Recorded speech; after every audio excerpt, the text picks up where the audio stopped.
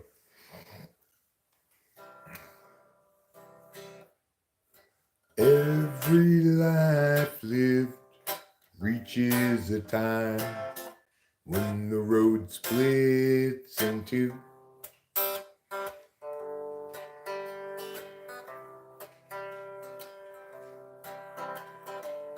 There are times, dark times, times of despair, times when it's hard to feel good. That's when I look for my sack full of solvency and that satchel of helpful goods. Satchel of helpful goods. Satchel of helpful goods. Satchel of helpful goods. Every life lived reaches a time when the road comes to an end.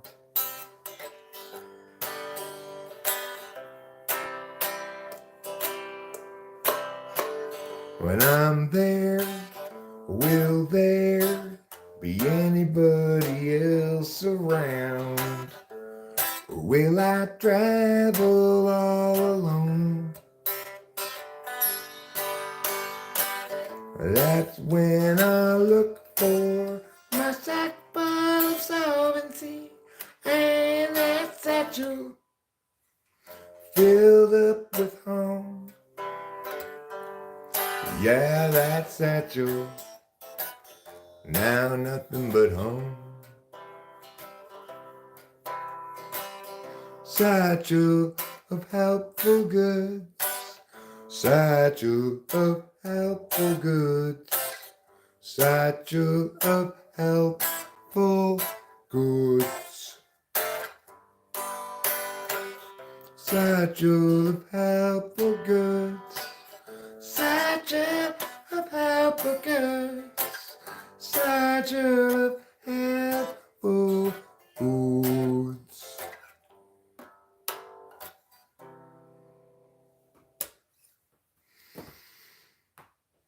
I mean, I don't think that's very much like Sublime at all. But that's fine. Thank you for your engagement with it regardless. You're welcome, William. Anybody else have any requests, or you want to request anything else? I don't want to get too loud because Rachel's asleep, but I might put a little bit of volume on the guitar to make it easier to get the levels to match. Maybe I'll play one or two others.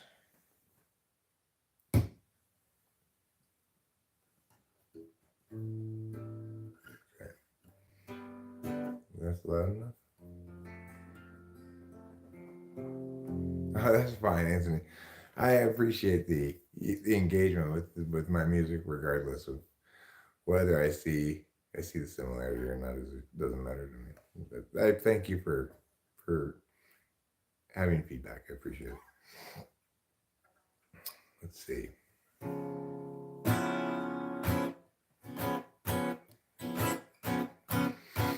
Gerald has a thought. Gerald has a lot. Gerald has a plot to get the margarine tater tots. He's got a good idea for a name-changing business. Thinking now about what to call Christmas when they hire his firm to change that name. And Gerald always thought there'd be chance enough to return to the work I left up. He'd get back to it eventually. But his visions piled up, and his plans would interrupt all the work that started off so hopefully. And now his mind is back on his business, thinking of changing factless to listless, so how all the people will shout his name. And Gerald knows he understands every morsel now. He won't provide explanation regarding the where, the how. He'll see you and know you from inside your heart. Exciting, delighting, Gerald plays his part. And Gerald still knew there's too much to do, and he had dropped time in the underview. Too much to rebut, so where now and what? Too much time spent nitpicking the skew with you. Now Gerald has a thought, and Gerald has a lot, and Gerald has a plot to get the margarine's tasty spots. He's got a good idea for a name-changing business, thinking now about what to call Christmas when they hire his firm to change that name. Now Gerald has a thought. Yes, Dave's gone. He just stayed one night. He was gonna stay two, and you regrettably informed me when he arrives, I'm only gonna be able to stay one night. So better than none. Sure, I'll play the one about pissing in the sink.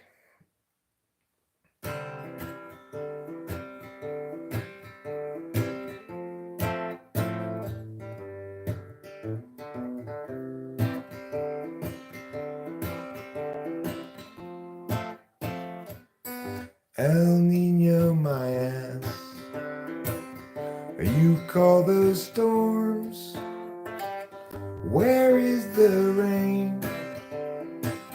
Those drizzles don't count, I drizzle more when I pee in the sink, which is just the right height to catch all of the undesired splatter. And when I'm done, I'll go outside and climb a ladder. I will go up there and take me a bucket and pour water inside. And I'll say, hey, Mr. Cloud, drop it from the bottom. Hey, Mr. Cloud, won't you drop it from the bottom? Hey, Mr. Cloud, drop it from the bottom on me.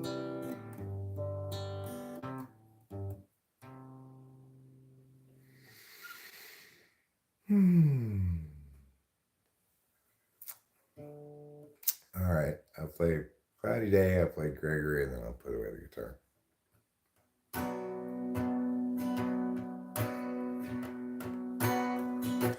It's a very cloudy day in Los Angeles,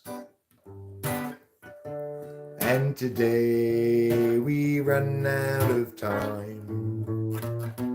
Struggles past, troubles still to come. The day is nearly done. Someone find us some more time.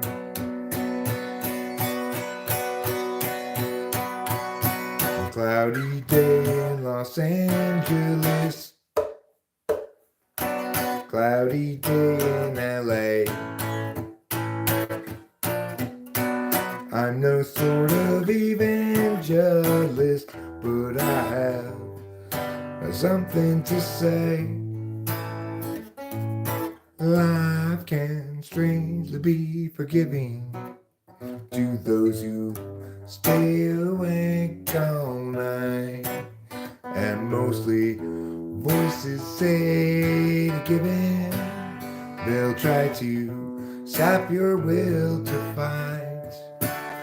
But whether I'm supposed to be here or just be soon forgotten, noise is sort of based on what I see here and also on what I avoid. It's a very cloudy day in Los Angeles, and today we run out of time. Struggles past, troubles still to come. The day is nearly done. Will someone buy us some more time? It's a cloudy day in Los Angeles, a cloudy day in LA. I'm no sort of evangelist, but I have something to say. Something to say.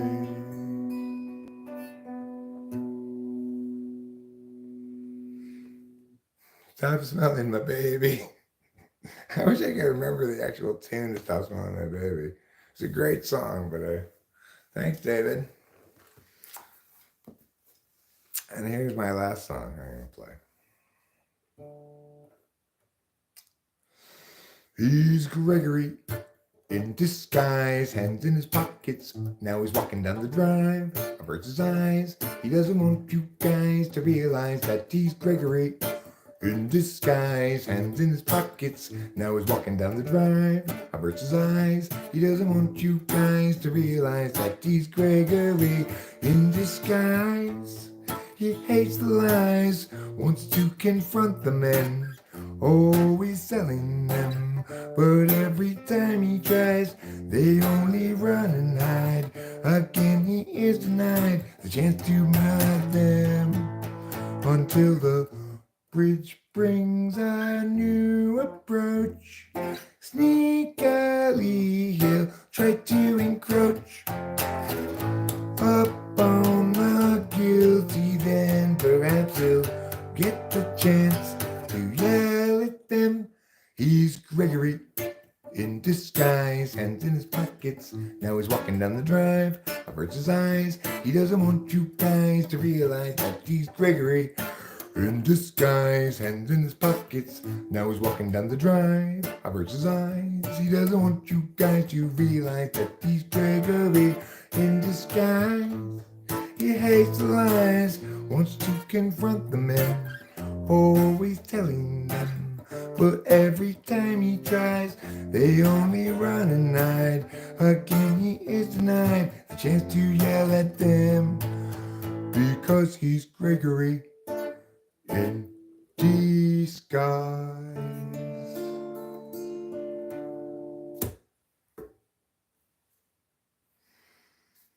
And there's some music from me. Why? Who knows why? Because I like to waste everybody's time. Excuse me, kitty. Excuse me, you're on my shoe. I need this shoe back. Thank you very much. It's sitting right on top of my shoe. He likes the way it smells because he likes to smell me. Why not, right? Yeah. I'm rich. I'm the best. I'm the greatest. I cannot play that song on the guitar, obviously.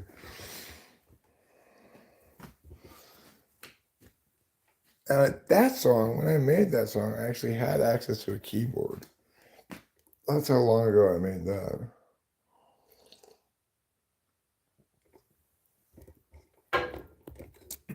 Breaking news, everybody. Michael Spinks defeated Larry Holmes. Is this a new fight? Are they fighting as old men now?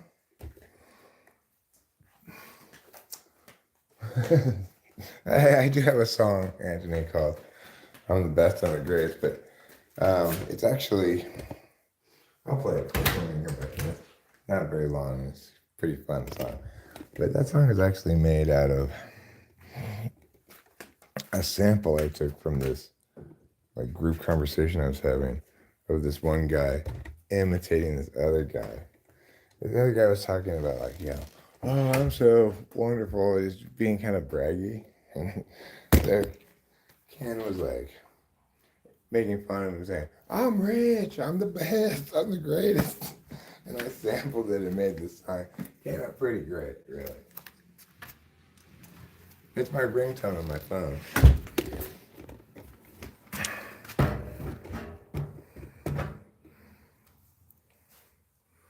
Genetic mutilation. Where? Okay, I have to get a cigarette. Hold on. Let's go back inside for a second.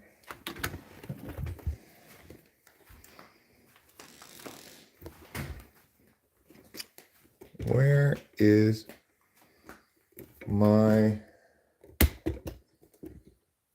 Polly Pocket Penis Protector? It's in the car, I think. Let's go look in the car. Geriatric mutilation. Oh, they really did, as they fought like recently as old men. When you said that, David, I thought, oh, that's a funny joke. It's like breaking news: Michael Spinks defeated Larry Holmes.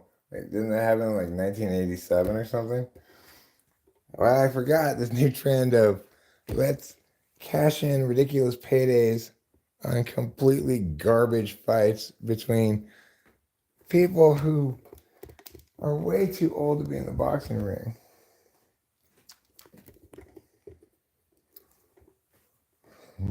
Well, he's talking about I'd just been sad, gave up long ago, but then his life was saved when Kim taught him how to whisper shout these validations. I'm rich. I'll put it on when I get my cigarettes.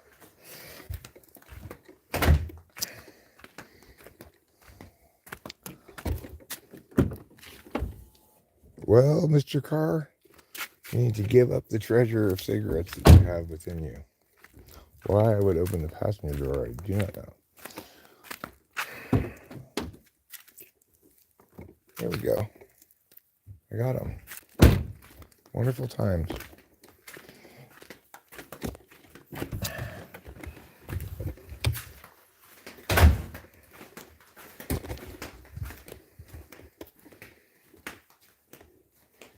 Here, I'm going to play this song. It's not very long, and I think you'll find it pleasant to listen to, hopefully. Even though you're not going to get particularly super high quality audio because it's going to come through this microphone of the phone. But regardless, let's not quibble and quabble over qualms and quandaries.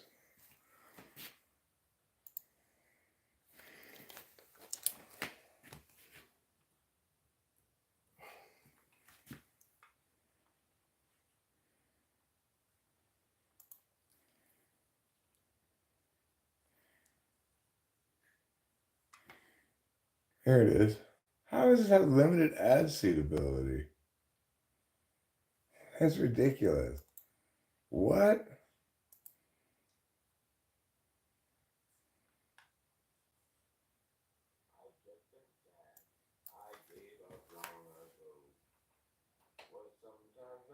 But that was all I'd ever known. Since that was all I'd been, I'd only mope and pout on. Till I met a man named Ken who showed me how to whisper shout. I'm rich, I'm the best, I'm the greatest, I'm the greatest, I'm the best, I'm rich, I'm the best, I'm the greatest. I'll be right back. I'm the greatest. I'm the best. I just been sad. I gave up long ago. Was sometimes mad, but that was all I'd ever known. Since that was all I'd been, I'd only mope and pout. Till I met a man named Ken who showed me how to whisper shout. I'm rich. I'm the best. I'm the greatest. I'm the greatest. I'm the best. I'm rich. I'm the best. I'm the greatest. I'm the greatest. I'm the best. I'm rich. I'm the best. I'm the greatest. I'm the greatest. I'm the best. I'm rich. I've just been sad. I gave up long ago. I'm the greatest. Was sometimes mad, but that was all I'd ever know. I'm the greatest. Since that was all I'd been, I'd only mope and pout. I'm the best. Till I met a man named Ken who showed me how to whisper shout. I'm rich. I'm the best. I'm the greatest. I'm the greatest. I'm the best. I'm rich. I'm the best. I'm the greatest. I'm the greatest. I'm the best. It's a good song. That was my ringtone. Cheers me up when I hear my phone ring. Every time I hear it ring, oh, cool. I like the song.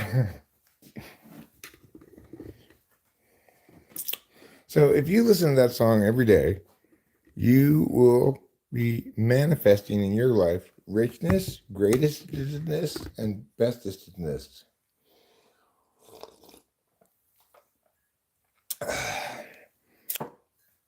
I highly recommend it. Part of my life coaching package. Listen to this song 5 times a day, and then you'll become rich and the best and the greatest. That's how these things work. All right, where's my muse? I don't need my muse. I'll use this instead. There we go. Thanks, William. I just been sad part goes well with the beat and it works. I know it's weird, huh? I like it. It is silly. What happened to Ken? I mean, it's not like I'm not. There's no demand for me to do public appearances, Anthony. You have to be popular for that to happen. If you would like to have a video conference with me and talk about something, well, if you have some particular topic that you want to talk about and you have a lot of things you want to say about, or you want to either ask me about and engage my answers about or whatever, you've got some vision here. I'm perfectly happy to give it a shot. I rarely make more than one video with a person, but I'm willing to try and see how it goes.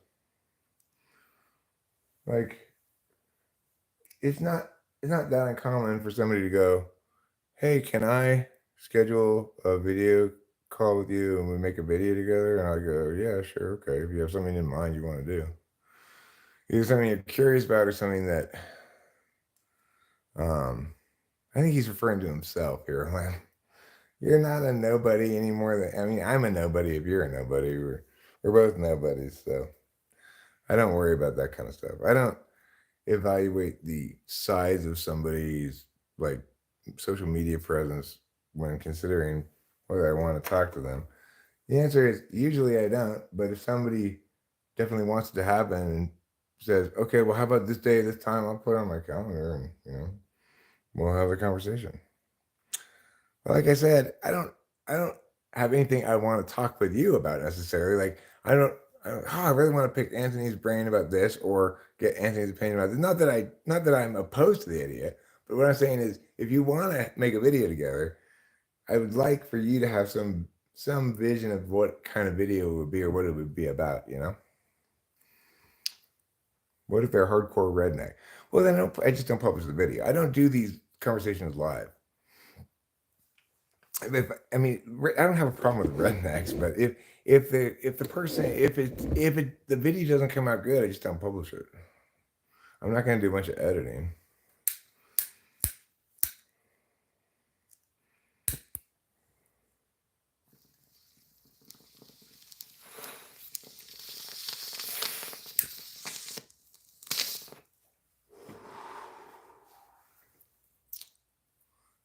William,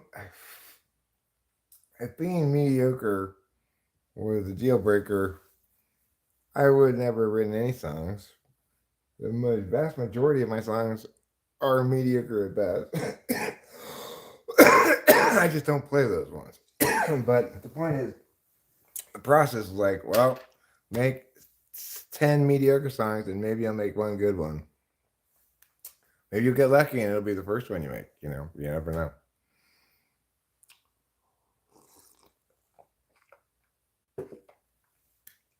Or maybe you've got great NI and you don't have to work that very brute forcey, inefficient process that I do.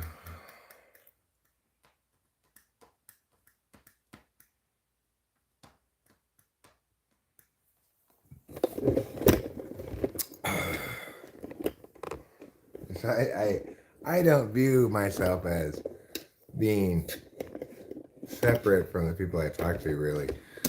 Plenty of people from the channel have hung out with me, like traveled out here, like stayed at our other house, or stayed at this house. I've traveled around the country and visited people from the channel before. Just because it seems fun, not because.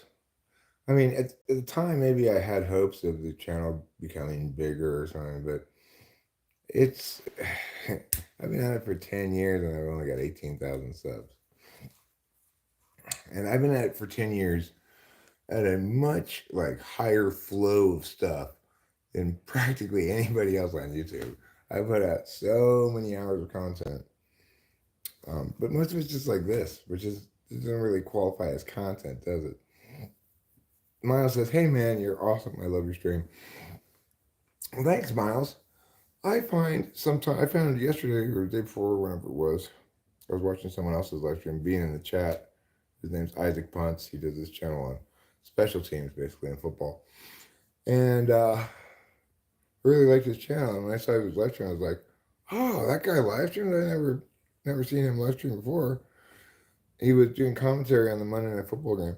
And I was just chilling in the chat and making comments about the game and responding to things he said. And he'd read my chats out loud and respond to them, along with other people's.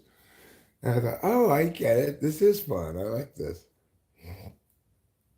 Because historically, I haven't really ever been on the chat side of the streams. But I really had a blast at Isaac Punt's live stream. Well, thanks, David. I do believe I'm real and not fake. Life's too hard to also have to fake shit. I don't know. A few days ago, I was thinking the human condition is suffering.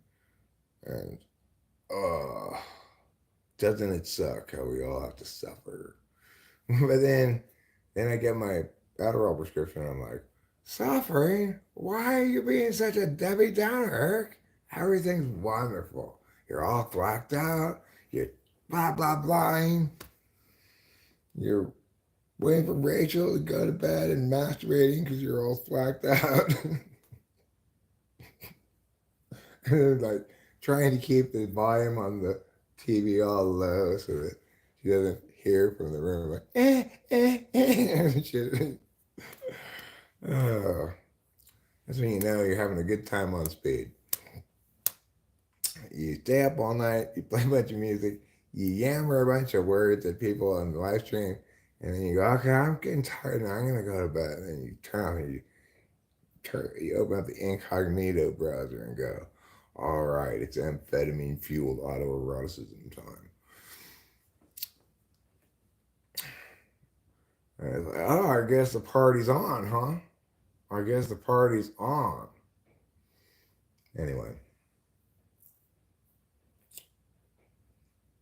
In the end, that stepsister learned a valuable lesson. Was my takeaway from the film. She had been staying out late, dressing like a slut, and her stepbrother wasn't afraid to step in and say, hey, that's not okay, and you need to learn a lesson, and I'm going to teach it to you by fucking you.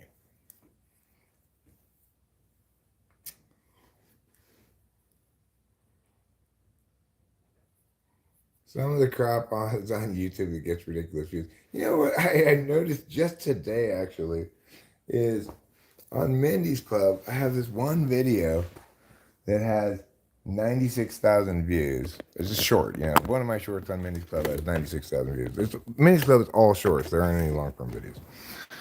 But it's so strange what it is, Yeah, it was a nice story with morals. It showed the importance of being not such a slut and also not being mouthy when you stay out too late, Because, if you're going to start mouthing off, well, I think that guy had another purpose in mind for her mouth. And anyway, let's not get sidetracked. What I believe I was about to do is talk to you about the short that got 96,000 views. This one is, and you see like, oh, that got 96,000 views? Like, why that? I don't know either. Here it is. I'm going to show it to you. It's only like 3 seconds long. You mean the 86-year-old former professional golfer from Puerto Rico? Yes, that's what it was. You mean the 86-year-old former professional golfer from Puerto Rico? Yes, that's what it was. You mean the 86-year-old former professional golfer from Puerto Rico? Yes, that's what it was. You mean the 86-year-old former professional golfer That's from Puerto Rico? That's all it is, and it got 96,000 views. You mean the 86-year-old former professional golfer from Puerto Rico? Yes, that's what it was. So, who knows what's going to get a lot of, who knows what's going to get a lot of views, Nobody knows. There's no reason or rhyme to it sometimes, it seems like. Like, I made this short today. I like this short a lot. But it only has 241 views. I'll play it for you.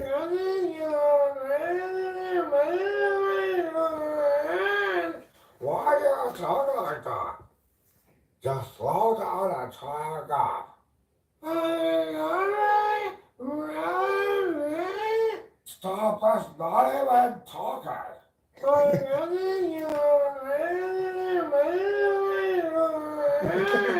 Why do you talk like that? Just slow down and try again.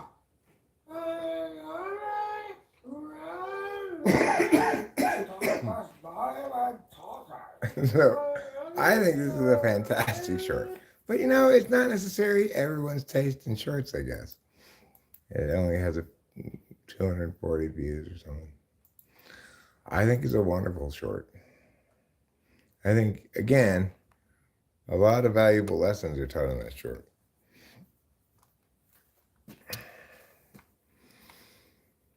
All right. Well,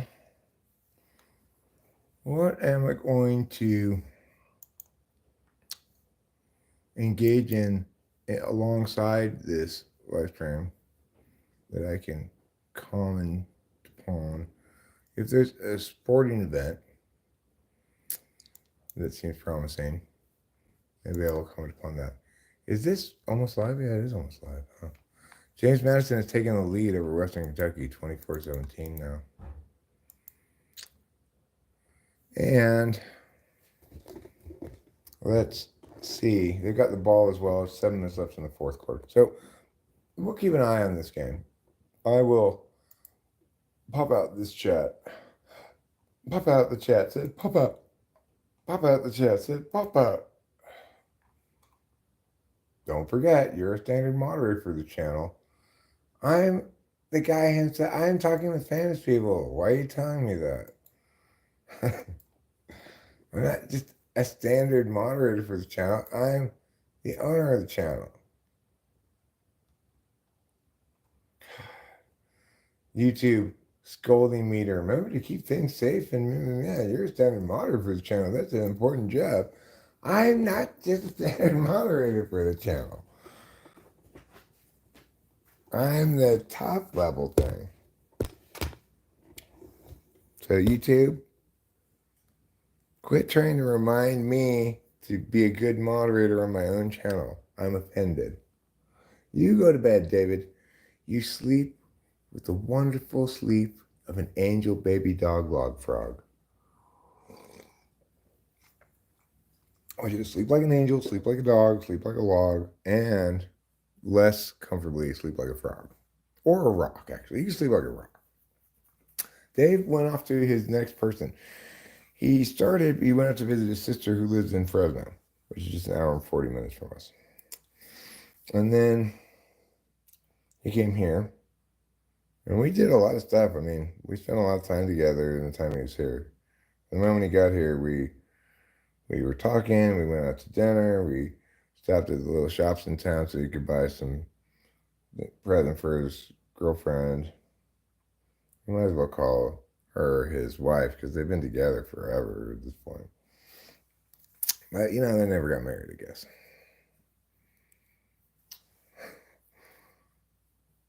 All right, you take care as well, David.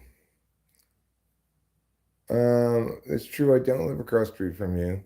I'm also lazy, and you live quite some distance from across the street. You live all the way across the country. The country is a lot wider than the street. All right, now that I got the chat popped out, I need to go back to the tab I was watching. We'll see the end of this football game. We'll look at the chat. We'll evaluate just how much excitement is going on. It looks like, yes, Western Kentucky is getting, this game's actually over, I guess. But I don't know what happened, so. No, Dave has no kids. Dave and Natalie have no kids. Life is a one-time lottery, big brother. Happily enjoy it with your soulmate. I try my best. I find myself at the mercy of dopamine crashes sometimes in a way that I didn't used to when I was younger. When I was younger and I ran out of amphetamines and went on a dopamine crash, I'd just get tired and hungry. I wouldn't feel like sad or whatever. But these days, well, things are different. Like today was a great day. Yesterday was a great day. Because we're at the beginning of an Adderall bottle, everything seems bright and shiny and hey, what was I all fretful about? You know what? Everything's fine. I was all fussy this past weekend. What a fussy baby I was. Turns out everything's fine. You get lulled into some sense that your drug rhythms are actually informative about reality, which they are only informative about your drug rhythms. I think I might have a little bit more poo in me at this point. I haven't pooed in a while, but you poo a couple of times earlier today, but only little poos, not a full symphony of poos that I think we all deserve. So let's give it a shot. I'll read the part of Marianne, and you read the part of Ginger. Oh, Ginger, you're so fancy. That's right, I'm fancy. I'm Ginger. You, on the other hand, are a country bumpkin. You're Marianne. I am Marianne. I may be a country bumpkin, but I tie my shirt in a sexy way. Remember that episode of Gilligan's Island when they had that conversation? Let's both go blow the professor. Gilligan's like, golly, Skipper, I don't know why the professor gets all the blowjobs. And Skipper says, Gilligan, Mr. Howell gets them too. Nobody wants an old Mrs. Howell blowjob.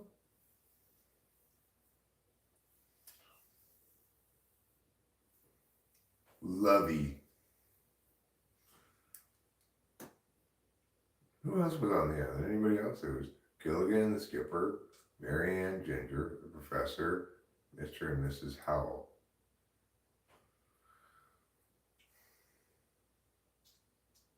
I think that's it. And that's all the people on Gilligan's Island. Except for the natives, of course.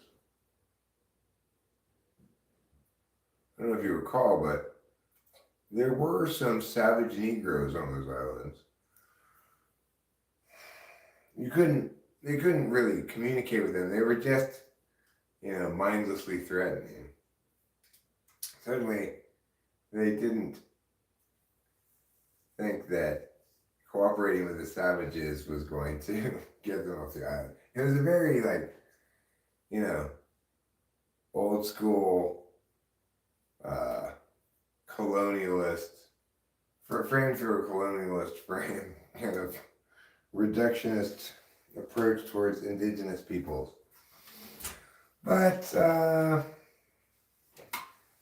Gilligan's Island didn't need those tribespeople to have complicated characters. It needed them to show up in weird masks with torches and say ooga booga.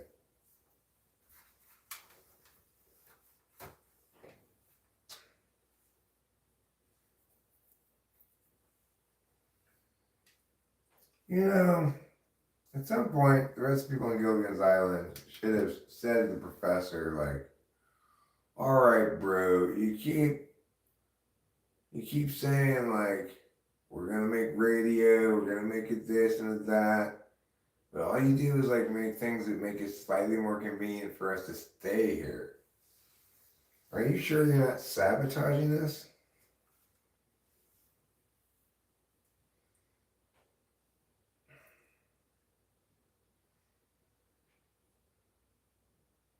Marianne, hello, I'd like to talk to you. I'm glad I saw you here. What is it, Professor? I made you this coconut broth. Oh, thanks. It's part of my science and technology program here. You want to try it on for me? Not right now, thank you. I'll try it on later. Well, I also made myself a coconut jockstrap. You want to see it?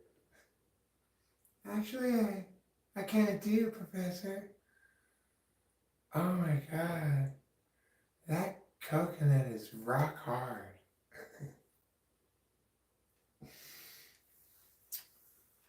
Professor, you act all fancy and everything, but really, you're just a man slut. It's a man slut using science to slay the puss. You should be ashamed of yourself. Subverting the noble processes of science for your own sexual gratification.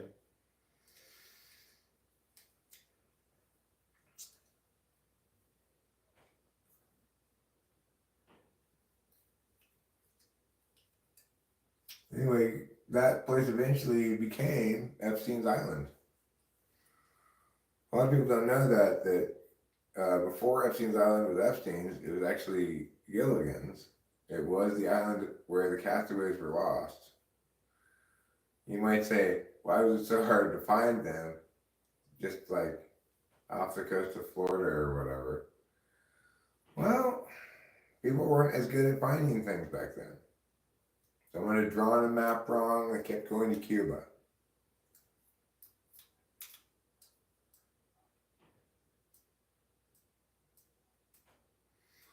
So,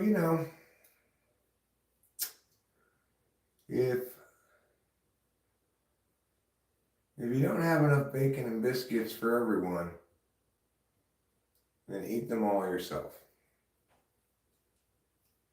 Tonight we're going through some old sayings, some wisdoms from the past, from our grandfathers, our great-grandmothers, those generations, from the 1700s, the 1600s, the great wisdoms of the past. You shouldn't eat caterpillars. I think that was in the Farmer's Almanac, back when Benjamin Franklin was running it.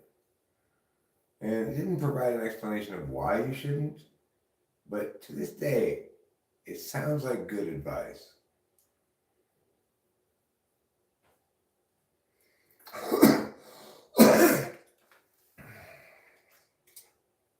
Of course, can't be sure it's good advice because I followed it and haven't eaten any caterpillars.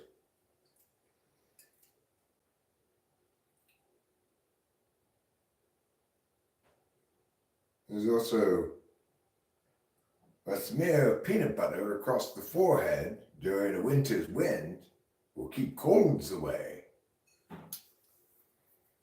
Write that one down, everybody. It's getting into cold season. You're going to want to use these folk remedies to keep the colds away.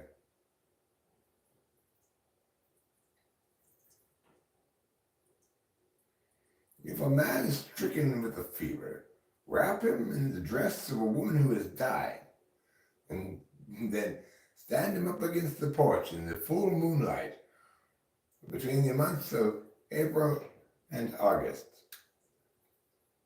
If he shall spend the full night there, and then remove the old woman's dress, he will be as reinvigorated and renewed. Some of the old sayings are a little bit longer than others.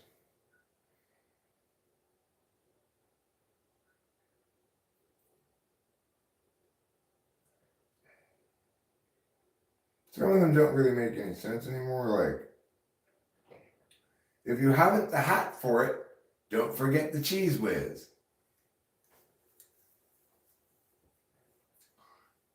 The original meaning of that saying has been lost to historians.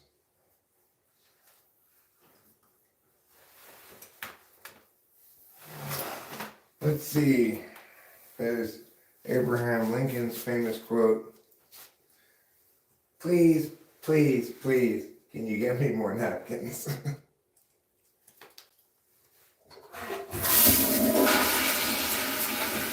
Abraham Lincoln was a very quotable historical figure, but I think that is the best quote.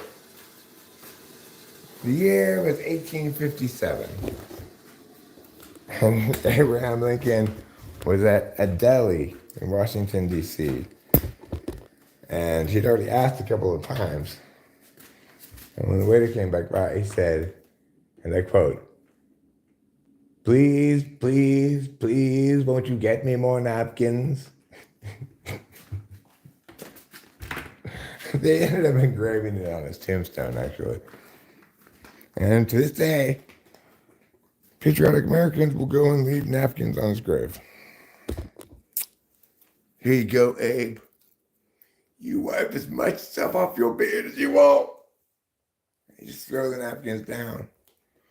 It's a beautiful tradition, a beautiful American tradition. Let's see. See what Ruben is saying here. What am I saving? A poopy? 1 unit of poo. Weird toy figure is shocked at sight of happy smelly poop. Okay, well, regardless, you can eat them, but why would you? It's safe to eat worms, caterpillars, etc. Well, that's the point here, Lamb. The old saying didn't explain why. So we can't say it was wrong because it didn't make any claims about why.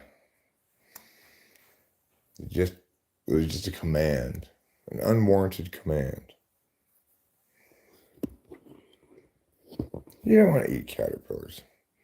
If you eat caterpillars, where will the butterflies come from?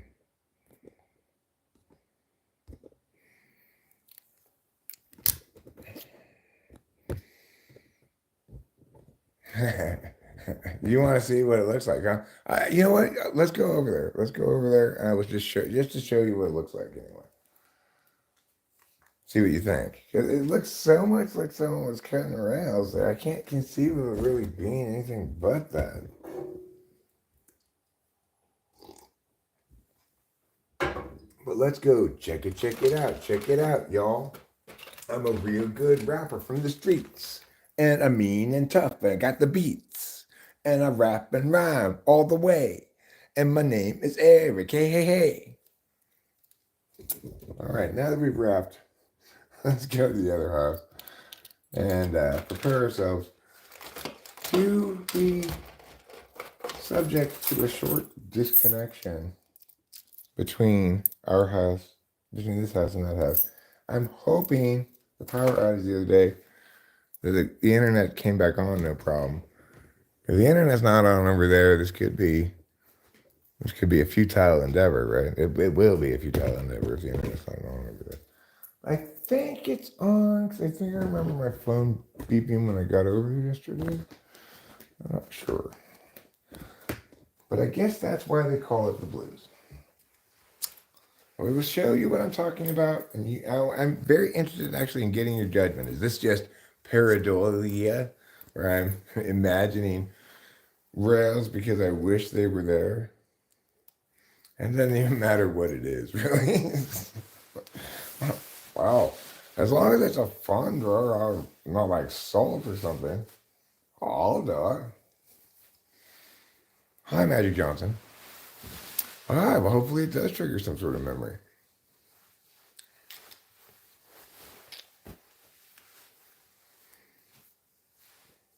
And change hats. Change hat to the warm hat, sometimes called the hat of the sun. I have a beverage, I believe, already in the Little Wilderness car from earlier. And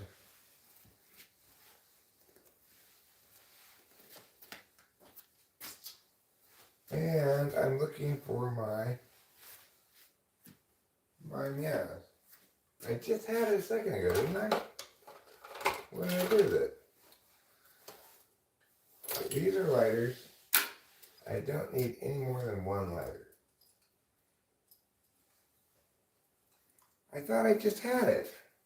What the fuck? Where did I put it?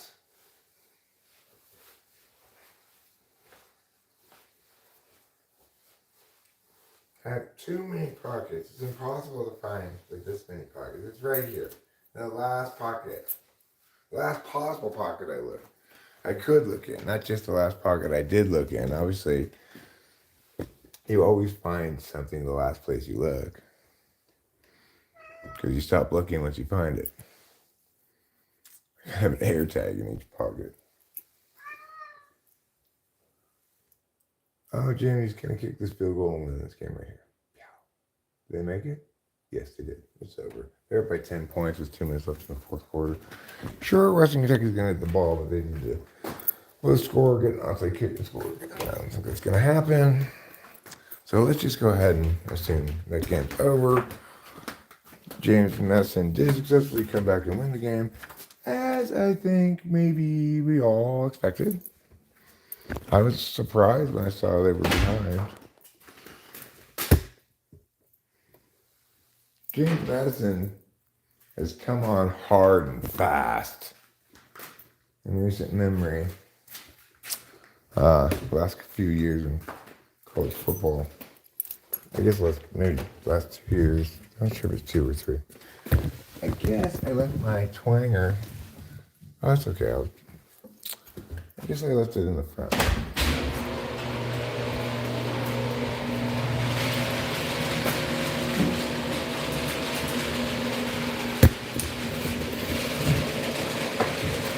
Oh, I have to get a flashlight, though. I'm going to need a flashlight. So I'm going to get one from the kitchen because between the little car and the inside of the house will be darkness.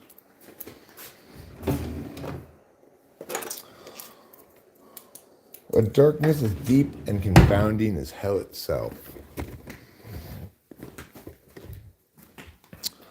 Okay, I'm going to just go ahead and turn off the old television here so that it doesn't do this stupid ass thing where it goes to smart TV and starts playing sounds that I don't want to hear.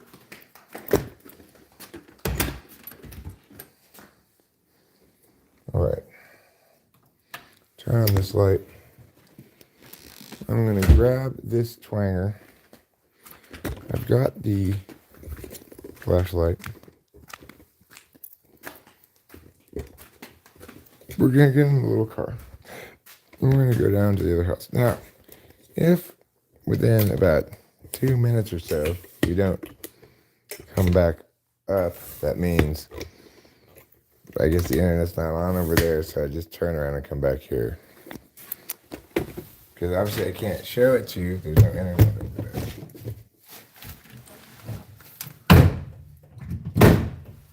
there. Okay, I've got my twinger, yes. Put this here. I've got my key. Indeed I do. I'll put it in the ignition. Turn on the lights. Put it in two-wheel drive. We get this seatbelt. This will protect me from car accidents. There we go. And we are going to proceed up the driveway. When I get to the top of the driveway and turn right, we're going to disconnect for a second. We'll be back shortly, as per already explained. See you soon.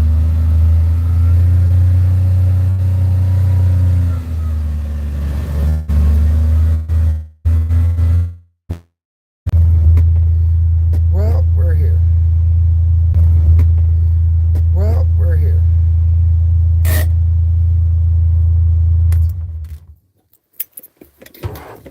Don't be scared of the dark.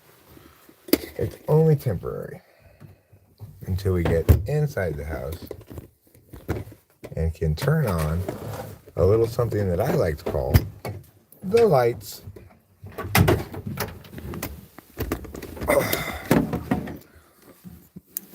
There, now we've got some flashlight so we can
Oh, there's no sound. Sorry, I didn't know I turned the sound off.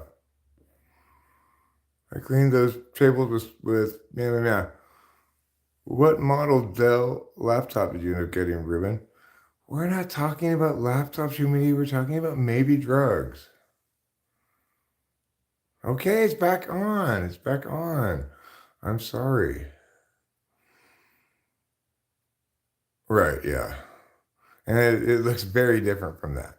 I had it at the other house, so we had to call the termite guy. We had some termites in this one corner of the kitchen on one of the windowsills.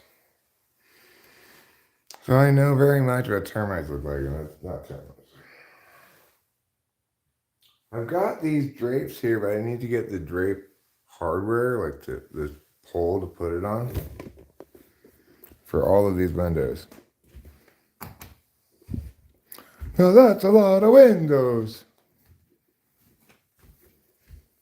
It's not really that many windows, but it's more than one window. All right, well, we're leaving here now. We've got no further real insight into what that might be. We all agree it's got all the hallmarks of interesting dust, rather than boring old regular dust.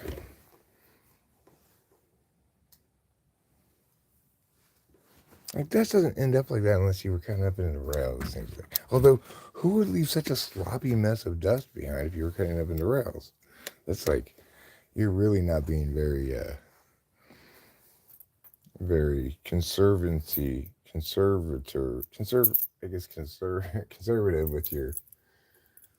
with your product management if you're leaving that much dust on the table, you know?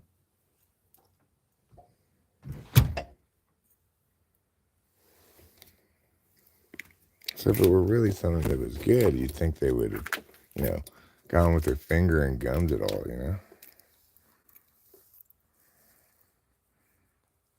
I know how to identify termite droppings, dude. It's not had nothing to do with any termite. There's no place above it that is dropping it onto there. It's evidenced by the fact that it's only on like half of the table, and not in ways that clearly have been at some point shaped into a line.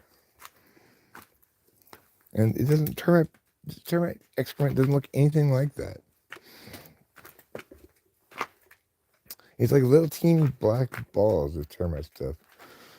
Termite poop. I was a little easier. Wow. It's a little easier this time because I turned on the outside porch light. And I guess that's why they call it the blues. All right, you want to do something real spooky? Do you think someone got in? Yeah, it's possible, I guess, because when I came here yesterday, this door on the outside where the deck is was unlocked, and I haven't been here for like many weeks, at least probably months. Let's do something spooky. Let's look in here. See if there's anybody hiding in here.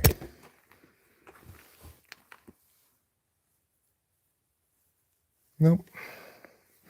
The thing is, yeah, okay. In theory, it's possible somebody else has gotten in here.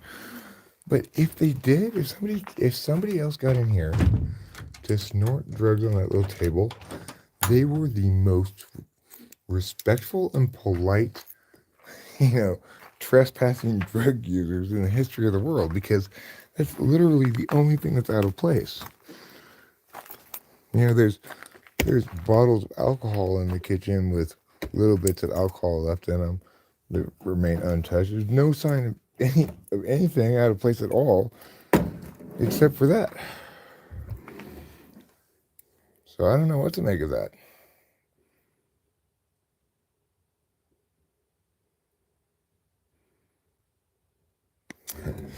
Yeah, well, I don't think it's your dust.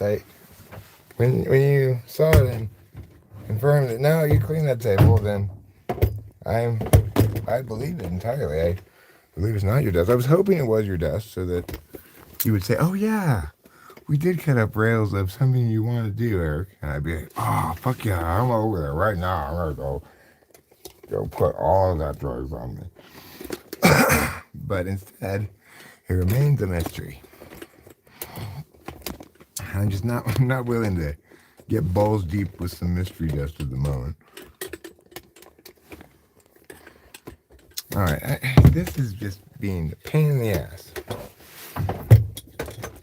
Listen, you tripod. Just stand up. Okay.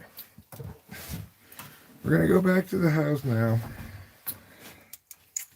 And once again, there's going to be a couple of minutes of disconnection. So yeah, but it is weird that when Dave and I came over here last night, the side door of the porch, the deck, was unlocked. And it seems very, it's I guess it's possible, but it seems quite unlike me to leave that door unlocked. But if I didn't leave it unlocked, how would anybody have gotten in and made it unlocked, you know? So I don't know what to do about all that stuff. I don't know what to make of it, but I would say, based on the fact that there's nothing else that looks remotely out of place, like anybody had been crashing there or whatever, nothing else. So, you know who's been in there, who was there, actually in there last, is the guy we had paint the bathroom. That's actually the last guy. Now that I think about it, I wonder if is he like some super Christian guy? It seems unlikely that he was snorting, crushed up, whatever. But I guess he might have been. You know, appearances can be deceiving.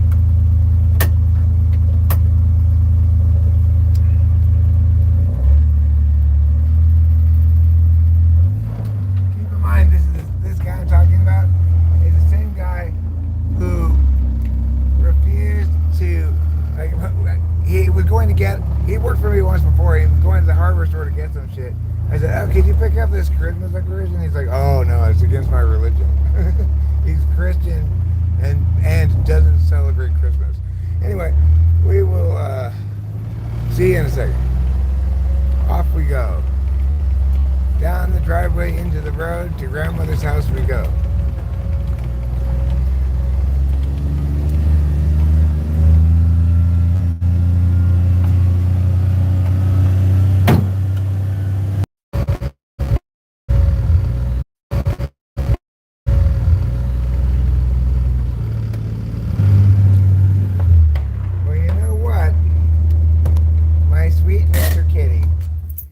Up on the road, like a couple driveways down that way, waiting for me to drive back, and when he saw the car, he turned around and ran down the driveway back to the house. What an adorable Mr. Kitty he is. He really cares. He cares about me, and he cares about America. All right, maybe that guy painted the bathroom. I don't know when he painted it, actually. Has anybody stayed in that place since that guy painted the bathroom? I don't know the answer to that question. Maybe, maybe not. I don't think it was Matt. I really don't think it was Matt. If he were going to be doing that, he'd probably, he's it's not his thing. He's kind of drunk.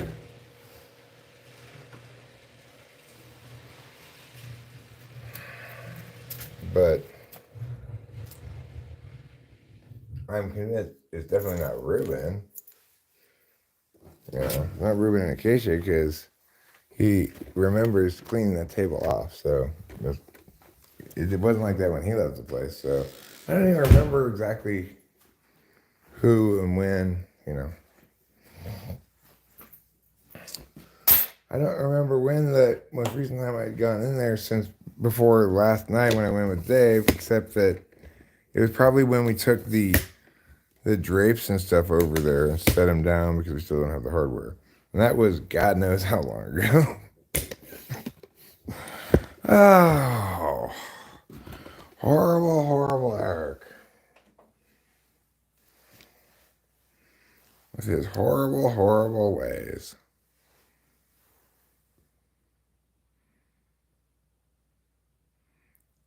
It looks yellow, orangish. Is it paint dust? I don't think so.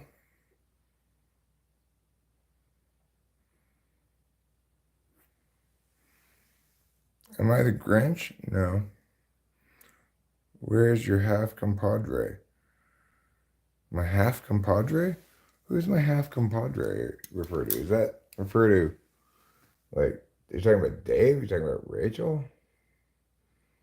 Dave's gone. If you're talking about Dave, he was just here for one night and he's gone.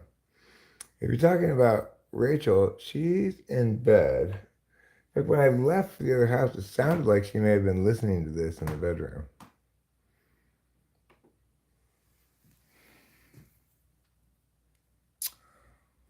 But I once went in an unlocked building before when I got caught in a rainstorm out hiking.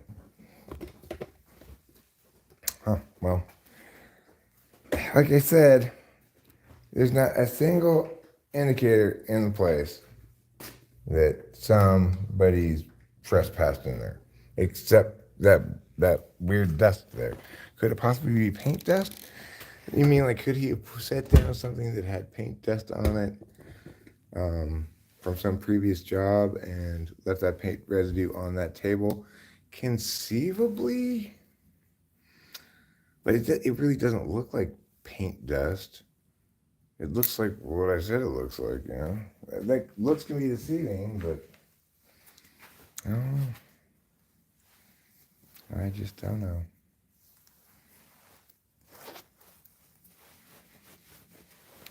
I guess some mysteries will never have an answer.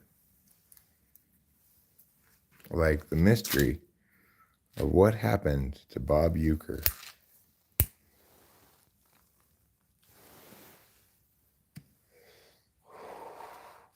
Nobody knows. Last we saw him, he was in Mr. Belvedere. That was a long time ago.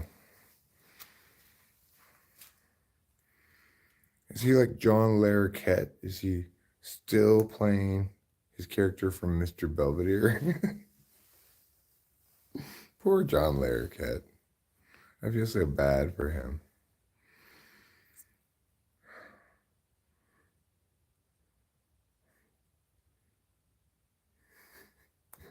Mexico drift.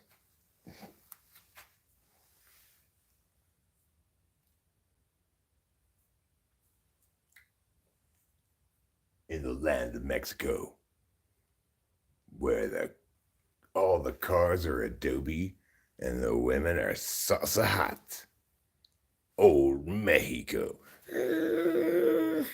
I'm gonna hit your piñata. You're not gonna hit my piñata. That's some of the dialogue from that movie.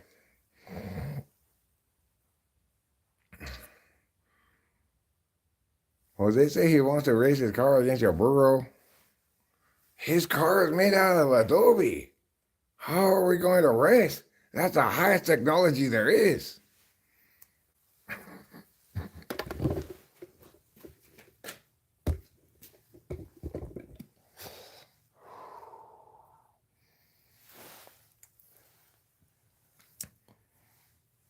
I would like to see Mexico launch an Adobe satellite into space. And it turns out like recent Mexican space efforts have shocked the scientific community, as it turns out that Adobe is one of the best and most effective heat shielding substances known to man, better than all these high-tech things. And the Mexicans, I told you, Adobe is the thing to make it out of. All the Mexicans are nodding in agreement. Sí, Adobe, oh, sí.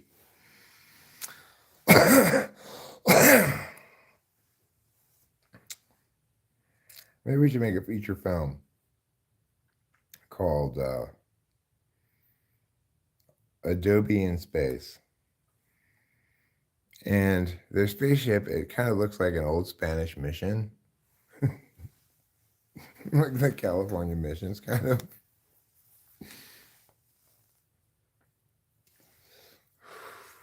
And yeah, it's like they've got pictures of like saints and the Virgin Mary in various places, and they all go, I used to do that.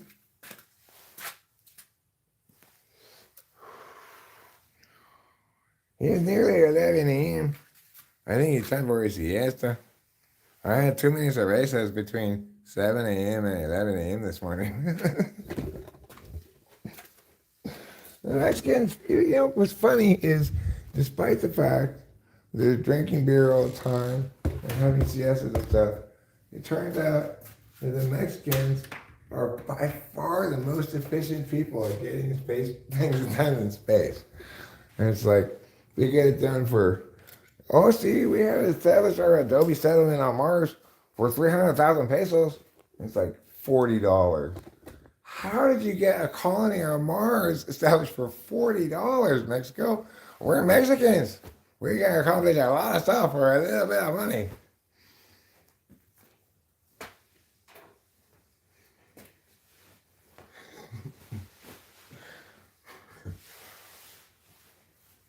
Shocking more developments today. Mexican space program and their flagship Adobe One.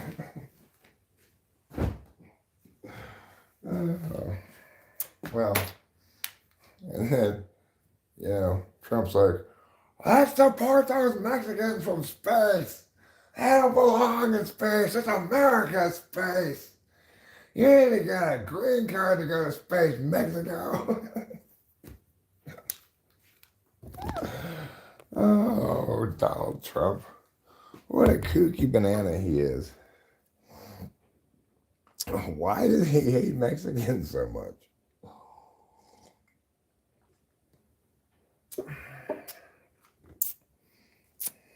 Why? Does anybody know? Like, what is his deal? What's the deal with that? Is he just one day said, well, I gotta hate somebody. And it's gonna glow around in Mexico. That's it. That's perfect. That's what I'm gonna hate from now on.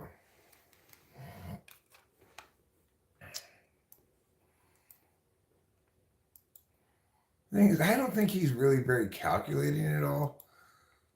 Like, I get that some people think he's, his success is because he's so clever or something, but I just do not see him as actually calculating. I just see him as flying by the seat of his dumbass pants all the time. Hi, Cam. Caliente. Food cube caliente is the same as regular food cube, but with a spicy Mexican flavor.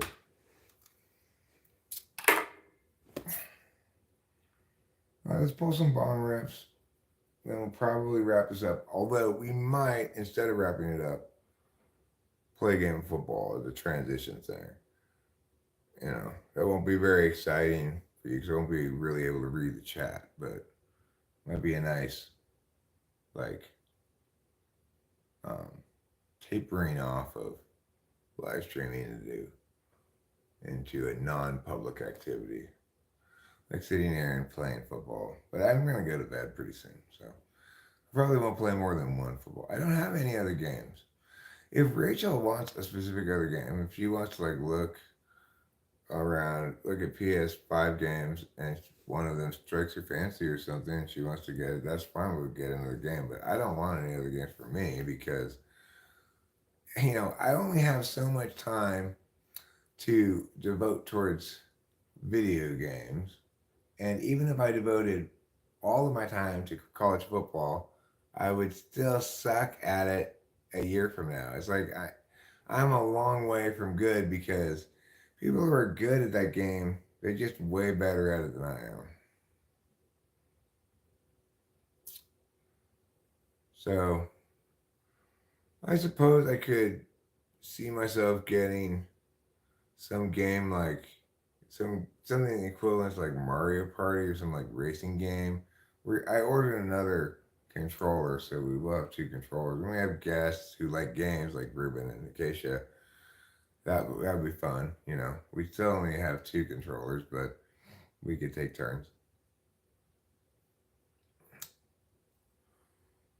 So, you know, I'll put that ball in Rachel's court and see what she says we should get. If she thinks we should get something that she wants, or she thinks we should get something that's like a game to play with guests or something, and we'll get that. But I am I have more game than I can handle just with this one game. I haven't even made a PlayStation Network account yet. I haven't even played online yet. I've just been playing against the computer.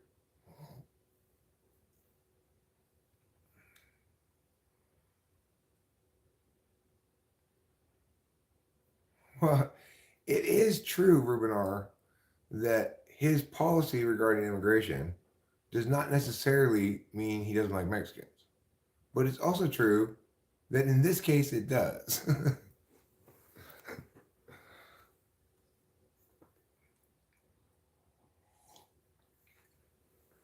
Can you have more than two controllers, like, I don't know, turned on the thing at the same time? I don't know if that's possible or not.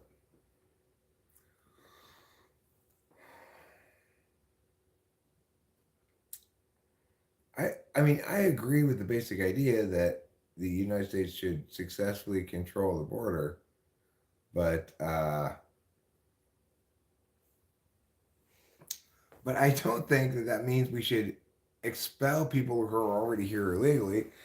That's a totally separate question, you know, and one that should be determined by both practicality and basic human decency. The main issue is you're going to have families where you've got naturalized citizens, kids born here, and parents who are here illegally. I'm mad smoking weed right now too, Leroy Turtis. Ruben, did we figure out your spirit animal? Because I really think we need to do that. If we haven't, it won't take long. I'm curious as to what your spirit animal is. Hi, Rachel Strauss. Thanks for thinking I'm a spicy meatball. Well, then in that case, he's just being spiteful because he wants to rub in the fact that now he's getting his way or something. That's not a way to manage policy at all. He's supposed to do his best for the country. Or you're a spotted bullhead shark. Right. And you know, it's kind of weird that I didn't remember that because the first time I met you, I thought to myself, God, that guy reminds me of a spotted bullhead shark.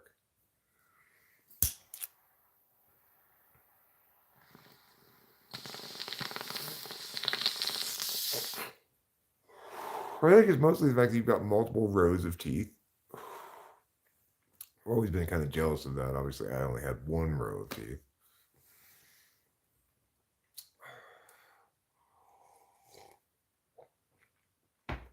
Spotted bullhead shark is plenty specific, Ruben. We get the gist of it. You're stubborn, you have spots, and you like to eat fish. We get it already. Stop bragging about being a shark. I'm a flamingo. Yeah, maybe that's not as tough as a shark. Maybe I'm feeling a little insecure about it, but I still think my flamingo could beat your shark's butt. That's what I think. An Andean flamingo, they're notoriously badass. Andean flamingos are one of the only species of flamingos in the world to use martial arts. Naturally, they use that kick from the Karate Kid a lot.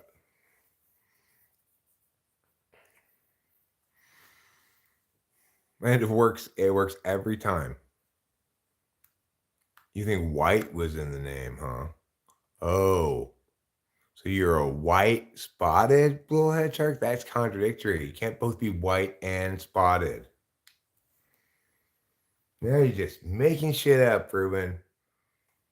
I think you're just a slug. That's your spirit animal, is a slug, and you're lying because I don't remember. Somebody got yesterday a really cool crocodile. Who was that person who got that weird crocodile?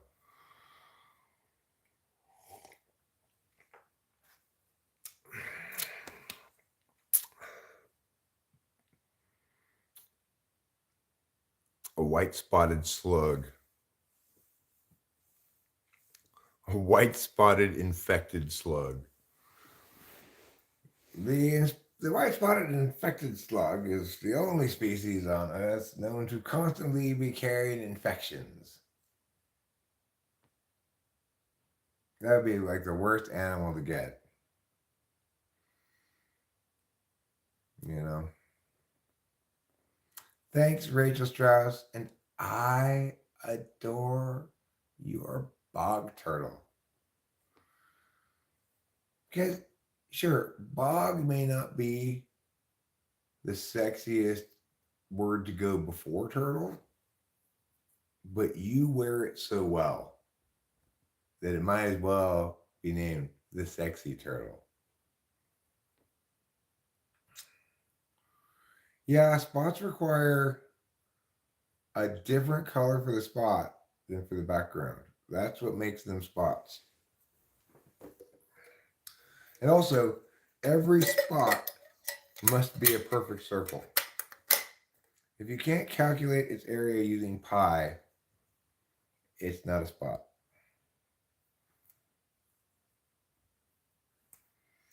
I really am quite happy with I got Andean flamingo, because it seems like it seems kind of fitting to me in some ways. You know, even like when I was a little kid, my mom would take me every Christmas to the May Company that used to be there. Oh, likely story, Ruben R. You know, what they really mean by white spotted bullhead shark is gray backgrounded bullhead shark. That's what they mean. They're using the wrong terminology.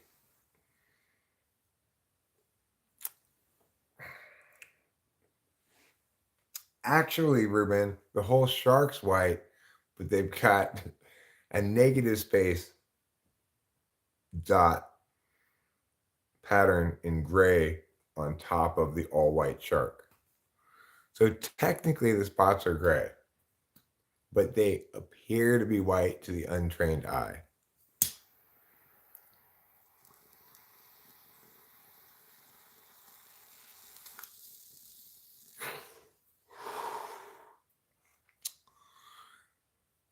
Imagine a story about forbidden love. And then they show me standing on one leg, you know, majestically flapping into the air, my Andean flamingo. And then the camera pans down to the bog below, and they're swimming a lovely turtle, looking up and waving with its little paw. And then they catch like a scene from the movie. Birds and turtles are enemies. That's how it's always been. That's how it's always gonna be. Says like this, like box turtle who's yelling at Rachel. And then my flamingo friends are like, ew, turtles are all wet and slimy. I'm like, we're wet and slimy too. We stand in water all day.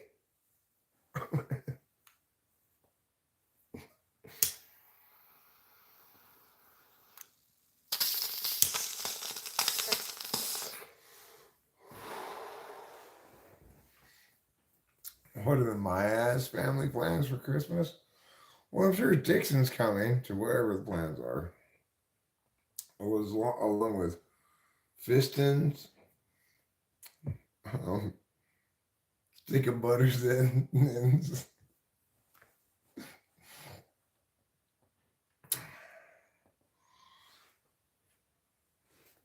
feature films, it's like at some point, feature films got, not all of them, some of them are fantastic, but it seems like they got really just like kind of dumb.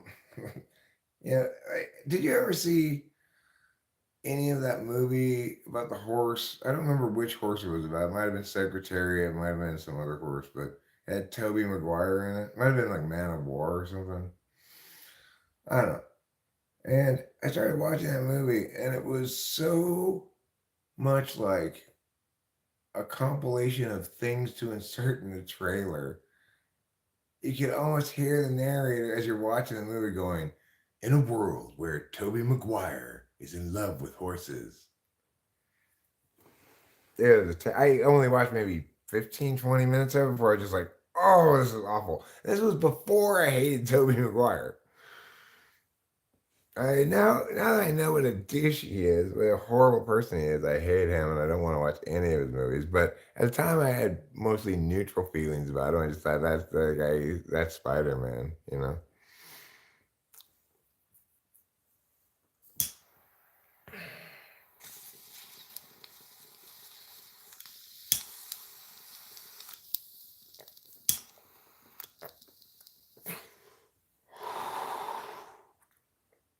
Anyway, if you never saw that horse movie with Tobey Maguire, don't see that horse movie with Tobey Maguire.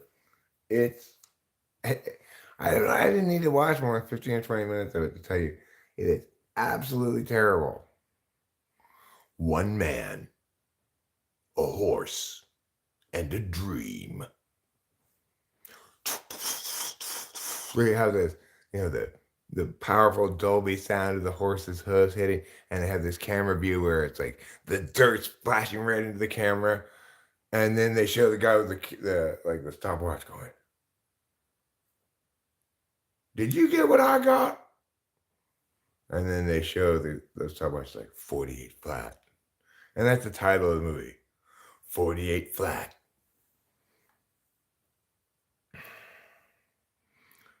Based on a true story. Very loosely. And then at some point they show somebody like jumping up and down, moving their hat around like this. Woo! Woo! When they see how good their horse is or something. Same with Joseph Gordon-Levitt. Is Joseph Gordon-Levitt also a shitbag, or he just makes you feel insecure for why would I don't know why watching Toby Maguire make you feel insecure. It makes me feel like I want to beat his ass up. I want to hit him with a stick. I probably would lose the fight, but that's what makes me feel emotionally. Is hit you with a stick an emotion? I see you have sympathetic awkwardness. I know that feeling.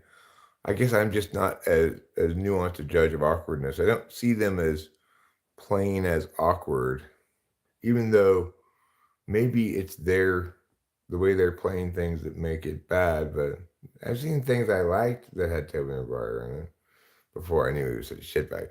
I have liked Joseph Gordon-Levitt since he was on Third Rock from the Sun, but I can't think of much. He's done some things as an adult. He was in that movie where that chick didn't want him. Yeah, Tobey Maguire, he has an awful energy. Now that I know he's a shitbag, I can just see the stink lines emanating off of him. I'm ashamed of myself for not recognizing the stink lines for what they were beforehand.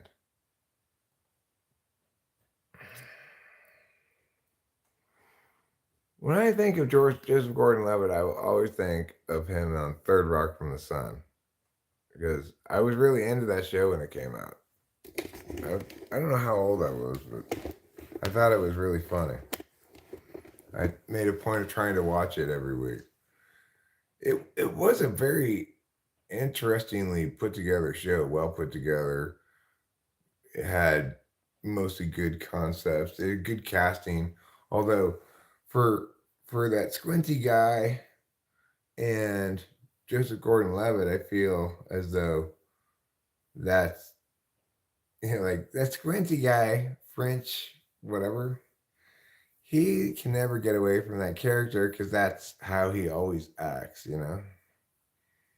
He squints. That's his acting technique.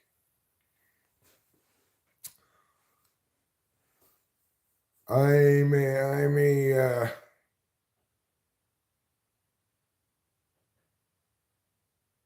a five-way star. I can squint. I can look confused.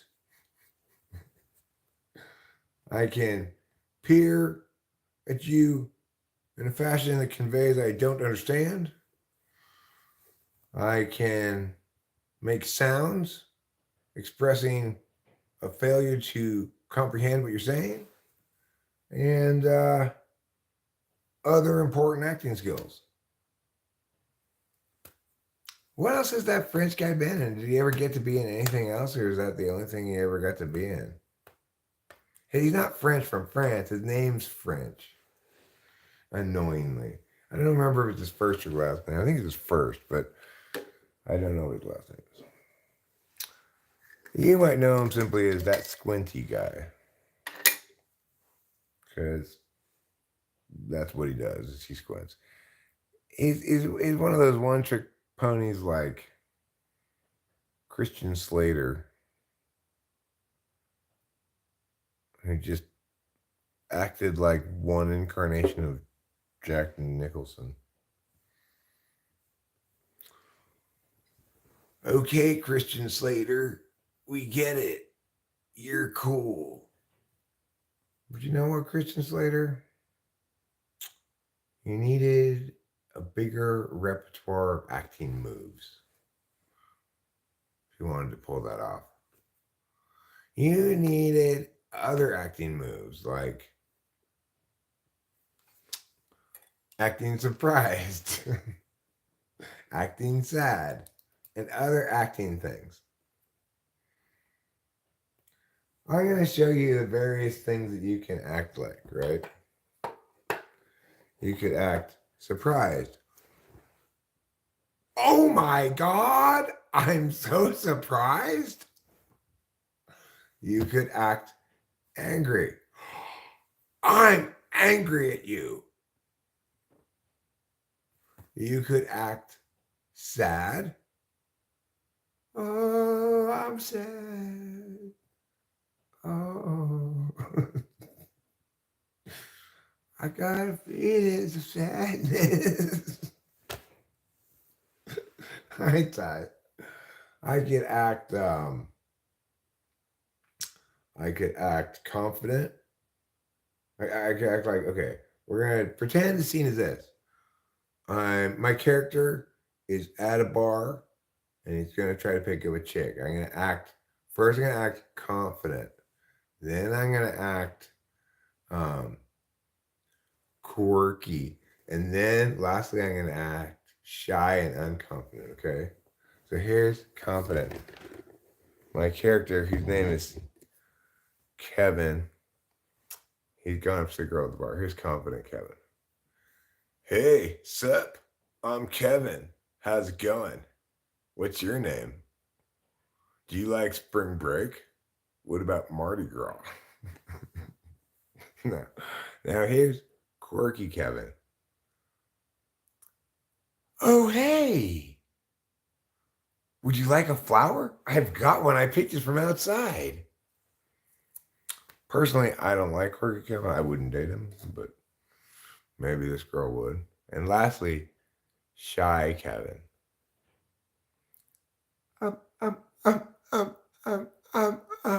What? Never mind. Yep, that's shy Kevin. So, you can see this is why I've won the Nobel Prize for acting many times.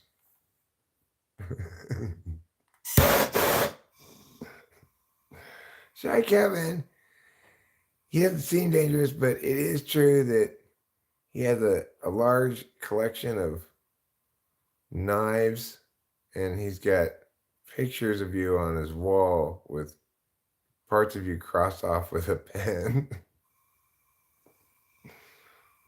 Why do you have my knees crossed off on all of these pictures? Well, I just think your knees are ugly and they ruin the picture.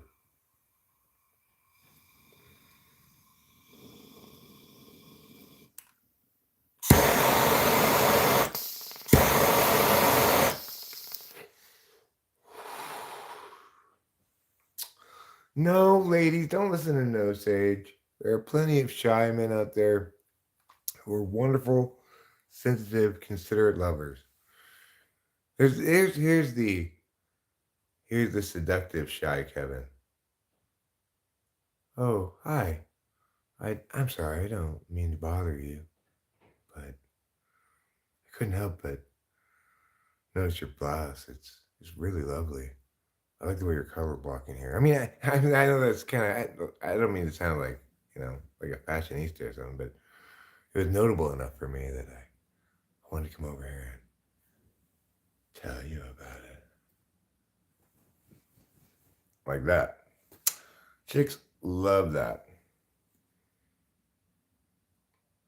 It's a real panty dropper.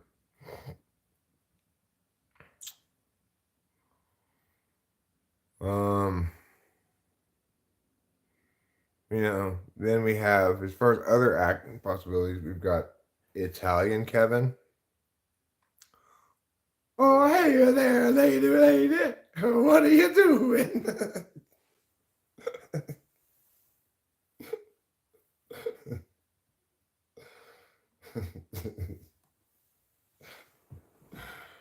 So, shy equals weak equals willing to use deception and immoral actions to get what they want. I mean, just because you're weak, it doesn't mean you're willing to be wicked to get what you want.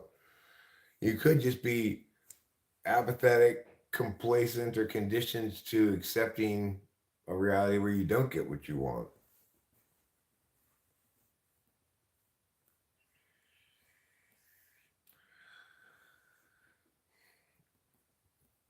There's a difference between shy and like embittered incel, right? Shy could just be like, hi. Don't mind me. I'm just a little bit coquettish. Oops. I see you. All right. Let's play. Let's play a game called How Good Is My Hand? Okay. So I'm not gonna try to do a bunch of crazy things. I'm just going to look at the cards and you tell me if I have a good hand, a bad hand, or a playable hand. I'm just gonna try to be kind of just not really thinking too much about what I'm conveying, but not trying to convey anything, and vaguely, generally trying not to convey anything. The way I normally play poker. We'll see what my hand looks like. My first card, okay? And my second card. Okay. My hand bad, medium, or good?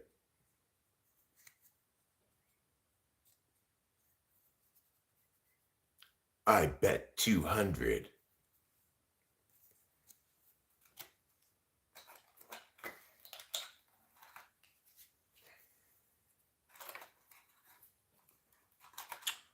It is bad. It's 2-4. 2-4 offsuit. Pretty bad. That's very, very bad. All right, let's try this one. Okay. And okay. Is a bad, medium, or good?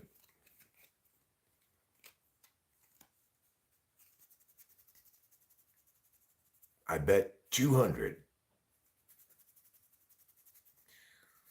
Yes, no sage, it is a bad hand. It's the lowly queen 5 offsuit. Nobody wants to play that hand. A medium hand would be something like 8-9 suited, maybe a pair of sevens, pair of sixes.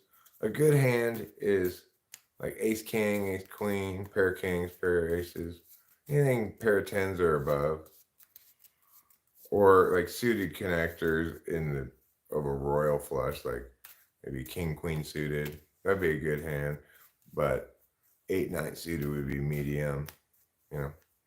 And then hands that aren't either good or medium are all bad, like king four, shit like that is all bad. Let's see. Okay.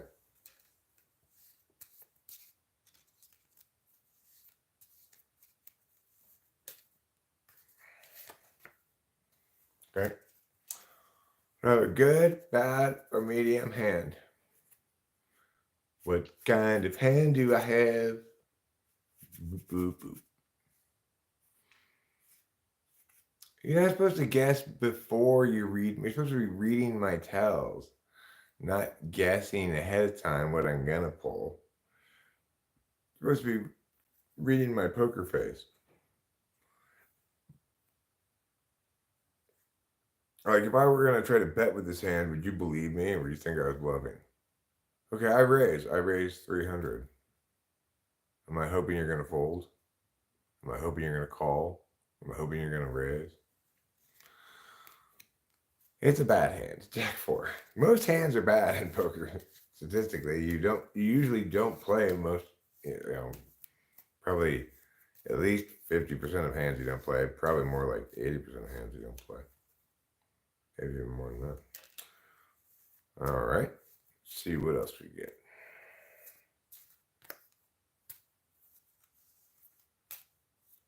And one card.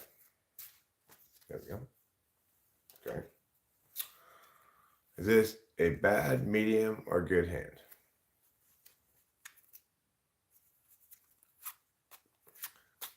No sage doesn't have the patience to gamble. It doesn't necessarily require patience. I think it does require a plan, actually.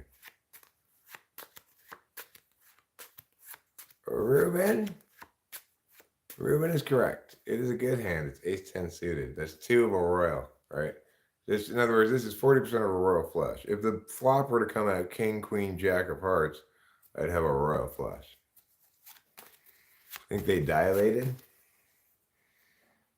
Maybe they just emitted a twinkle, right? A good hand, my eyes give a little twinkle. Like, pew! A little sparkle of light comes off of it.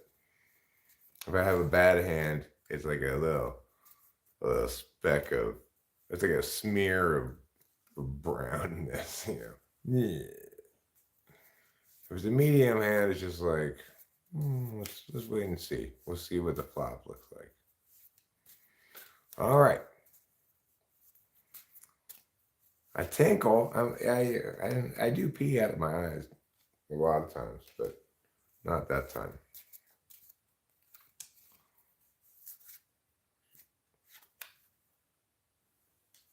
Okay, is it a good hand, a bad hand, or a medium hand?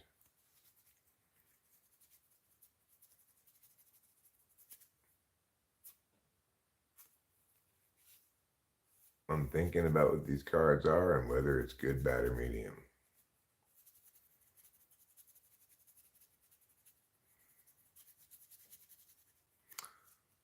It's a bad hand. It's Jack 3. It's a bad hand. It's a bad hand. Yeah, it doesn't matter if it's suited, Jack 3 suited, because you don't want to end up with a Jack high flush with a 3 kicker, with you want them connected so you can get a straight flush potentially, or a straight or a flush. If you have Jack 3 suited, it's a terrible hand to play. All right, now this one. Okay. And meow. Okay. What do you think about this one? Good, bad, medium.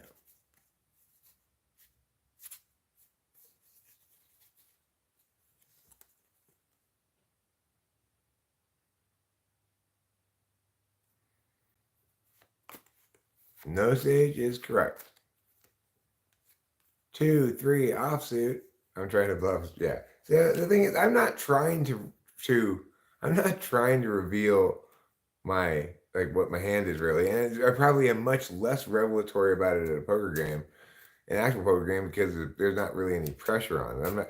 It's like, let's say, I think my hand's probably best, but I'm really hoping to push the other guy off of even a weaker hand because I'm not sure. So I bet 100. The other guy is gonna be able to sort of see my uncertainty in my bet, and if they're a good poker player, will raise me regardless of what they have, and I'll fold. You know. Well, I mean, I am. I remember one time I was sitting at a poker table, and I got a hand, and like I looked at it, everybody looked at me, and I could see like, oh, they all can tell I have a good hand, and they're all going to fold, and they did. Okay, this one and this one. Okay, is this a good, medium, bad, good hand? What is it? Is it good, medium, or bad? Is it bad, medium, or good? What is it?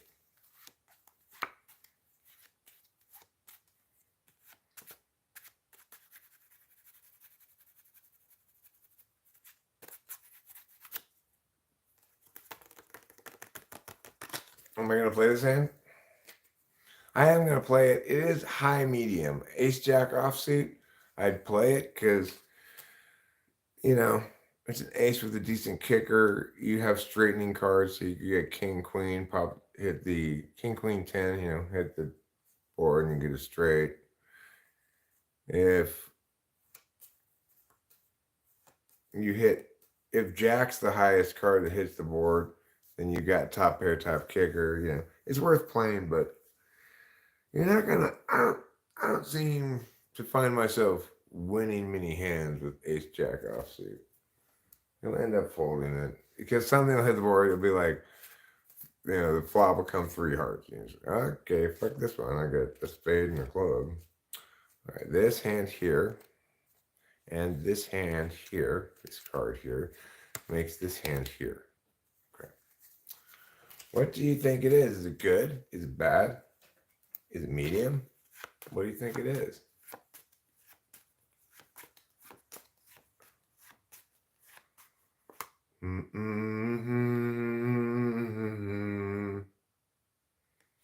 Most say it's medium. I'd call this a bad hand. King 4 offsuit. Get out of here, King 4 offsuit. Nobody wants to play that hand. I think if we were actually playing poker and there was like money on the line, everybody here would be able to read me perfectly. Because I don't know. I just can't seem to. Oh.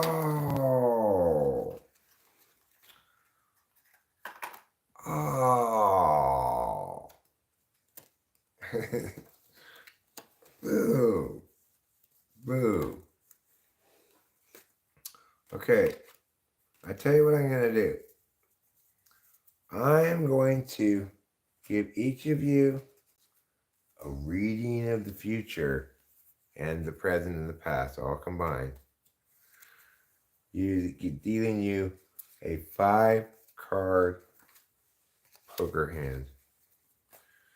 And I'll tell you what the hand reveals about your deepest secret self.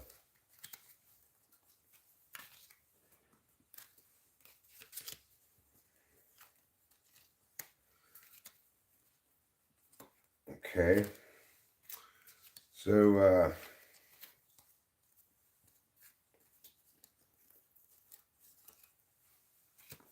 and I'll tell you what I'm going to do also.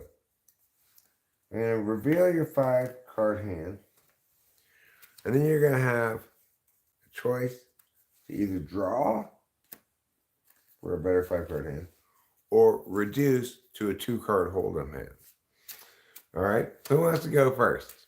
Who wants to go first?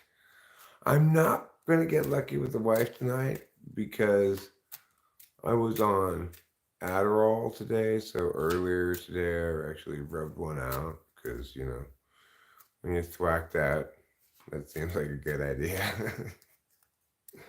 I don't have that much man seed in me that I'm gonna wanna ejaculate again this evening. So I'm not going to have the intercourse with Rachel today. We had intercourse like yesterday or before. I don't remember exactly when it was. A wonderful, wonderful occasion of sweet, precious, intimate lovemaking between a man and a woman who cherish the dampest tenders of one another.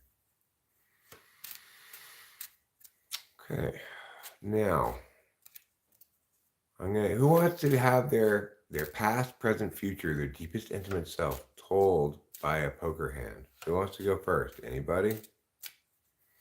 I have the power of tarot and the power of numerology combined into the power of Pokerology. Remember, in Pokerology, you're dealt a 5-card hand and you have a choice. You can either draw to a better 5-card hand, like discard 3 and draw 3 or something, or you can reduce to a 2-card hold'em hand.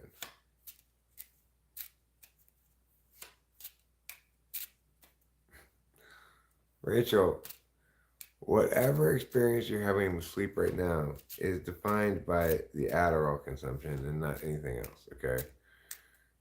As far as like today, tonight goes. Don't worry about like your sleep patterns today, tonight as being indicative of anything other than you took Adderall.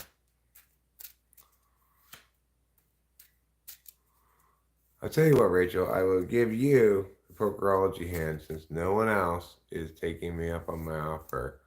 Hopefully you will. So I'm going to deal you a poker hand as follows. 5-card poker hand. And then I'll show you what it is. You will have a choice to either discard and draw, or reduce to a 2-card hold'em hand. Here we go.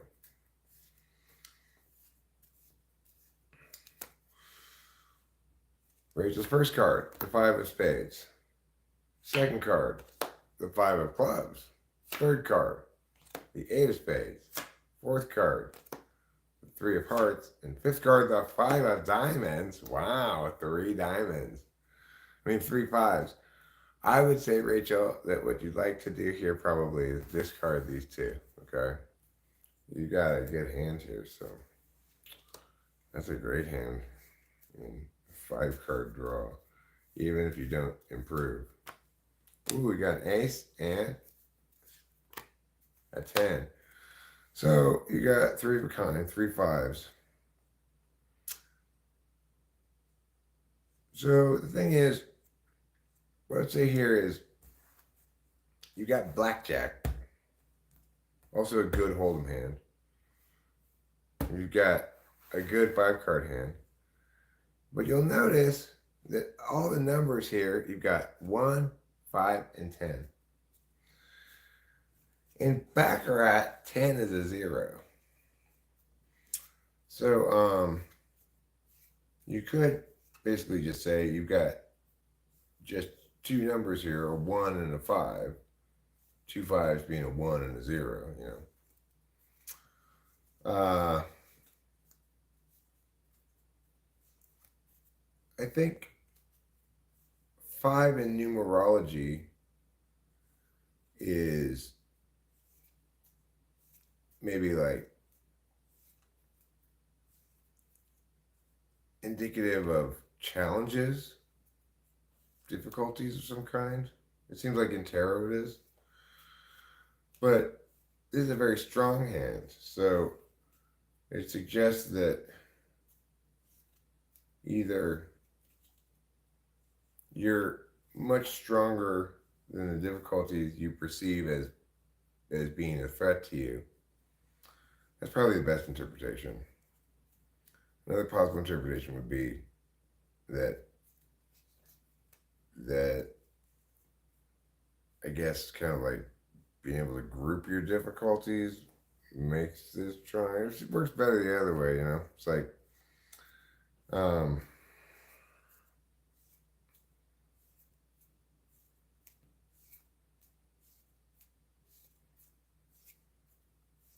I guess it's you perceive each 5 as difficult and are kind of unaware of how strong your hand is, that in fact you're more powerful than you think you are.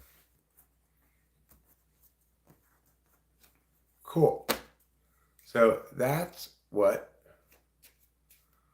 Rachel's Pokerology is. Seems to make sense to me too. Let's see what No Sage's Pokerology is. Okay, No Sage. You got a 5 of spades. I guess I didn't. No, there's a 6 of spades. Okay, good. Afraid I hadn't shuffled well, but I shuffled fine. And 3 of spades. A 7 of hearts. Oh, you don't want it? Well, it's already. It won't be it for you, okay? It'll be for somebody whose name is Yes Sage. Well, Yes Sage chooses to discard these 2 and chase the flush, I guess. Oh, wait, hold on. 7, 6, 7, 9. Maybe chase the, I better chase the flush than the straight. So, okay. Here we go for Yes Sage. 5. I should chase the straight. And, Queen. Well, Yes Sage has a diverse hand, right? He's got the 3, which is kind of like a warm party kind of feeling, right? The 3 of spades, though. So it's like kind of a wake feeling, like a cool funeral. Next, 5 of hearts. This is about setback in terms of love. But there's also the 6 of spades. This one is kind of about moving forward in the shadows. Moving forward in the shadows. Okay. And then the 9 of spades. So this is complications within the shadows. Defeat within the shadows, really more realistically. But then finally, the Queen of Clubs. This represents a rebirth and practical effectiveness.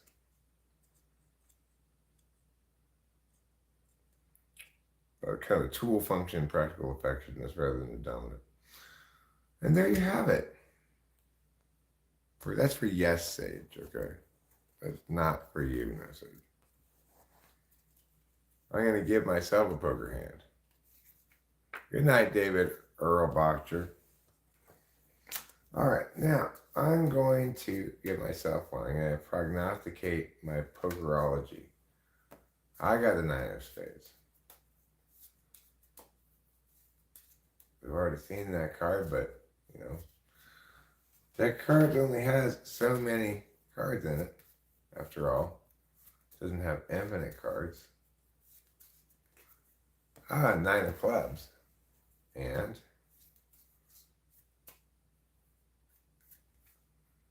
4 of clubs.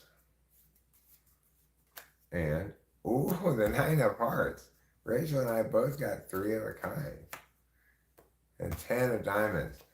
Well, I'm going to obviously draw for my 3 of a kind. Those are good hands, Rachel. You and I both got 8 of clubs. 5 of diamonds. Okay, so 3 9s. So I've got a 5, which is like setback, right? 9 is kind of like defeat. But a very similar message to you. Despite my setback and the mostly like we call a brick in this 8, right? It doesn't really do anything either way. So it's kind of like what 8s are in general. They're like having a rake when you need a shovel or vice versa. So despite having setbacks in diamonds, which is, I guess, like pentacles. In other words, despite not really making any progress on this rental property, and despite having just a rake for a shovel in general in life, and despite the fact that I'm wallowing in defeat, both in terms of rods, both in terms of, this is rods, this is swords, and this is cups. Despite defeat in emotion, practicality, and even logic, these defeats comprise the core of the strong hand somehow. Much like Rachel's situation. Except hers was made of setbacks, mine is made of defeat with a little flavoring of setback.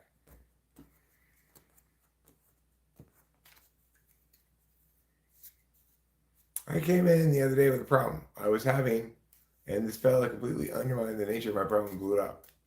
Which fella? Me?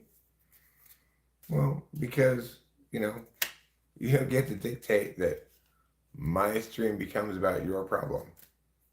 Even if it's really important to you, it doesn't mean it has to be important to me.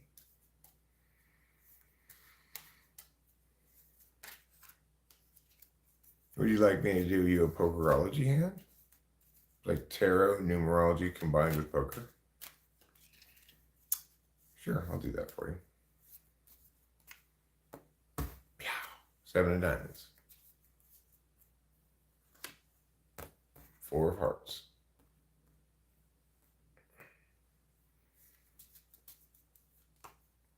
Jack of hearts.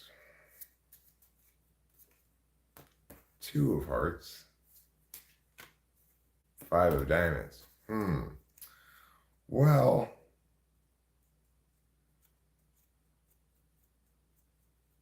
I think let's keep the hearts. And let's draw the 2 diamonds. See if we can hit a flush, but also I like, here's this one. It fell out. 4 of clubs. Oh, good, you got a pair. But also, I like the way that one really kind of jumps out. And the King of Hearts. All right, well, you've got a lot of emotional stuff going on. First of all, there's stuff going on with you with the soulmate. This is like the 2 of Cups, right? 4 of Cups, it's, in some ways, your emotions are being kind of stretched a bit. You're having to balance 4 different things, kind of. But on the good news, you're also being kind of effective adult in terms of your emotions and engaging the world. And you're being masterful of your emotions when in totality, which includes not just engaging the world, but not engaging the world. Additionally, you've got a matching 4 here with cups goes rods. And what that means is your balancing act of practicalities into a square of 4-ness balances nicely with your balancing act of emotions into a square of 4-ness to create a double square called 2 sides of a cube. So basically, you're very strong in emotions, and you've got complementary balancing acts going on with emotions and practicalities, plans, stuff like that. So good for you. You are full of tender juices.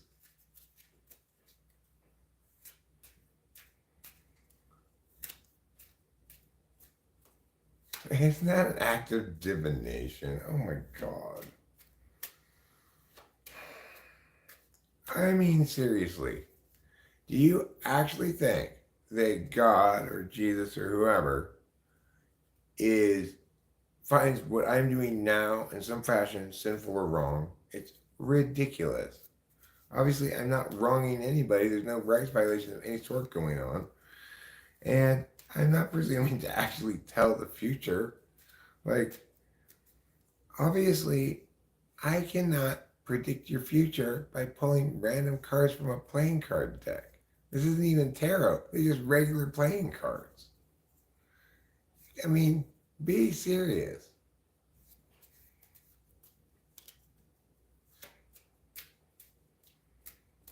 So, G, you're getting a poker hand.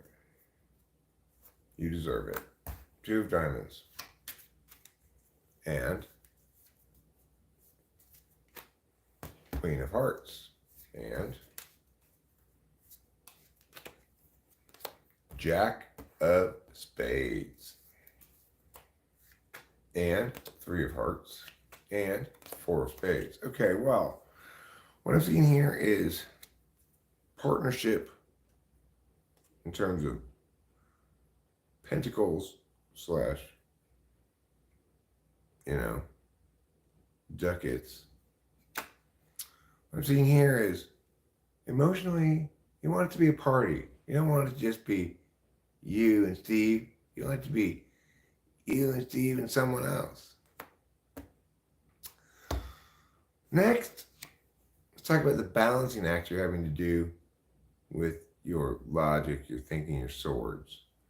Good news is you're pulling it off. That's why you've got adult competency in this area. But note, at the top of your hierarchy is your better than adult competency at emotions. That's not quite mastery. So, not a bad profile for you, Boba Fett. You wouldn't call it a strong poker hand, but it's good portfolio diversification. Congratulations. Goals. We're doing Pokerology, okay? What I mean by that is I've combined tarot, numerology, and poker to tell you the most intimate secrets about yourself. You want it, goals? You got it. Let's find out. Let's find out goals' most intimate secret self. 9 of Hearts. All right. It's not an ideal card to start with necessarily. It's got some implications. I feel you. I got 9s myself. Now, 4 of Clubs. All right.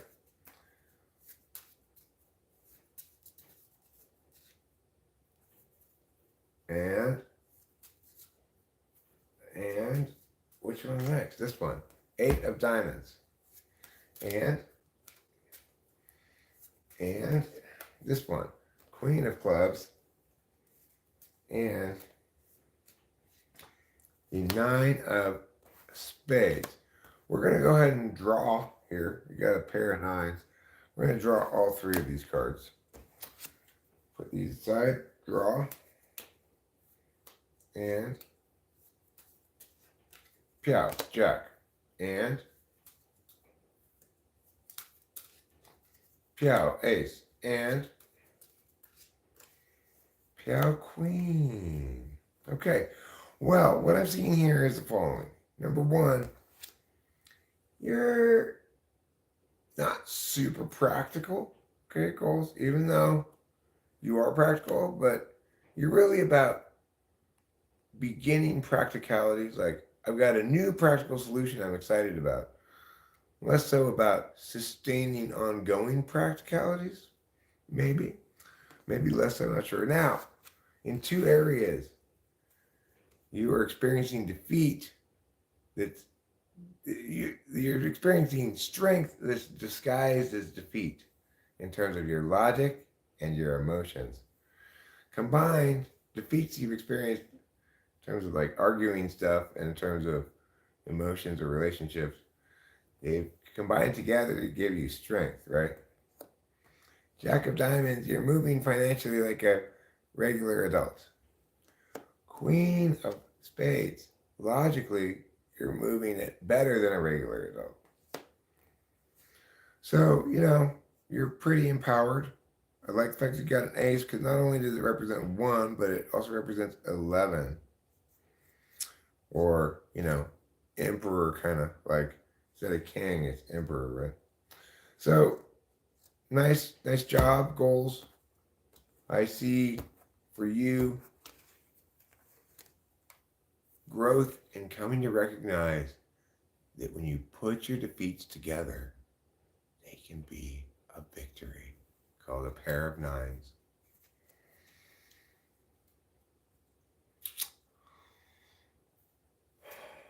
Now, I'm going to do. Sorry, Gold. I got 3 9s. I had 3 9s, so I feel you, dog. You and I had some commonalities there.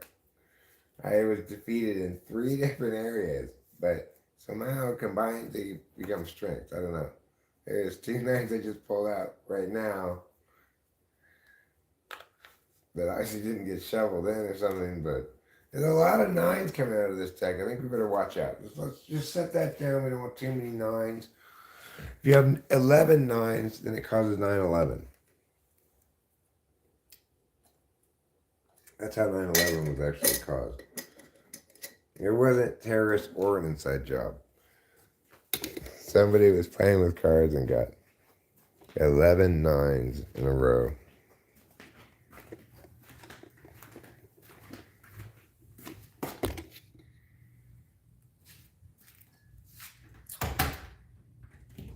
I have a message to Rachel. It goes like this. Come on and touch me, babe, like lovers do. Rachel's always told me that she thinks the Eurythmics are the most romantic band in the world. On her birthday last year, she asked the restaurant to hire a violin player to stand by her table and play Eurythmics songs.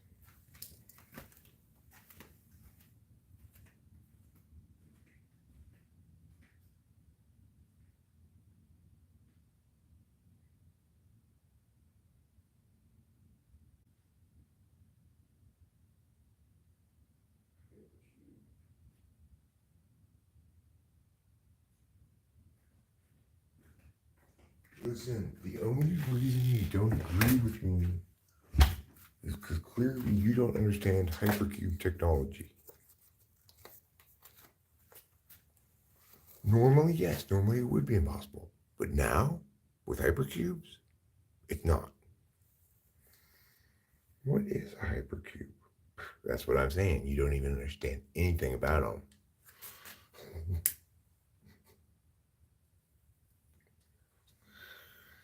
It is a paradigm disrupting innovation beyond your wildest dreams.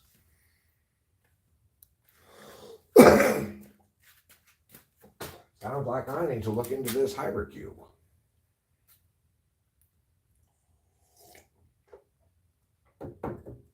What tempo is it? 8:35. Not too late.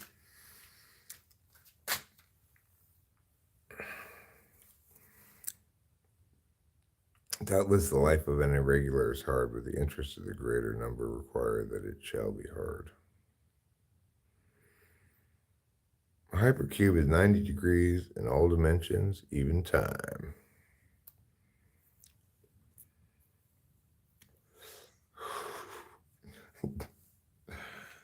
Time doesn't have an angle.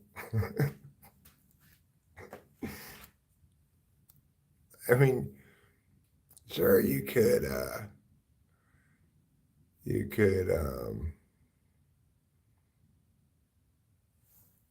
choose to say, let's plot the dimension of time on as another axis in a physical space, but it's like saying, well, let's measure the mass of this apple this anvil and that play, that performance, performances don't have mass. You can't have a 90-degree performance. You can't have a 90-degree time.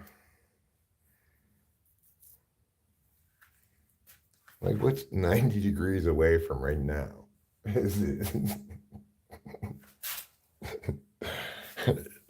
I have no idea how to answer that question. Do you? What is 90 degrees away from right now in time? I guess it could be, you'd say, like, well, right now is 8:40, so 8:40 in the morning would be 180 degrees. So halfway in between there would be like 2 in the morning, 2:40 in the morning or something, or 1:40 in the morning. That would be 90 degrees from now. You could do it like that, I guess. if you mark 24 hours as 360 degrees, I guess you could. I stand corrected. You know what? There is 90 degrees in time. My mistake. My mistake. That's what happens when I assume. I make an ass out of me.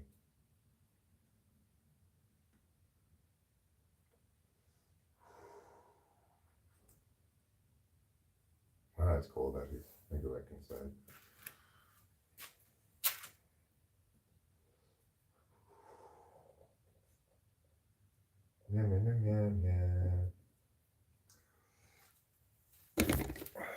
Okay. This has been kind of a pleasant lecture. I wonder if Rachel's still awake.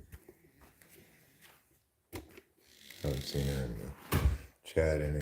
She might be listening to something else or gone to sleep or something. Space and time are part of the same thing. Well, not if you're measuring them as separate dimensions. Like, for example, space, you're breaking into 3 dimensions, right? And you're saying, let's measure reality in 4 dimensions instead. So by defining them as separate dimensions, they're not part of the same thing. They're on different axes. What Einstein argues and is correct is that that curvature of space is also equivalent. It infers curvature of time because of the nature of the linkage between the distance light travels in a certain period of time and the absolute standard of what you compare against, right? In other words, it's logically impossible for an observer to account for the speed of light in calculations. That represents the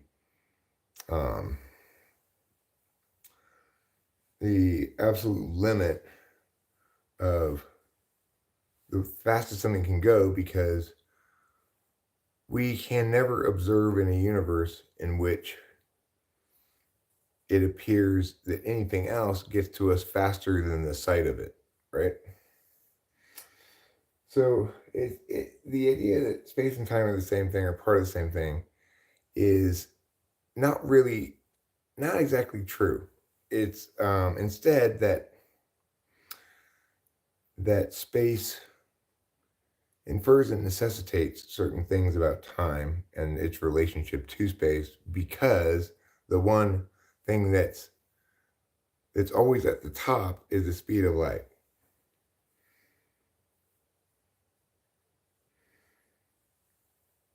Doubtless we cannot see the other higher space lands now because we have no eye in our stomachs.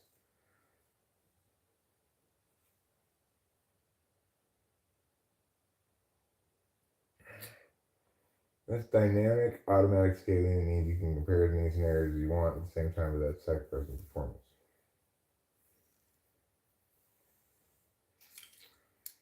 Do I think about free will? Well, yeah, absolutely, because I'll explain it. Okay.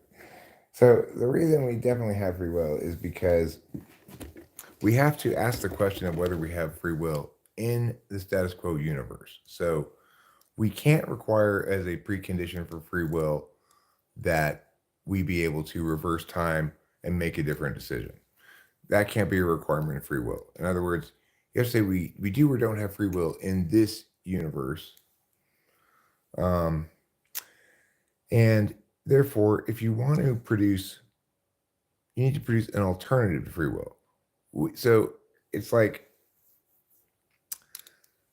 in the status quo, we know we can consider multiple options before making a choice. That would be consistent with an idea of free will and making it being possible to make one of multiple choices.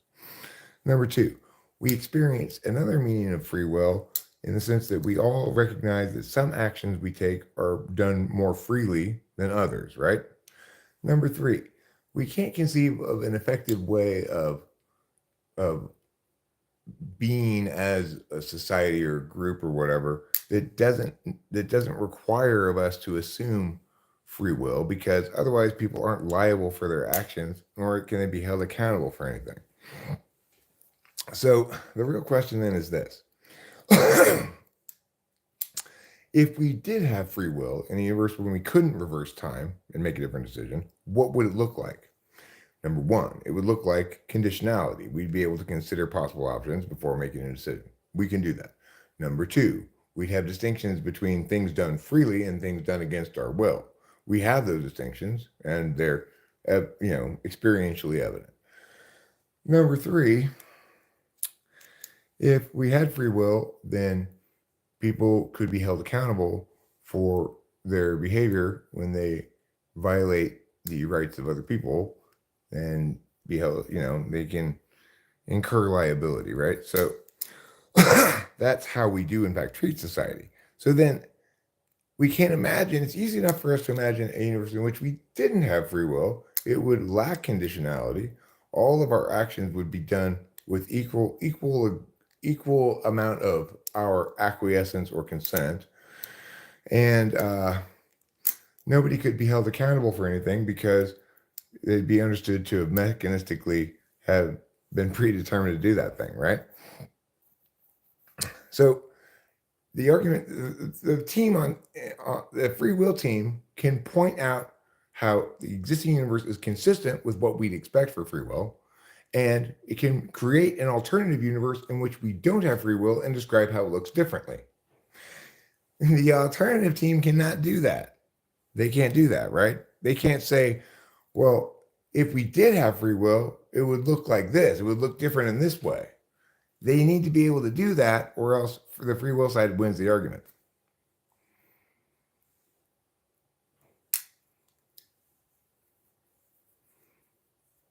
Well, if we define free will by its actual attributes, namely,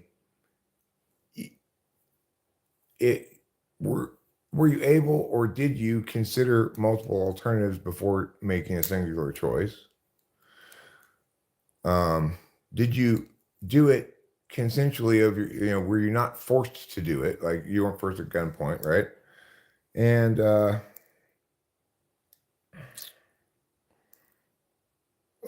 do you incur liability is kind of like a question of, well, are you sane? Maybe, he did that and everything, but he's not liable for it because he's insane. In that instance, you still have free will, but you're not considered responsible for your actions because of a mental illness, just as somebody who's in the late stages of syphilis and is all shaky and moving around, you can't be like, hey, stop, you're being rude, shaking like that, because they can't control it, right? They can't, if they are shaking like this and they accidentally bump into you, you're not gonna be able to successfully charge them with assault because it was definitely accidental. You might be able to find some kind of liability if some harm was done, but even then, you're very unlikely to get anybody to side with that, right? So we recognize those things.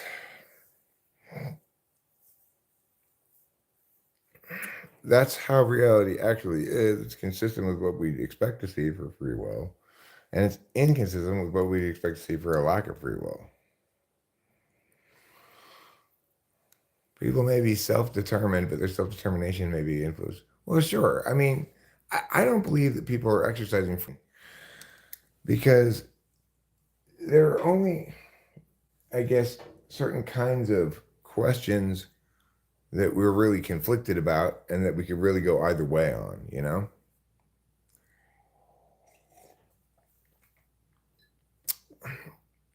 Like, at some point, I'll have to pee again and I'll get up and go pee.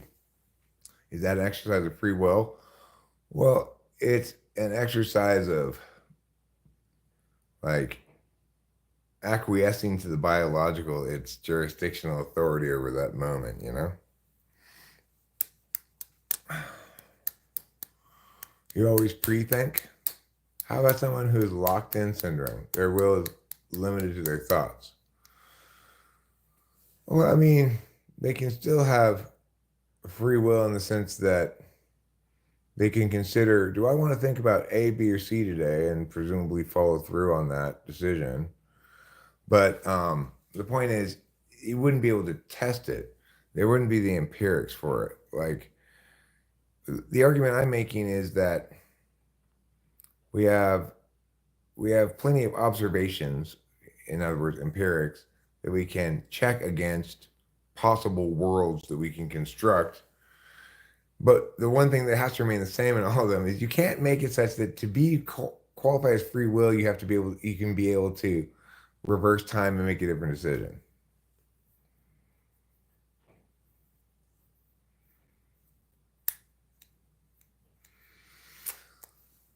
Well, I mean, money, it is the case that you can write down lists of relevant factors that you otherwise wouldn't be able to all keep in mind at the same time and evaluate it through a number of different lenses to attain additional clarity about what ought to be done. For example,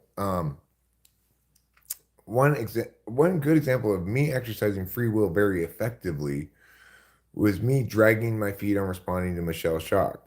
I didn't feel when I first read those legal documents a great deal of clarity about what I ought to do. I thought, well, I guess I should meet her in front of this copyright board because then at least the possible damages are capped. But I elected not to act. I dragged my feet. I kept delaying taking any action and making a decision on it. Eventually, I read it more times, and I realized, oh, if I opt out of this, there's 0% chance she's going to try to sue me in federal court. That's why she's doing this in the first place, because she knows she can't possibly sue me in federal court. It'd be way too expensive for her. She doesn't have the money for it. And even if she did, it would put her at risk of so much liability because it doesn't have the limited countersuit abilities that this copyright board has. So once I put all the pieces together, it became clear what the choice should be, right? So the free will there was not in the choice I made, but in the decision not to make a choice for as long as I did.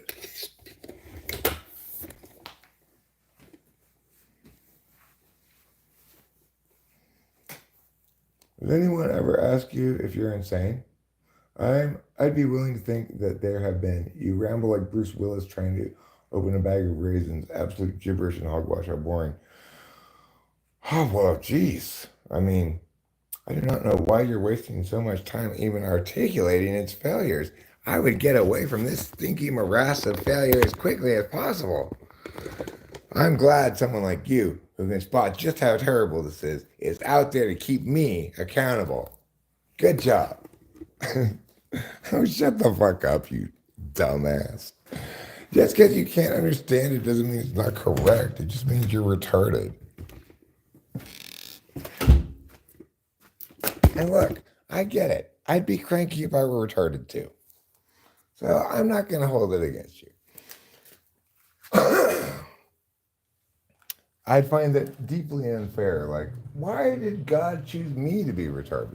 I'm sure you feel that way every day, so I'm not going to make you feel even worse.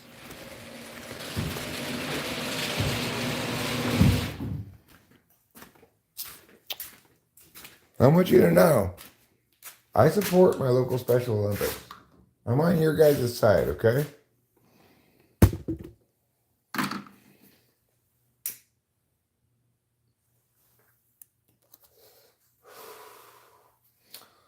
I think we can all give him a round of applause. He did his very best effort at trolling and, overcoming his disabilities. And, a good effort is a success in itself.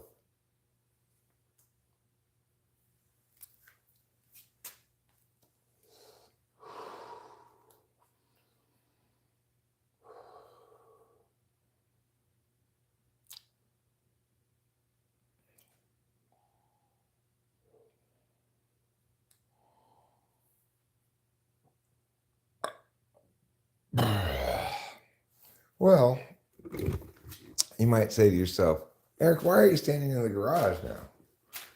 And the answer is, it's a little bit warmer in here.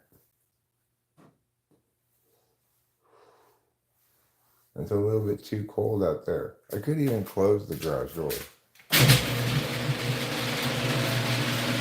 If I wanted to get real warm.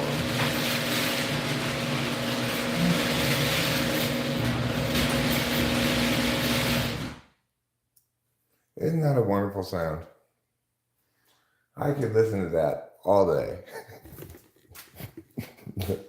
Open the garage door, close the garage door. Open the garage door, close the garage door.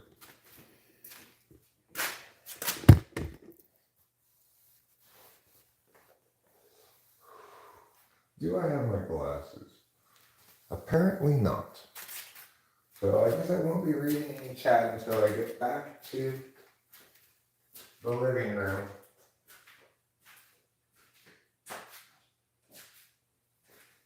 Here I have 0 ways of reading the chat. In the living room, I have 2 ways. I should have 1 way here. It would be probably a good idea to leave a pair of glasses out here for future instances like these. Until then, I'll continue soothing you with the melodious pitter-pat of my vocal panderings. Oh yeah, it's like a sensual massage to your inner ear. In 1982, I was voted sexiest voice for an 11-year-old, and I've won the award every year since. That's pretty good. And then for most of those years, I also won sultriest voice. My dulcet tones, yeah. Dulcet tones. Oh, cranky Frankie.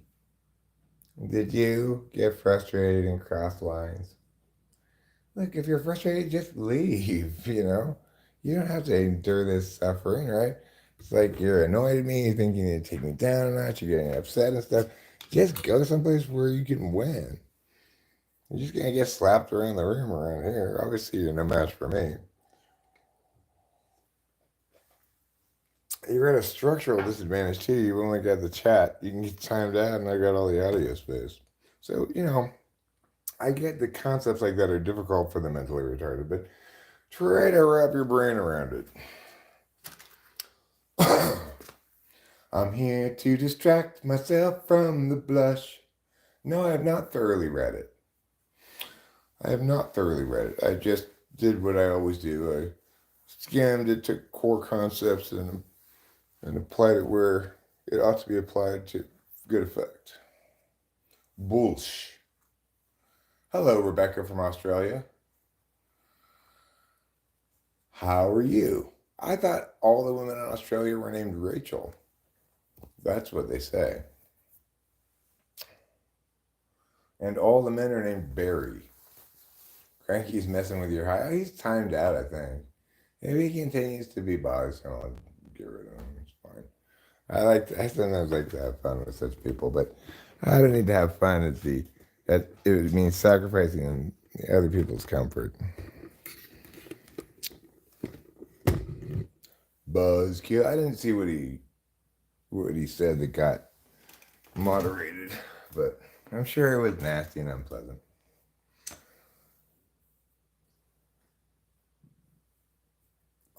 I'm not entirely sure what the ultimate logic behind that whole thing is, because the thing is, even if it gives you good emotional satisfaction when you successfully trigger somebody and get them upset or whatever, if you fail, it seems like it's you're gonna get some backwash of misery onto yourself that may probably exceed whatever positive emotional kick you get when you successfully get under someone's skin, you know. Oh, you're talking about Rachel. Well, that's good reason to hide that fucker. Let's see. Okay, yeah, we'll just hide him.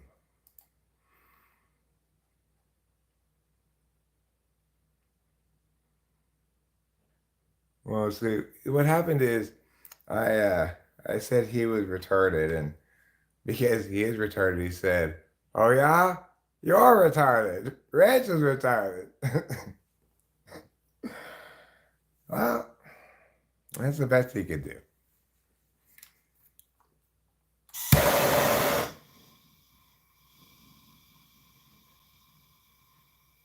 I have strong homosexual desires to be thrusted by several men in India. Well, good for you. Good for you.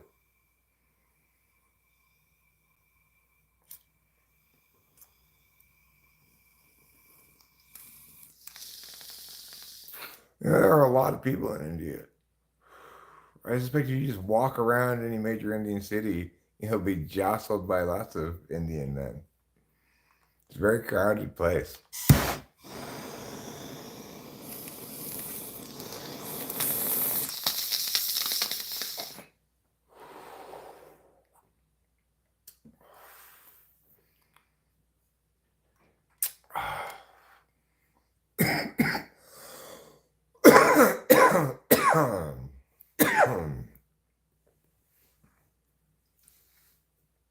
Well, that's fun, Wisdom Mom. I like your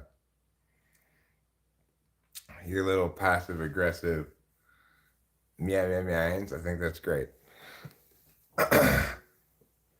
But let's say it's like I think Rachel's asleep or maybe listening to something else.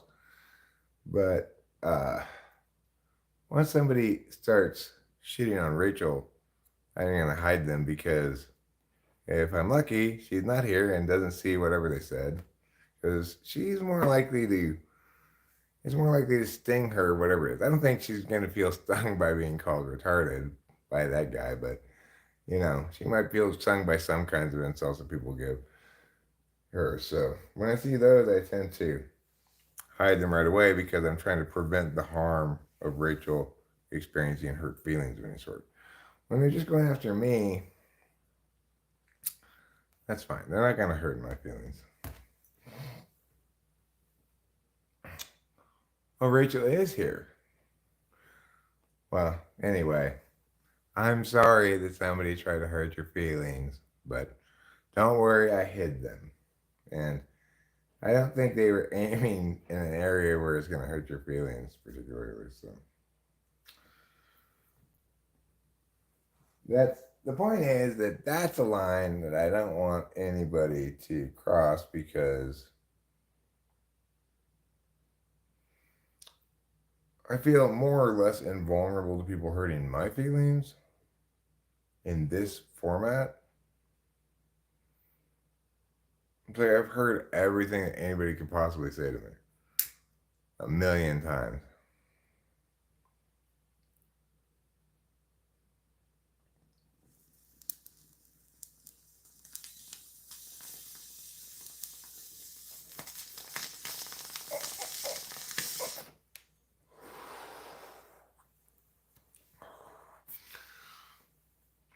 Well, bread is a specific bed that we have here in the house, you know. If she's going to bed which means that she's going to bed upstairs. But she'll probably say, I'm going to bed upstairs, right? But if she's going to bed, then she's going to our bed in the master bedroom downstairs. We don't always sleep together, but we always sleep together some of the time, you know? Whenever I get insulted, I try to elevate it as a proposition. Apparently, you're not supposed to. A tear in the is causing a deorbiting as we speak. What's a deorbiting? Simple Girl says, you can't hurt me with words because I've heard it all working with people with behavior issues. Yeah, I mean, that's the thing is, in general, people can be very much hurt with words, but if you're doing a job like Simple Girl, or if you do this, where you genuinely get to be fully desensitized to it, because first of all, it's like there's not really insecurities that people can attack me about here that are going to bother me, because it's like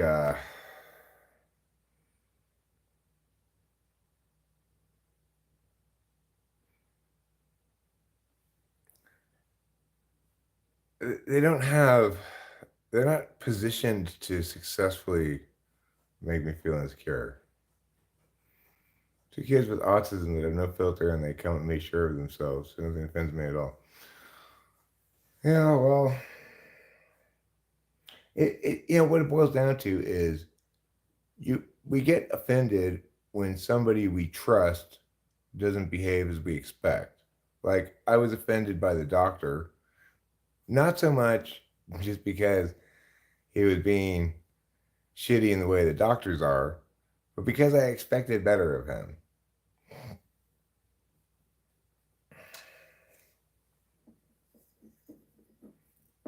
Like, some, like, particularly vitriolic troll who just hates me because, I'm not vulnerable to their shit. Well, they're never gonna successfully get under my skin because they're not positioned to betray any trust. On the other hand, it's like, Con Man's gonna get under my skin because he's not trying to get under my skin. He's just being relentlessly wrong over and over and over again because he is, not because he wants to be. So that's going to get under my skin because I'm going to keep trying to fix this problem. I'm going to keep getting pushback from the problem that needs to be fixed,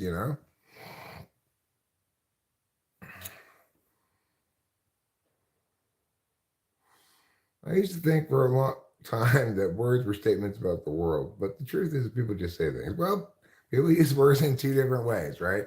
They use words to convey information, or they use words to express themselves. People who use words to express themselves often have difficulty when it comes time to code switch and use words to deal with information. I mean, 13 and 15-year-olds are always going to be a pain in the ass. They don't need to have anything wrong with them to be a pain in the ass. You got to beat those little shits. No, girls, don't listen to No Sage. You don't need to beat them, okay? I strongly recommend not beating them. You must go through a lot of lotion at your house.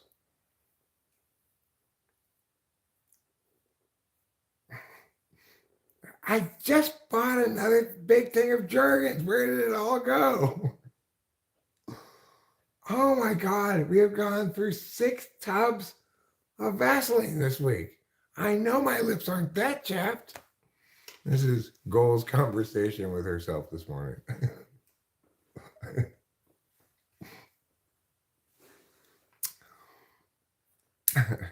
I know you're not going to beat them. I'm sure No Sage knows you're not going to beat them too. Why are these socks all crusty and hard? What are you stepping in school, son? At homeschool, son? Make your socks all crusty and hard.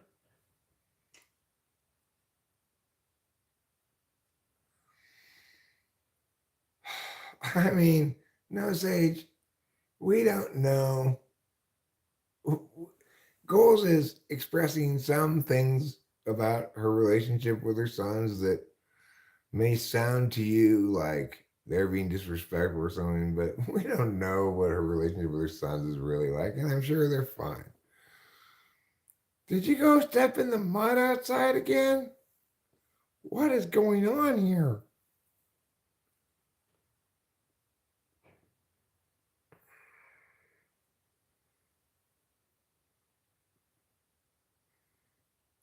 I made sure they have no access to the internet, so they can't possibly be looking at pornographic pictures. They're like a J.C. Penney male catalog, looking at some lady dressed in horrible slacks and a shirt. Oh yeah! Look at her pose with her knee bent. I have a video where you play the violin. Oh, Goals has a video where you play the violin. What point is it? No matter what anyone says to me, it never shocked me.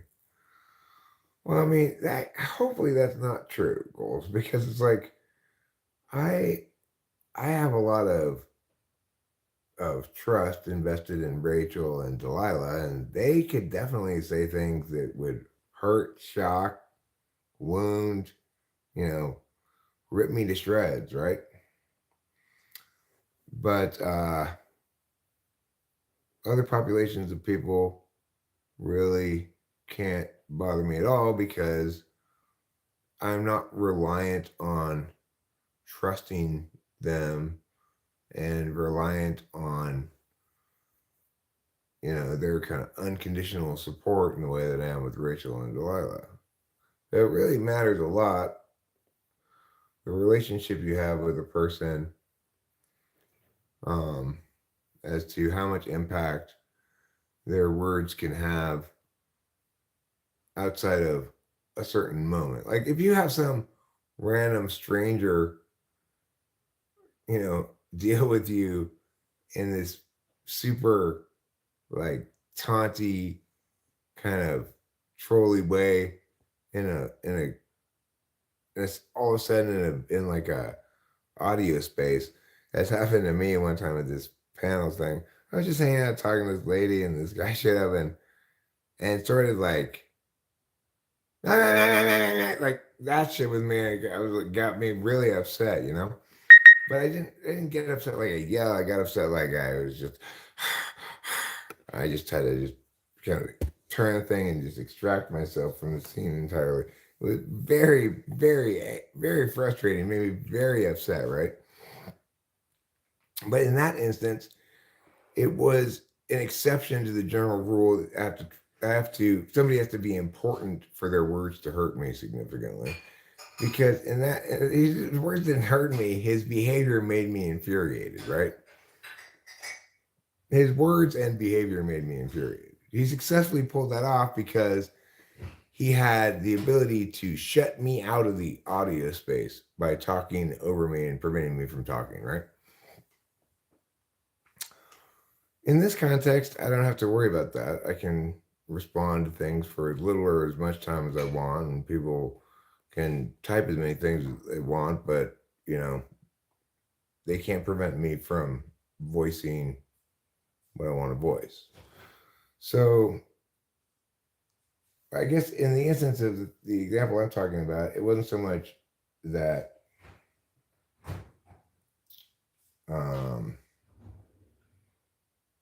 his words hurt me or bothered me, as it was his disingenuous use of words to avoid actually talking about anything meaningfully infuriated me,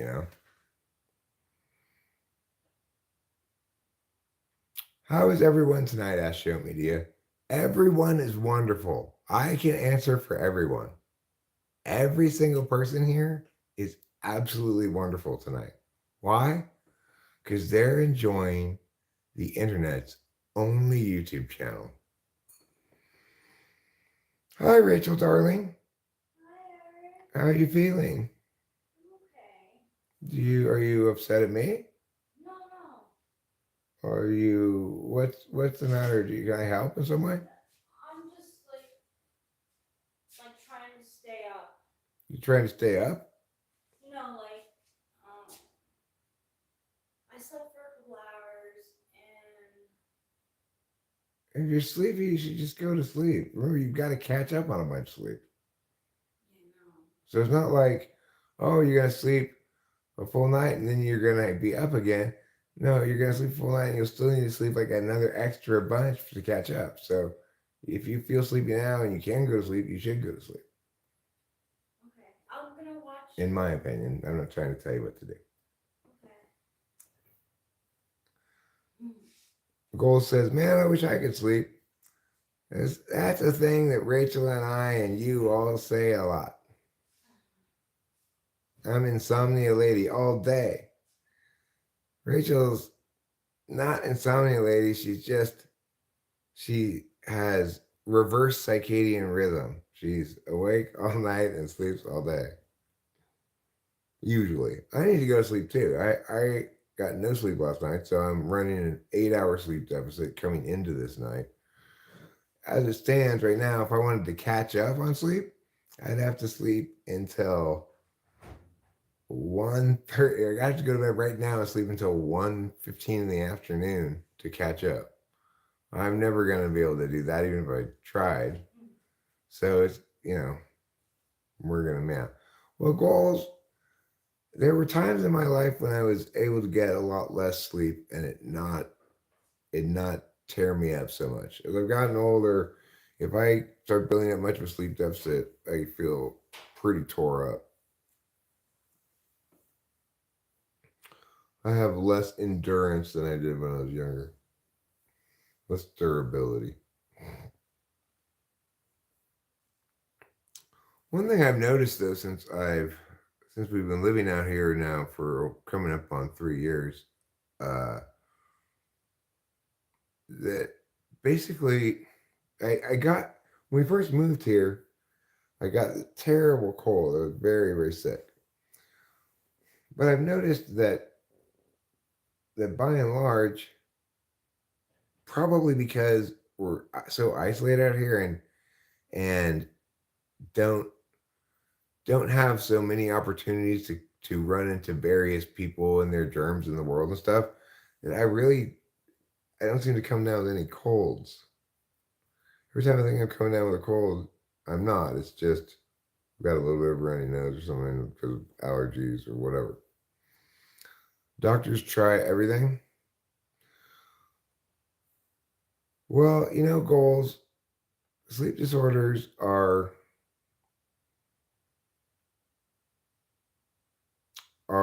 potentially kind of a big deal, depending on how you personally react to lack of sleep and whether or not if it gets worse. Like you're consistently getting 4 hours a night of sleep.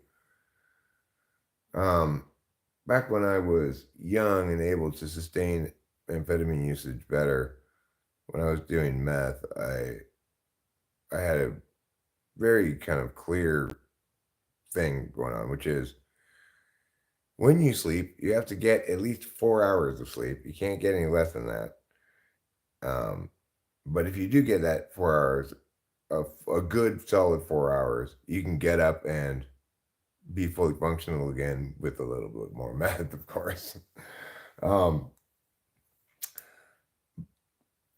And I could go for good stretches of time getting, 4 hours one night, maybe 6, maybe 8, then 4, then maybe, 2, running big sleep deficits. So when I finally quit the stuff, I was literally on sleepy week for like 3 months. Yeah, insomnia is not fun. The thing about it is, Rachel and I create our own problem here. We don't really have a problem. Rachel is not getting too little sleep overall. It's just that she tends to sleep all day and I tend to sleep all night, and I can get a little fussy about that. Like, I feel alone. I want you to be awake with me. It's not, hey, Kamoto, wonderful to see you. I wonder if perhaps you'll be able to come up and visit sometime soon. Hello from Attica Prison. Well, welcome, Attica Prison, to California, United States, Mariposa.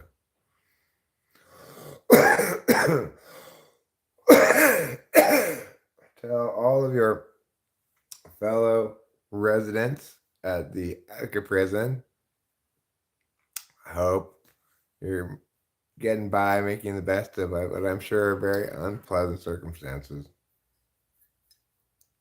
I wish you well. It is beautiful up here.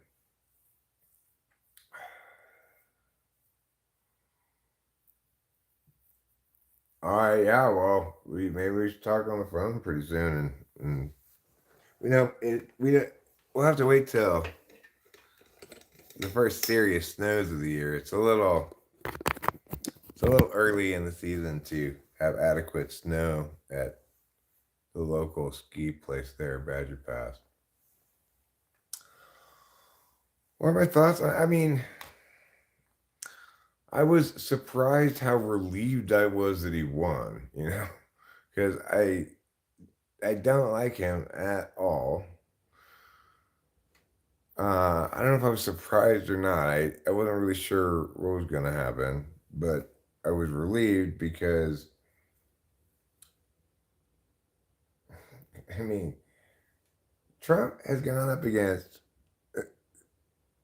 the candidates in the last 3 elections, which include Trump, Hillary Clinton, Biden, and Kamala Harris, comprise the single worst 12-year grouping of candidates in American history for sure.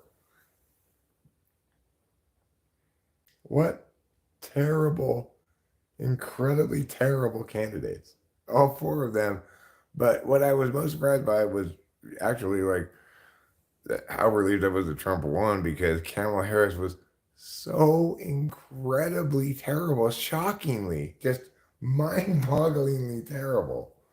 I fully expected, let's see what this Kamala Harris lady's all about. She surely had to be better option than Trump, and I was surprised to discover that she was worse by a clear margin. Maybe not a huge margin, but by a clear margin. So I actually felt relieved that he won, which is insane. I never would dream I would have said that.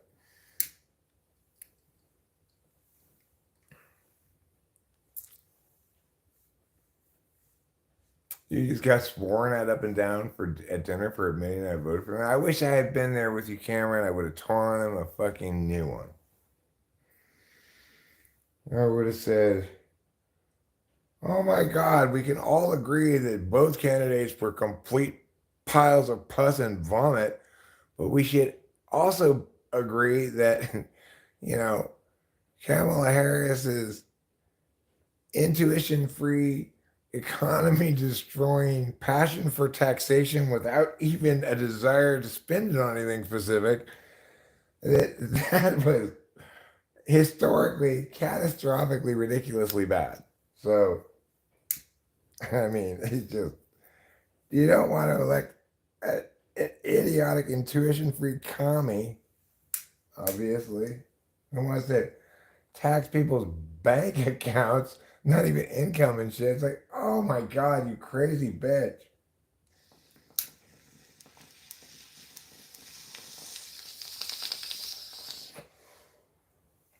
The solution to our problem for a person with any intuition at all who is on the side of more government would say, solution to our problems lies in these important social programs that I need more money for to fund them. Kamala Harris is like, the solution to our problems is increased taxes. I can't believe, how in the world are these turds floating to the top of this process. It's insane. I prior to 2001, George W. Bush, American politics generally seemed quite sane to me. Even at the time, I'd get mad about certain things, but it felt like a perfectly well-functioning democracy. Ever since George W. Bush, oi, oi, oi, oi, oi, what is going on?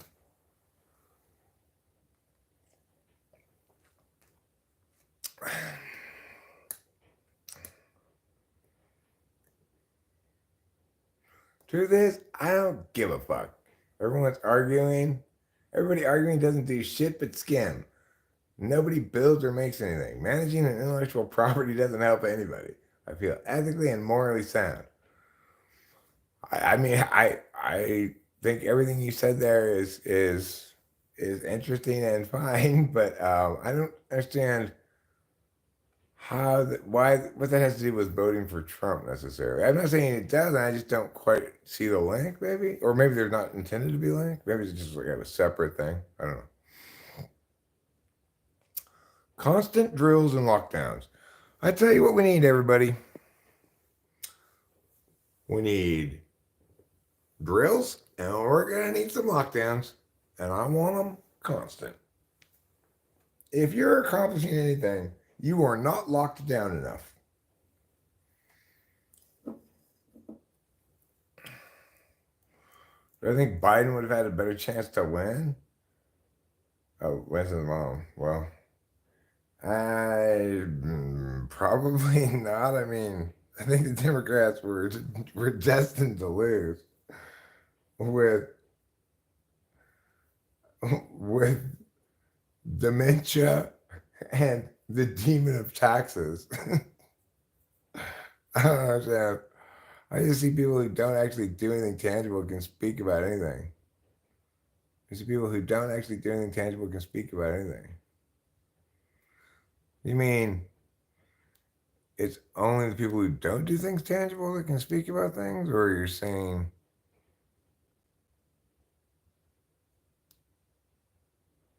they feel like they know about anything even if they don't know about it? Like that? De-icing Biden is not heuristic or Freudian. Ongoing lockdowns still good in schools. Well, yeah, I don't know because I don't have any kids, school-age kids now. Honestly, what can he do in 4 years? And I'm not super worried about Trump for that reason as well. There's only so much he could do. I'm just glad the internet exists so all the Kamala voters could flock to it during her lawsuit cry to the general public. I've not heard very much pro-Kamala stuff, frankly. I think that there wasn't any pro-Kamala stuff. There was just anti-Trump stuff, which preferred her as the alternative. And in contrast, I think, Trump has many more passionate supporters. He should have just as few, but he has many more. Because, of course, why? The reason you shouldn't be a passionate supporter of Trump is exactly why he has them. He panders to his base. He doesn't give a fuck about the people who didn't vote for him. He doesn't give a fuck at all about representing, making Americans feel as though they're being heard or their interests are being represented at all. He demonizes the other guys. He's got his own facts, right? But nevertheless, he's got an enthusiastic group of people who really like him, We went into a store yesterday with Dave in Mariposa. We've been in there before. The guy doesn't seem to remember us, but he had his MAGA hat on, and he's a super nice guy. It's like I don't bother in real life. I don't talk politics, with people unless. But at least our president can walk out to the theme music of 50 Cent. No, he can't change the Constitution. You need constitutional. You have to pass a constitutional amendment. Is very difficult.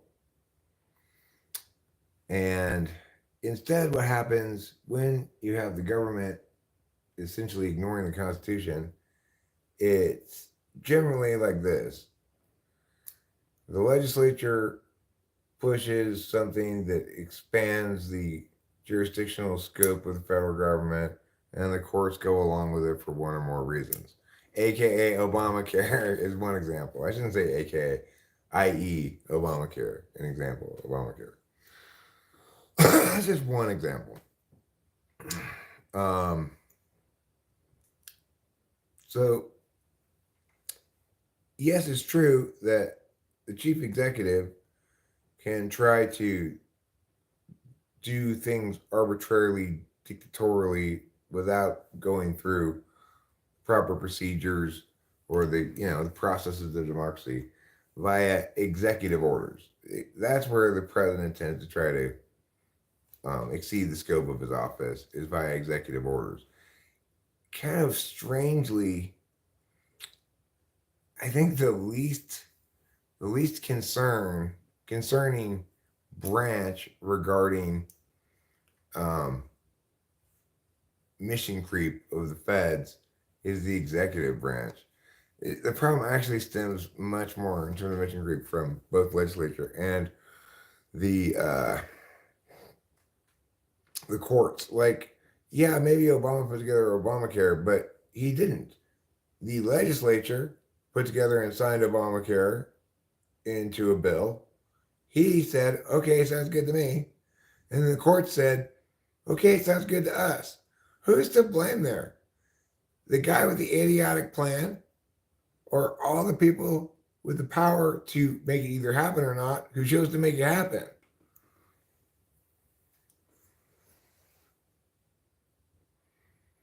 Do I think Musk will be his right hand? I don't think so, because I don't think that Trump is very capable of finding common ground with somebody who pushes back. Because I think in many instances the pushback is correct. Trump can't win the argument because he's TI polar. And so you're fired. And accordingly, the last Trump administration had the most insane turnover rate within the administration. It had to be. There could not possibly have ever been an administration that had anything, even a fraction, as much turnover as Trump had in his first term, right?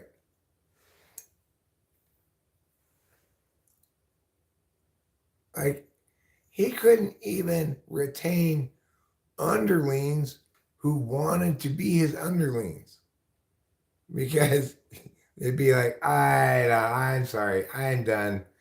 This guy does not listen at all, and he's got terrible ideas. And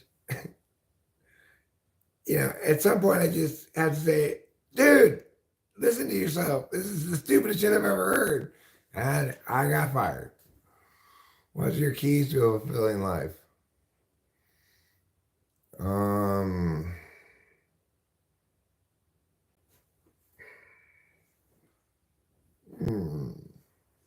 Ah.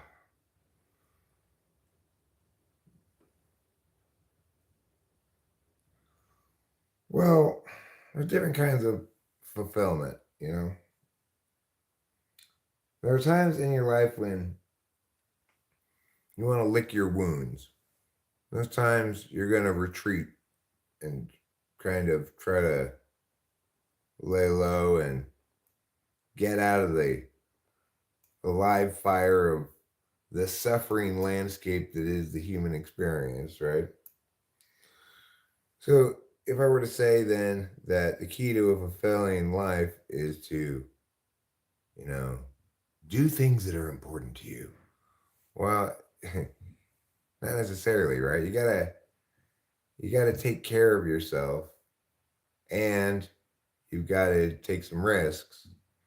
You got to spend some time doing shit that's productive, so shit that you have to do that's productive, shit that you want to do that's productive, shit that you don't want to do and don't have to do but really ought to do that's productive, like, clean the bathroom or something. It's when people talk about what comprises a fulfilling life, it's invariably framed in terms of understanding what you really want and dedicating yourself to getting it. But that only applies to people with certain ways of paying attention. For me, I don't have good clarity on what I really want. It's at least at the level of, like, do I want to work on recording music or making a live stream or playing a game on the PS5? What's the new word for that? Let me see. Tariffs don't concern me. Says Simple Girl. It doesn't really concern me that much either, because it's, again, those kind of things that you can do with executive order can be rescinded with executive order in the next president. Things are slow moving. 4 years is a longish time, but not that long time.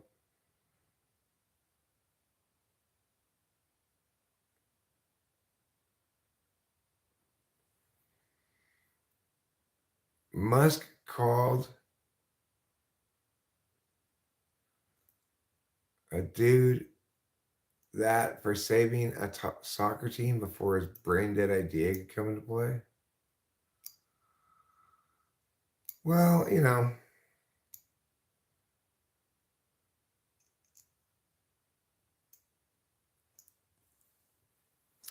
I pay school taxes and I'm homeschooling kids. How is that? Well, I pay school taxes and I don't have any kids of school age. How is that?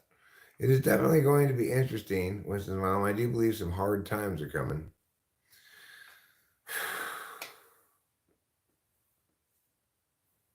Yeah, I need to get cracking on shit. Like, I need to get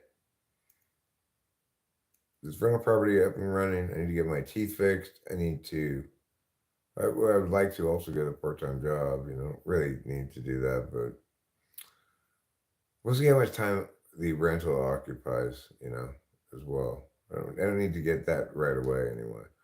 But somewhere in the next year, I want to get all those things accomplished, uh, which is to say, get my teeth fixed, get the rental running smoothly and making money on the regular, and work like 20 hours a week at one of these little markets around here. Mostly because I want the additional structure in my life, but also because, you know, if we're running pretty close to even, like, we're not bleeding money, then I'll feel very comfortable. I'll feel like, okay, everything's fine.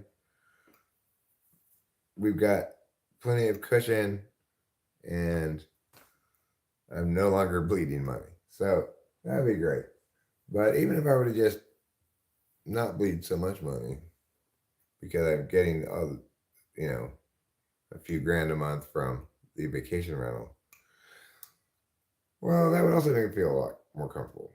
It's tricky for me to want to shell out the 25 grand to get my teeth fixed before I get cash flow things dealt with, especially since the only reason I don't have them dealt with is because I am impossibly lazy.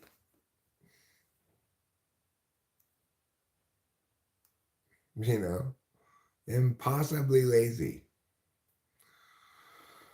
That's the worst. The worst thing about the Trump administration is this deportation shit. It's a catastrophically bad idea on both human decency grounds, on economic grounds, on just community stability grounds. For example, is Trump going to replace the Mexicans that I want to hire from Home Depot with Canadians or something? Excuse me, why are you taking away my Home Depot Mexicans? I don't want to clean my garage by myself. In fact, I don't want to clean it at all. That's why I'm hiring them. They do an excellent job. All you gotta do is drive them to your house, feed them lunch, pay them like $20 an hour or something, and they'll get shit tons of work done. Right. Gold says, hey, he's got a guy from Guatemala. Oh, you're fine then, Gold. Trump doesn't have a problem with Guatemalans, okay? He's got a problem with Mexicans. Yeah, and the thing is, I'm not saying like let's stop hiring Americans so we can hire underpriced illegal labor. I'm just saying there are some jobs for which that's what you want. Like I had this job in Temple City I needed to get done. I had my garage was just stuffed full of shit all haphazardly. I hired 2 Mexicans to take all the shit out of my garage and put it all back in, but more like nice and neat this time. You know, it took 2 guys like 6 hours total. So it was like cost me like $200 plus lunch for them, you know. It seemed like a fine enough deal to me. And I thought they did a wonderful job. And I had my employee from my debate school. He spoke Spanish. He was from El Monte. He was Mexican.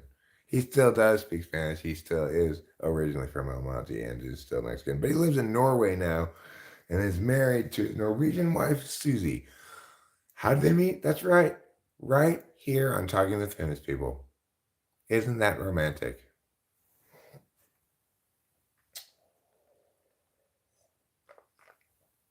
Did they clean it?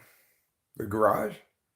Yeah, well, they took it wasn't dirty exactly. They took all the stuff out and then they did a little sweeping of like cobwebs and shit that were gathered in the corner. But then they put the stuff back in, but this time it was organized so that it took up as little space as possible. Because if you just like pile shit haphazardly places, it takes up a lot more space than if you carefully pack it, you know?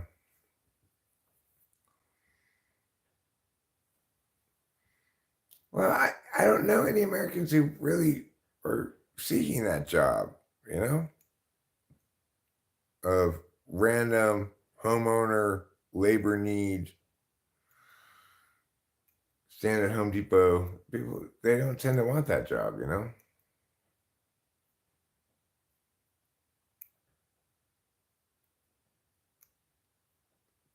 If he deports and he have a plan, he won't. He won't have any plan. I think our best hope is that various mechanisms of pushback, stall, check, balance, whatever, frustrate him into ineffectiveness, and he gets distracted by something else, you know? And hopefully the thing he gets distracted by is something else isn't important. You know, if that all happens, then great.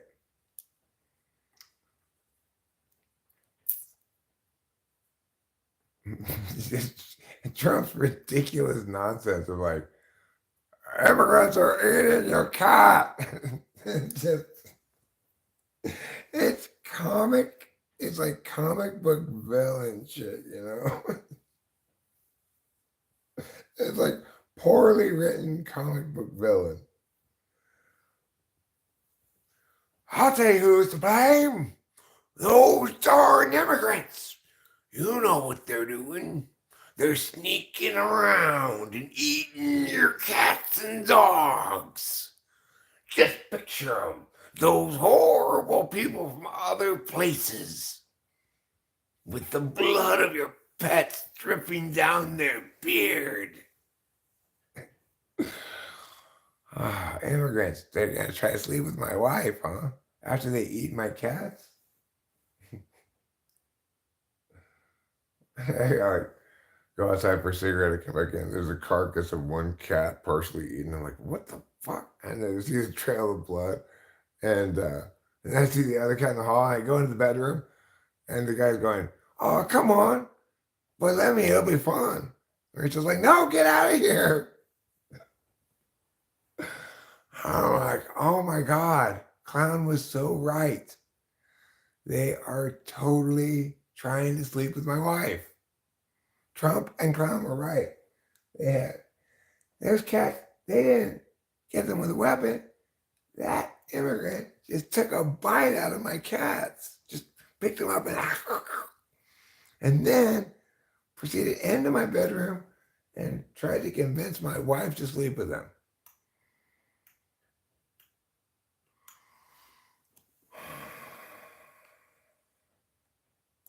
Let's see. I hope. Mr. Trump, sir, you say in Ohio that people. I don't want to watch respond to some political thing. Okay, I don't want to do it.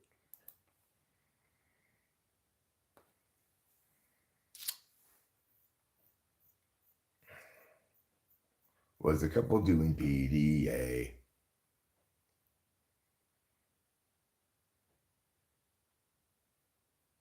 I don't want to see that though. I don't like to see political stuff because, like, almost all political humor is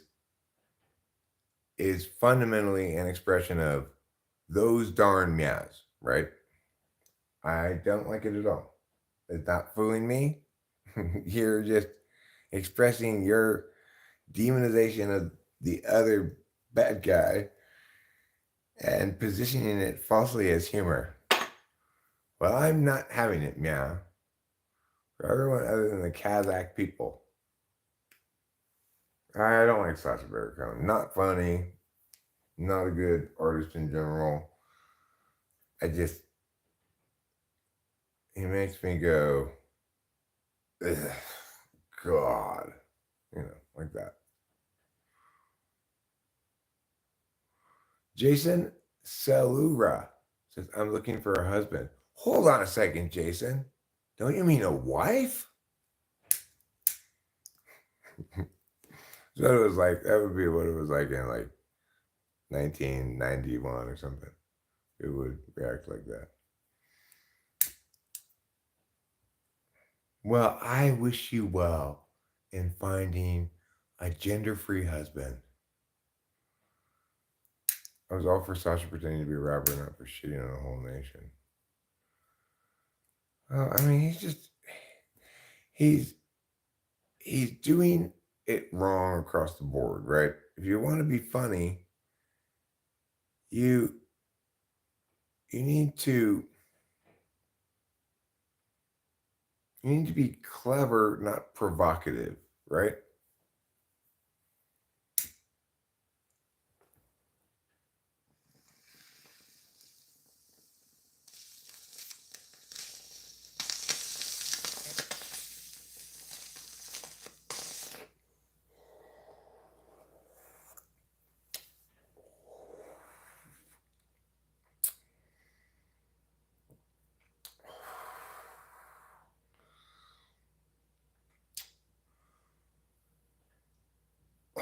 Kayak people are just like regular people, okay? Except they float down a river on a boat with an oar.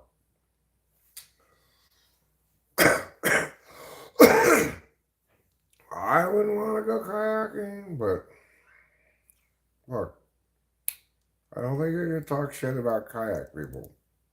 They're not that much worse than regular boat people. That's retarded, Joe. Uh-huh. They have a bill to fine people for doing that because it's illegal. For doing what? Eating people's pets? Nobody's gonna eat your pet. Oh my God.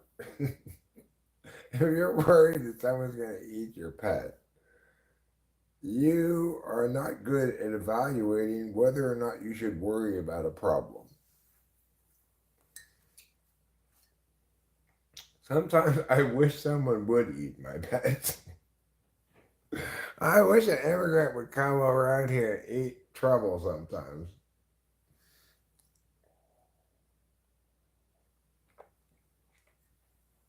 Show media. Beef and pork and chicken are not animals. I feel very sad if somebody ate Capillo. You have a bigger chance of a smackhead in America chewing on your puppy than that happening overseas. I don't really want anyone to eat trouble. I'd feel totally bad if like a coyote ate it tonight. I'd be like, oh no, I said it again. I feel so guilty. Dutiful and uncouth, it seems. Who is dutiful and uncouth? My cat? Immigrants? Show you're completely brain dead, brother. All right.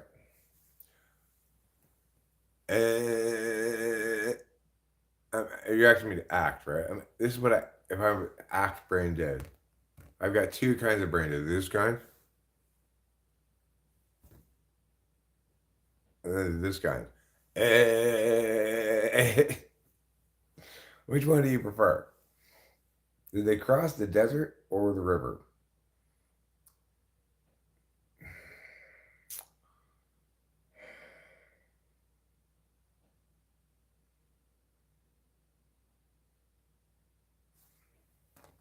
I don't know. What do I know? I'm just a guy with a dream and a golden halo.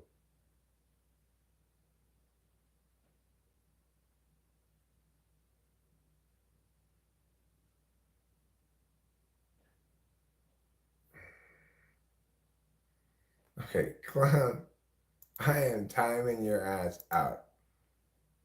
That's ridiculous. You are living up to your name. If you expect anybody to take seriously the idea that show media was making threats.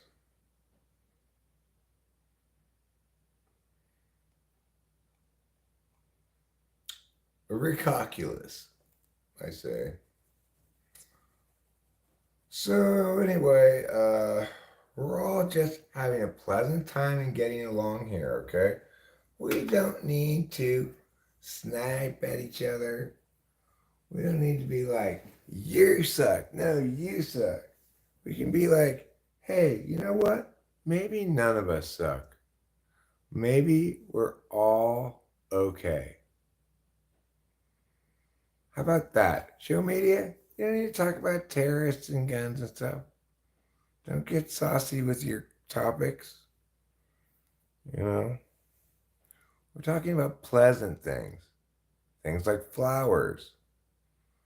Things like a pen pal. How many of you guys here right now have pen pals?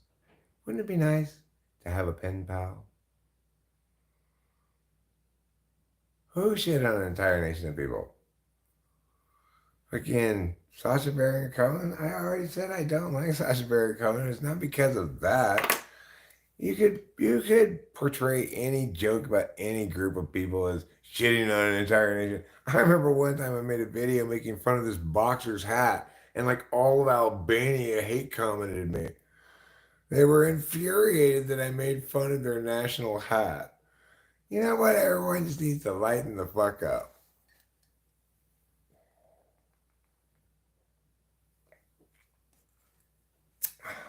Yeah, that's what we should do, clown. If you're going to name yourself clown, maybe you should get in the habit of making light of things.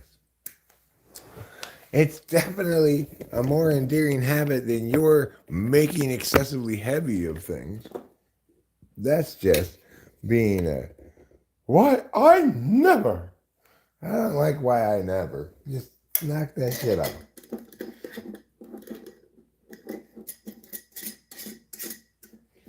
I do declare I have the vapors.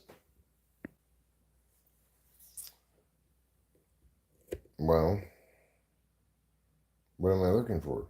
Right, a cigarette. I've got a lighter. Yes, got a drinkish sort of thing. I'll take this water. Now I have a drink.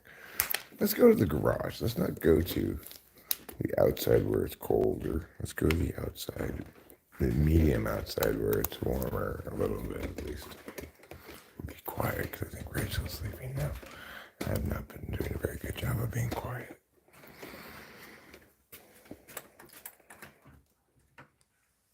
When I finally go in there to go to bed, she's like, so give me this dirty look. Say, you are noisy. that would never happen. Rachel's much more subtle in her critiques than that, you know.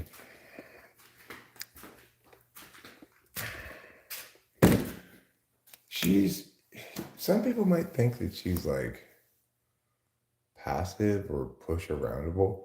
She's absolutely not push aroundable at all. Rachel doesn't like it when Rachel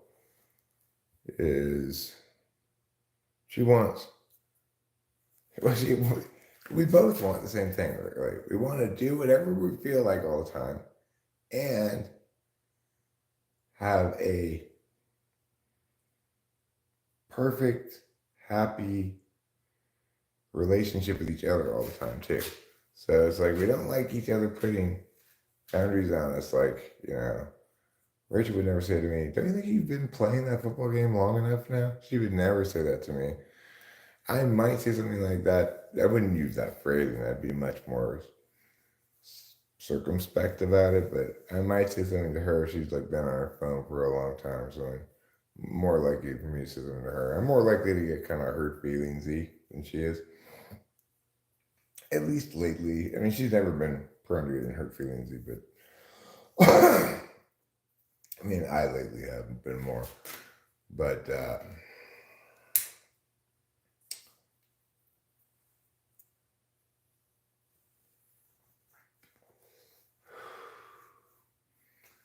it's this thing that we just have to remember is not really a problem, except to the extent that we make it into one. We spend lots of time together, and we also have lots of leeway of just like, okay, well, I need to chill for a while. I'm recuperating, regaining energy, musing about a thing, etc. We do have this issue that neither of us is a censor, so neither of us is driving, okay, let's go get this shit done, and accordingly we can really get caught up squatting in the flowers looking at things with that, well, the calendar months just pass on by, you know. But all that's going to change because before the end of this month, I will have made substantial progress on the rental. That's first order of business. I'm going to start making progress on that hopefully tomorrow. Perhaps go get the drapery hardware and install the drapes. Or if we're going to paint, we might repaint the inside, which means I'll repaint it, you know. If that's the case, I'll get started on that tomorrow. That kind of sounds like a fun project. Like, I'd feel accomplished if I got it all done and we started moving forward on these other things too, you know. I'm sorry I can't really read what you're saying right now, because of course I didn't bring my glasses. Of course not.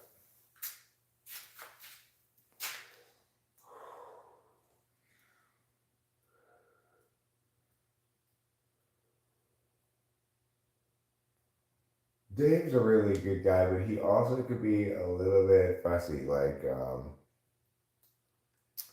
more about SI stuff. Like he was a little bit like, you were being noisy last night when I was trying to go to sleep. And I was like, oh shit, my bad. But he's such a wonderful guy, really. It's so delightful seeing him playing music, talking to him, listening to him. Rachel and I and too, I guess. Made some interesting observations about,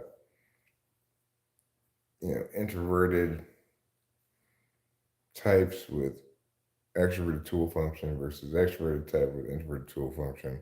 Because, like, if you were to watch the way we interacted, either on the live stream or off the live stream, it probably would have seemed to an observer that Rachel and I were introverts and Dave was the extrovert because he was doing a lot of the talking. But it was largely because I was asking him a lot of questions that asked that, okay, well, why did that happen? Because his stories are so interesting. I just enjoy listening to them, and he's such a and kind of an earnest storyteller. Like, he seems like a very reliable narrator, I guess. I don't know.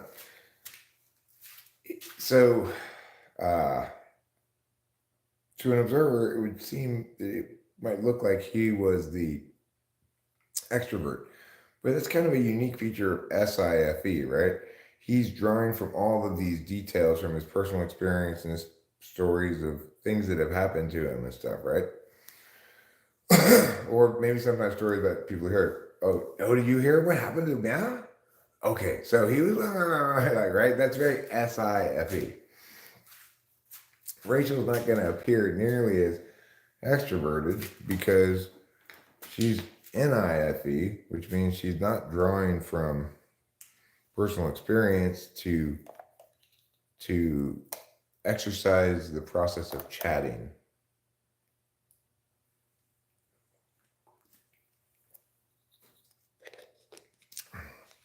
She's much more likely to respond with some kind of affirmation, something somebody said, or add on to it, and then maybe ask a follow-up question.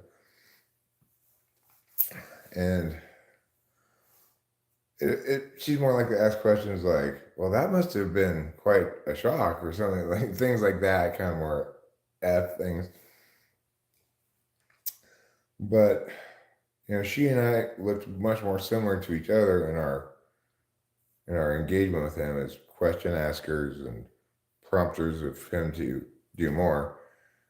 And he looked like the extrovert. Well, in this instance, I think what we really saw was he was the censor and we were the intuitives in a situation that was optimally suited for SIFE we wanted it, and it's who he was naturally, it's like, so he was optimally suited to it. I mean, it shows you how misleading it can be to think of extroverts as always being the ones who talk the most. Like, Rachel was noting the big difference between ENFP less and another person I think is an ENFP K. K appears much more introverted. Less is a big storyteller, right? But I think they're both ENFP. K likes to express herself a lot with singing and stuff.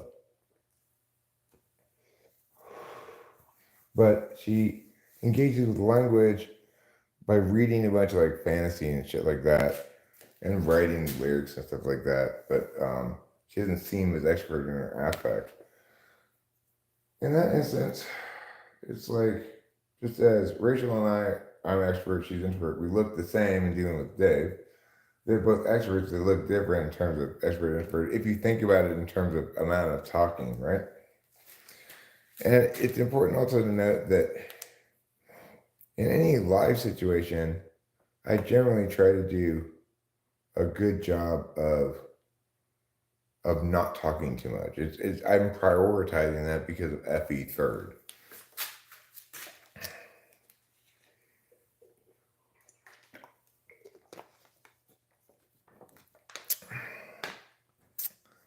But in other contexts like this one, right now, because I can't read the chat, I'm just carrying on, right?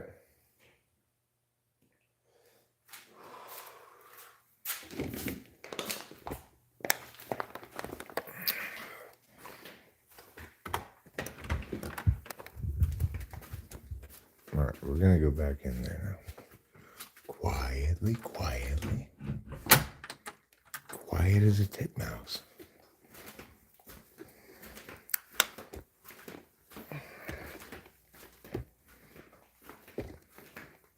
One man. She's happy. Rachel is happy? I believe Rachel's happy, yes.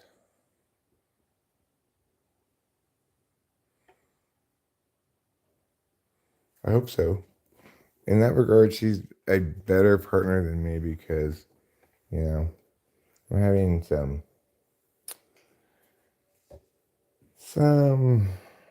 I guess you'd say, depression-esque mental health stuff's going on. And I thought about this on a number of occasions. I would be upset if Rachel were unhappy and like I don't feel taken care of enough or paid attention to enough. Okay, I'd be pissed at her if she was saying that to me. But I say that kind of stuff to her. Which is FI polar. It's like in the same moment, I'm just stunned that I would be that hypocritical, right? But when I'm in my feelings, it's like I feel like I got up in the morning and I've been waiting for Rachel to get up and she didn't get up, so and then I get all like hurt feelingsy or something. But the thing is, when I want to sleep and she's awake, if she tried to come be all like hurt, why are you sleeping? I'd be like, excuse you, I'm sleeping. Can you please not bother me? It's incredibly like double standard hypocritical, right? But the thing is, it's like my feelings are genuine. Like I want more Rachel sometimes, but I'm very bad at understanding them as that. And so it like a toddler gets conflated into like you hurt my feelings, you know?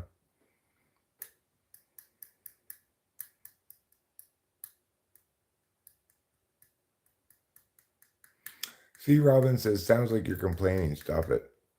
You're talking to me? I mean, you're definitely, well, sounds like, you're definitely interpreting what I'm saying as complaining. So you say I'm complaining. I say you've got a problem with your interpretation of what complaining is. Eric, I have a question. I have an answer. You're the only one who has, champ.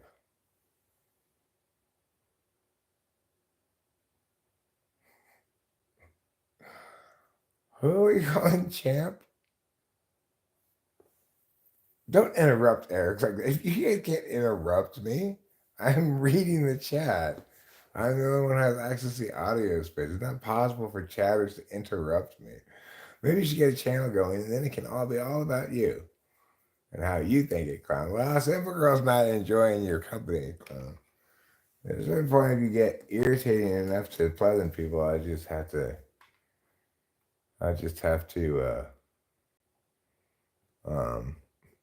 excise you from the environment. Okay. Goodbye. And I guess that's why they call it the blues. I don't know if clown has the blues. The root cause of relationship is the man coughs, says the woman. The root cause of the relationship? I don't think Rachel sees me as the root cause of the relationship. I think we mutually caused it. If anything, you could say I had more to do with causing it than she did. But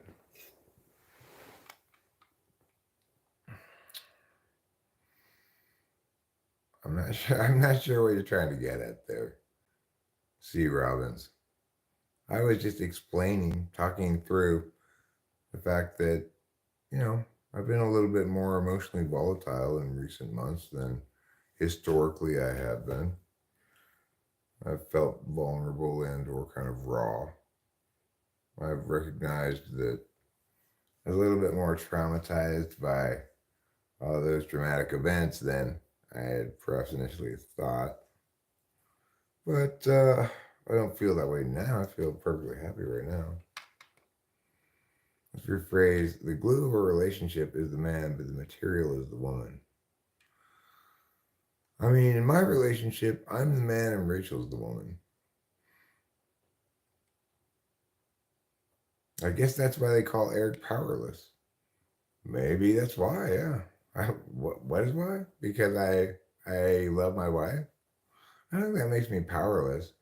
It makes me, you know, experiencing a kind of emotional rawness that is not typified in my life heretofore because of a number of reasons, you know. But it's easy for me to totally forget about the moments when I'm not feeling good emotionally, when I am feeling good emotionally. You're from Cali, though, like the female version of a man. Oh, Cosby's. Well,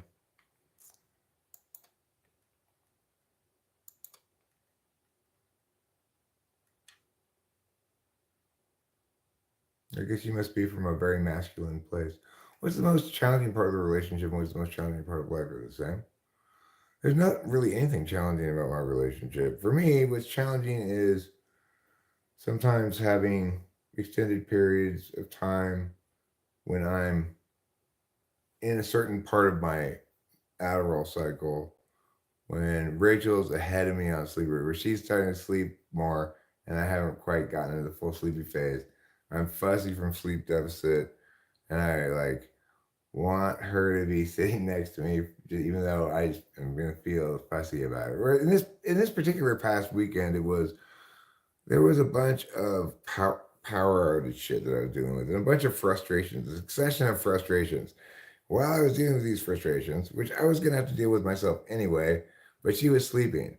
What I wanted was for her to just be kind of up and standing next to me as I was dealing with these frustrations, but there was no reason for her to be doing that. But I had low frustration tolerance. I started feeling very fussy, and um, you know, I was like, "You're not awake when I am." I was just being a baby. We have a great relationship. I don't have any. There's nothing. There are no significant challenges in the relationship. We have almost no fights ever, and like that's been the case throughout the entirety of our 5-year relationship. Really, we I'm no expert on emotions, but as far as I can tell, she genuinely seems to love me. She doesn't seem to just be bullshitting it. And unlike all my previous partners, she doesn't seem to dislike me. Seems like all my previous partners disliked me. If you keep saying that, they won't let us normal men smash. Why do you love it here, goals? Because when everyone in my home is sleeping, including pets, I don't feel sleep. I feel alone, and I come here and feel comfort. Well, you know, it is the case also that when I'm feeling alone, as I do sometimes, like when Rachel's sleeping, I'm awake or whatever, I live stream and I feel not alone and I feel comfort. So it's reciprocal in that regard. You wake up and feel hate against darker skinned individuals? No, magnificent, of course not. I don't think about irrelevancies like that. They're not relevant to anything, so why would I consider them? You can't. You have to think about what kinds of things can you successfully win arguments with, and what kinds of things are fundamentally flawed argumentationally that guarantee you could lose there. I try not to say things that aren't the correct things to say in terms of winning the argument if an argument were to ensue. So I don't take argumentational risks like bringing up irrelevant things like whatever arbitrary non-existent group called race that you put somebody in, you know? I say, no. There's no good way to use this make-believe category called race. Is any argument really won? Well, yes. Almost every argument has a single winning set of argumentation chains comprising a total case, right? And all alternatives are losing. That's if you meaningfully run out all the argument chains with, because there's a finite number of possible arguments and responses provided a topic is limited enough, right?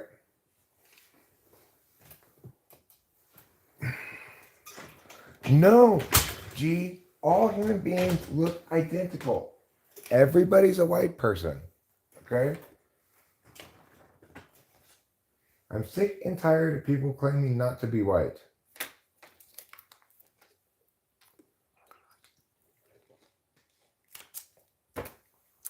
No, there are dog breeds because people bred them for certain traits.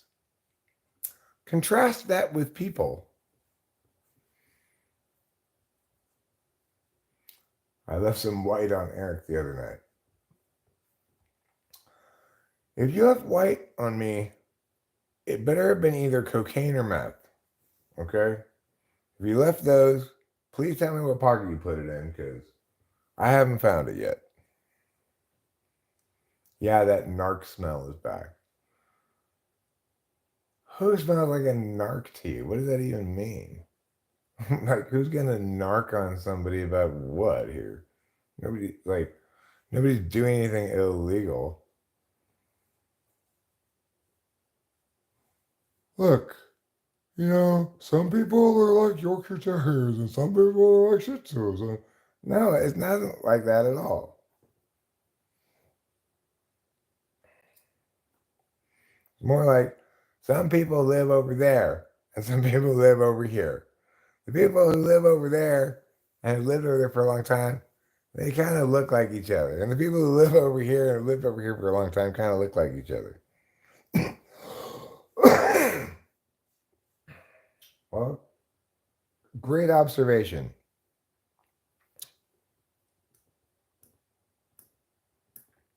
And totally useless. ABCS. No, the letter that comes after C is D. ABCD. I smell more like diesel grease and concrete dust, actually. Your sense of smell is effective. What did I say you smelled like? Because I'm sorry, I just cannot shake the fact that you smell a lot like avocados. Is that because of their tiny size? What, dachshunds? Sausage dogs? Or my breasts? Because if it's the latter, I don't appreciate you body shaming me. I may not be the chestiest person in the room, but that doesn't mean I can't bring the party to spring break.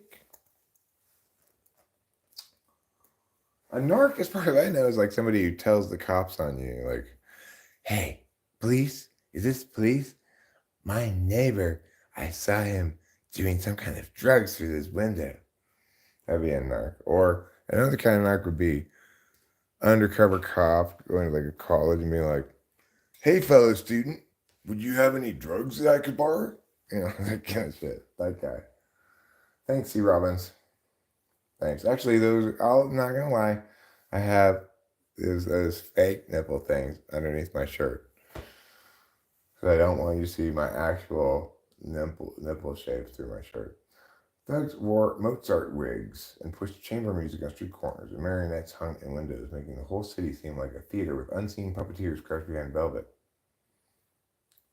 Thugs did that? What made them thugs? Was it the forced chamber music? Was it their passion for marionetting?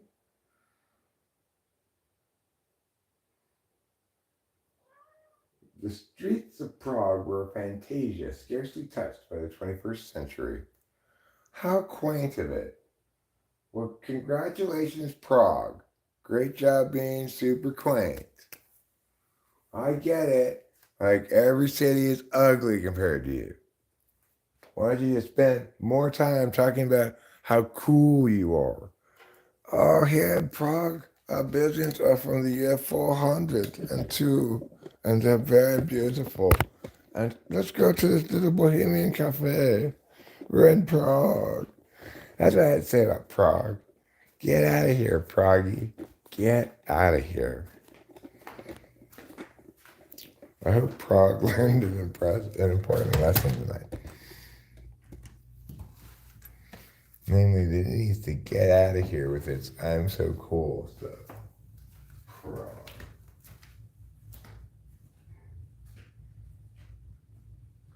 Did I get my second win? I'm not really feeling. I'm not feeling like I'm tired exactly yet, or like I've run out of gas yet. But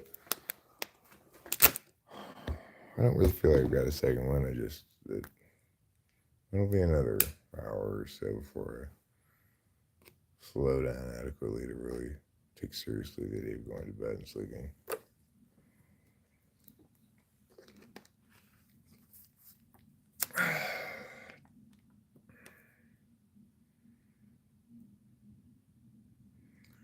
Stood ready to impale fallen angels. The wind carried the memory of magic, revolution, violins, and the cobbled lanes meandered like creeks. Oh, Prague, you are so literary. You know what, Prague? You can suck it, okay? You and your little streets and your cute little cafes, just suck it, all right?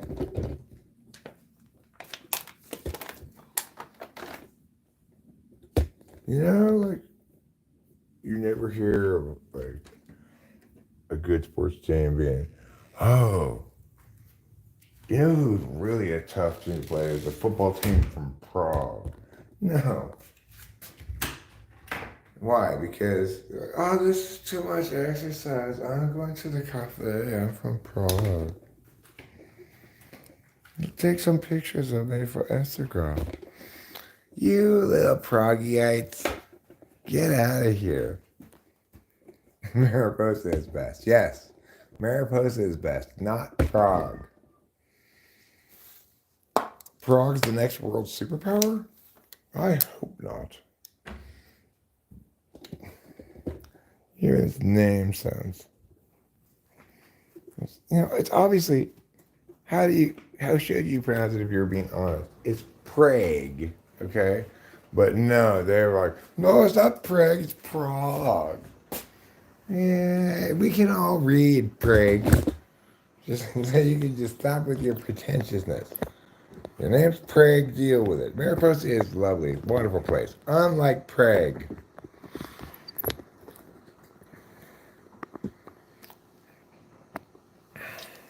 I should like clip this portion and make a video called Talking Shit About Prague. All these people from Prague will be all mad. But, hey, stop insulting Prague. I don't really care about Prague at all.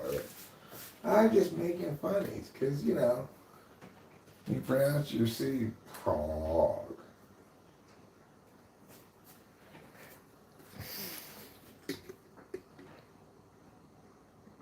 Anyway, maybe I'm just jealous. Maybe I wish I lived in Prague.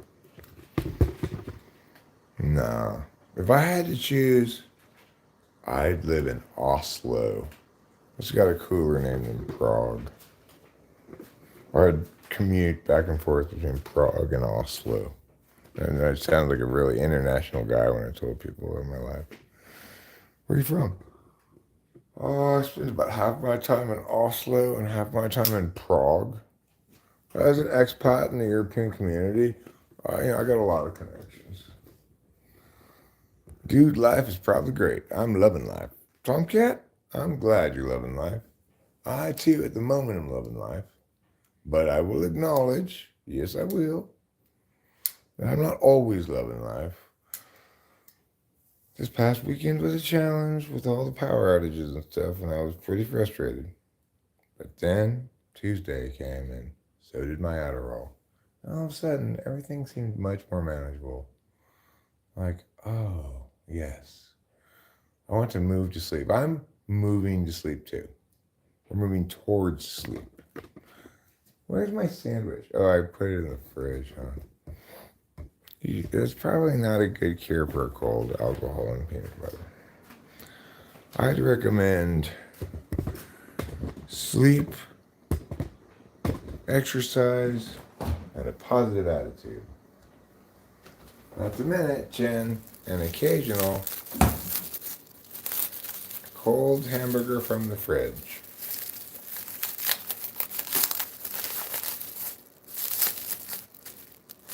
Get off of here, plastic wrap. There.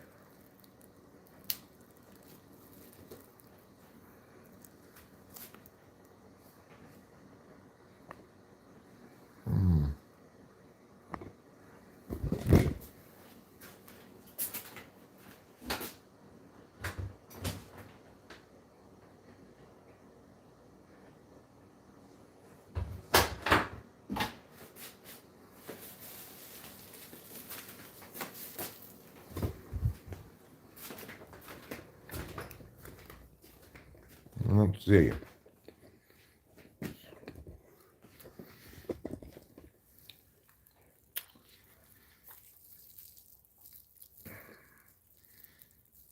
Well, the thing is, there were plenty of times in my life when I probably would have voiced similar sentiments. Like, there were times in my life when I thought, like, people who were depressed, they were just, like, having a bad attitude or something. I see things a little differently now.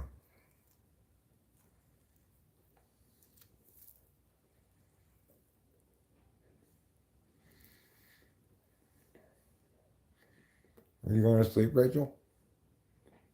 Or are you just lying there?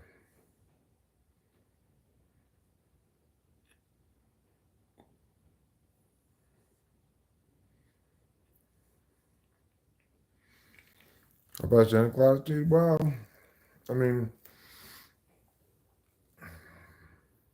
I'm of a couple schools of thought. Like, on the one hand, I like the argument that says your attitude should match your reality. If things are going real shitty right now, you shouldn't be happy about it, right? You should be upset about it. If things are going well, you should be happy about it. That's one way of looking at it, but it's also the case that your emotions don't operate according to that kind of reasoning.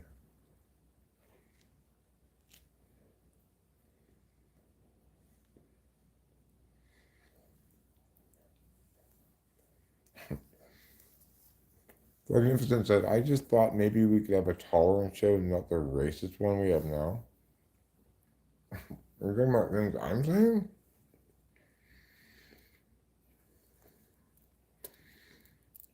I don't know what you're talking about.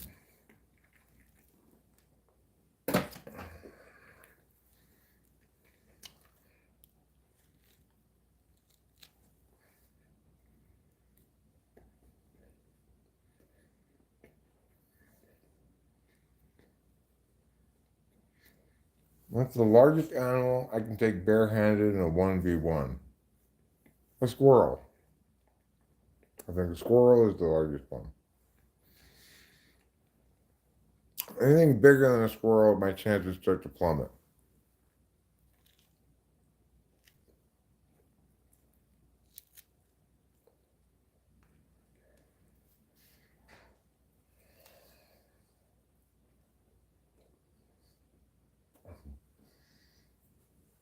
You know, I hate to tell you this, Sue Robbins, but you don't have to put your pants on to close the tab.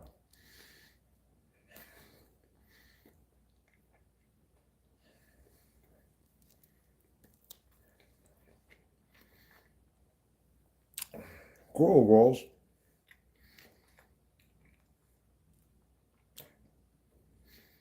You can tell them that we have one of the nation's atheist symphony orchestras.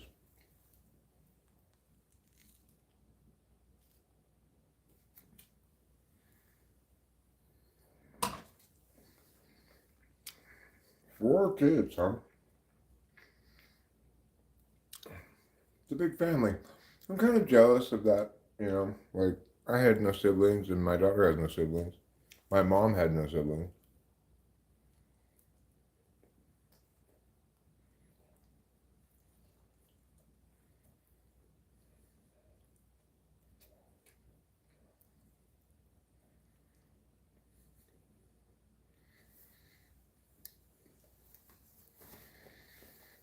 It's fine, C. Robbins.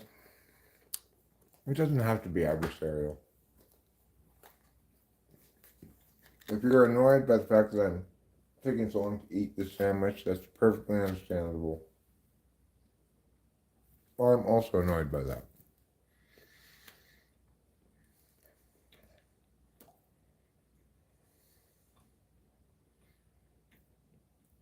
What conversation are we having, Tomcat? I mean, which one did we want? Conservatory schools, huh?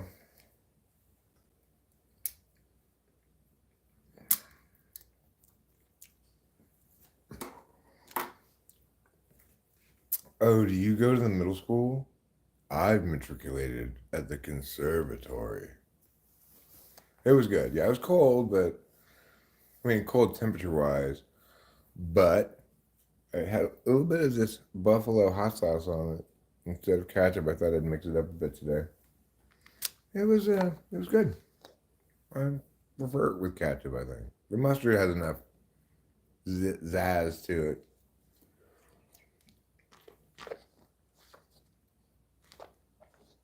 I'm gonna have hundreds of kids by traveling all over the world and donating sperm at any sperm bank that will take me, and then I'll have a whole shit ton of kids. Well, that's a plan. That's a great plan. Do you think the children that you end up having this in this strategy will see you as their father? Are they gonna seek out like who donated the sperm that made me? Oh, that sauce is good. Talking about the buffalo hot sauce? I'll show you the one we have. If you're cold, try a down coat. I'm not cold. The thing is, at least I don't have to serve under anyone.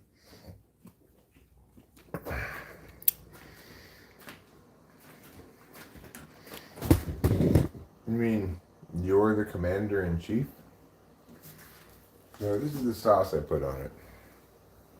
I don't know if you've had this sauce before, but it's called Red Hot Squeeze Creamy Buffalo Sauce. Rachel likes it a lot. Made me want to try some of my burgers. Seeing her have it on. No, it was Dave who had it on his chicken sandwich last night. It's like, that looks pretty good. But Rachel gets it. She likes to put it on chicken strips. I'm more likely to just put mustard on stuff.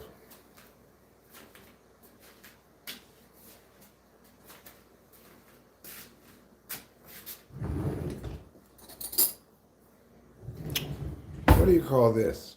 I'll tell you. Starts with a yo and ends with a gurt. That's right. I've got a yogurt.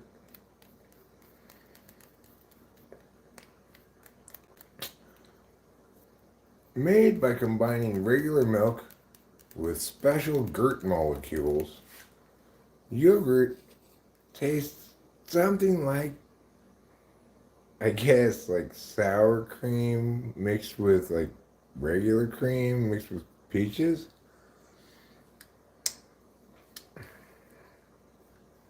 It's kind of like the consistency of sour cream, but not that much sourness.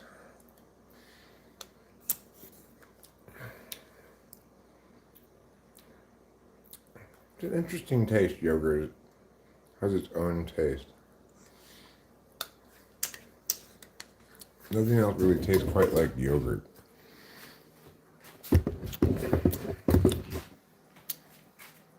Kefir is another thing like that. Nothing really tastes quite like kefir except for kefir. Sourdough. Good night, goals. Sleep well. Don't let the bed bugs bite.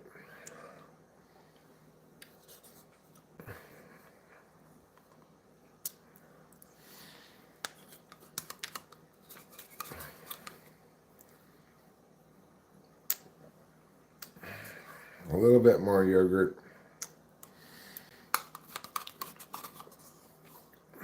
And I'll be done with the yogurt processor.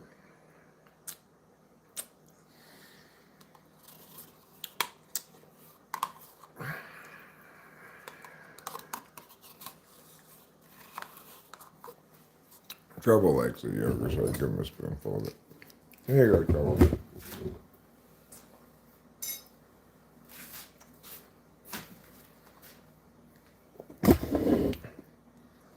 Yes, you can eat that yogurt. Trouble? Okay, so yeah.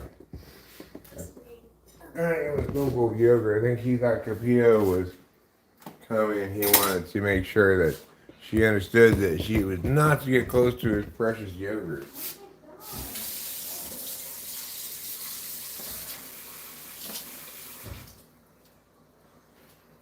Okay. Well. What have we here? Another fine mess you've gotten us into. Should USA annex Canada? No. Also annex Baja Peninsula? No. Our problem is not that we have too little land to deal with or be part of our country or something. Like Baja, Mexico is pretty sparsely populated. Canada is pretty sparsely populated, but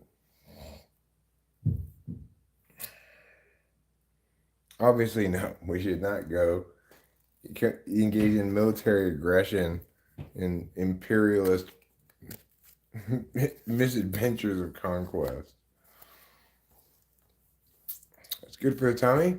You're talking about yogurt? Noosa yogurt. Is that like Greek yogurt? We got Greek yogurt. We got it last time, I think, because they didn't have any more regular yogurt. It was good. It's in some ways it's like cool. It's like better a little bit, and in some ways it's like not as good. It's got more tanginess to it, but less fruitiness to it.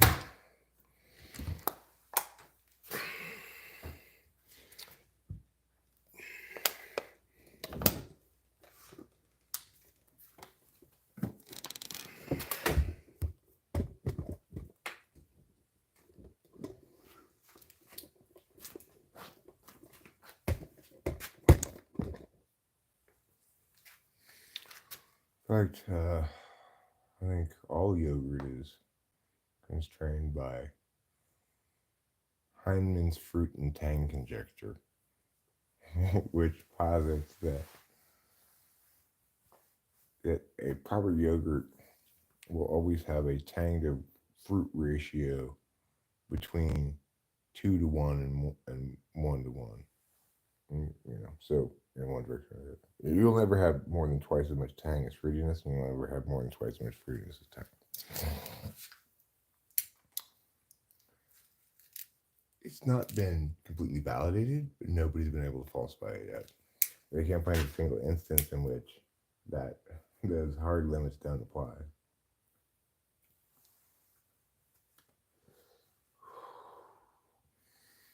Heinemann's fruit tang conjecture.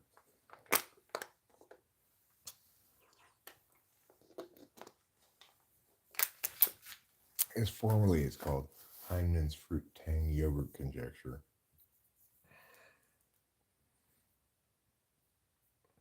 The core engine behind the idea is that the quantum state of yogurt is always in some form of superposition between two states include tang and fruitiness.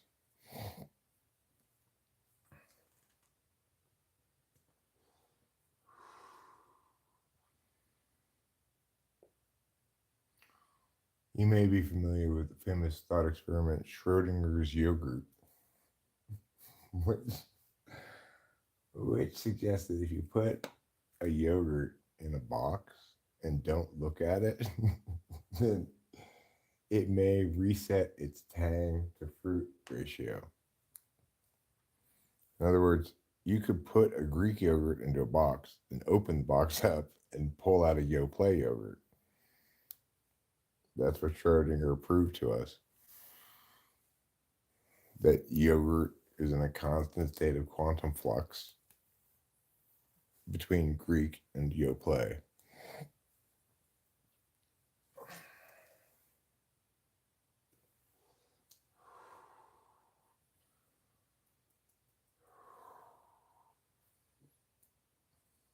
So how does this work? It draws energy from the 0-point field, interfaces with dark matter, and other buzzwords.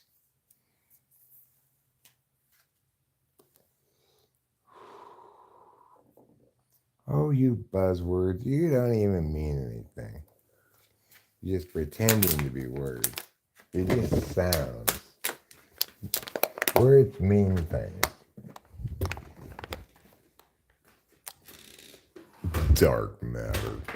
Dark matter, my eye.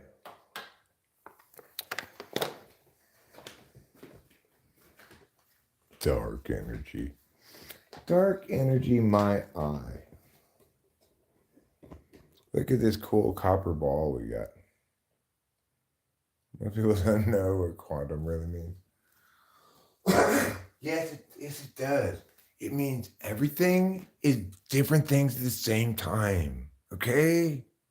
Don't you get it? It means we're all one. On a quantum level, it's not even sure if you're you or me, or I'm you or me. We could both be each other and ourselves at the same time. Mr. Potato 9K. Sure, C. Robbins. My pleasure. You know, it's like I do it because it makes me feel like I'm enjoying good company, you know. I need some mushies that sound empty. I'm fairly tired. This guy has proved that age does not equal wisdom. So what specifically did I say that seemed to you in direct contradiction to wisdom? We are quantumly entangled in one large cosmic nutsack. Yeah. Do you think my jokes about quantum shit did not comprise wisdom? Do you have anything specific you're referring to, or are you just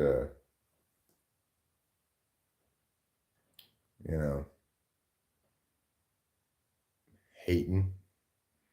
Is it really that you see me rolling, the hating, patrolling, you're trying to catch me riding dirty? You think my yogurt analysis was unwise? Are you rejecting the Heinemann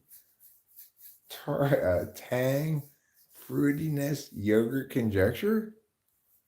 You look like my dad, no joke. Well, your dad's an incredibly handsome man. In the universe, we aren't even a crumb or speck. So the next time you go to the restroom and look down, don't feel too bad.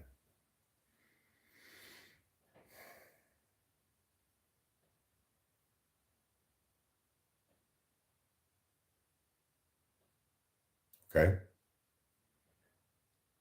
Sounds fine to me. I would say I'm at least 3 or 4 crumbs and probably half a dozen specks. So I disagree with yeah. What's the cognitive bias where if somebody possesses X, they must be Y? For example, if you're athletic, you must be dumb. That's just called generic stupidity. I don't even think it has a name. It's just like, I perceive you as this group. I perceive this group as meow, therefore you are meow. It's just like, I don't even know what you call that. Just being a dumbass.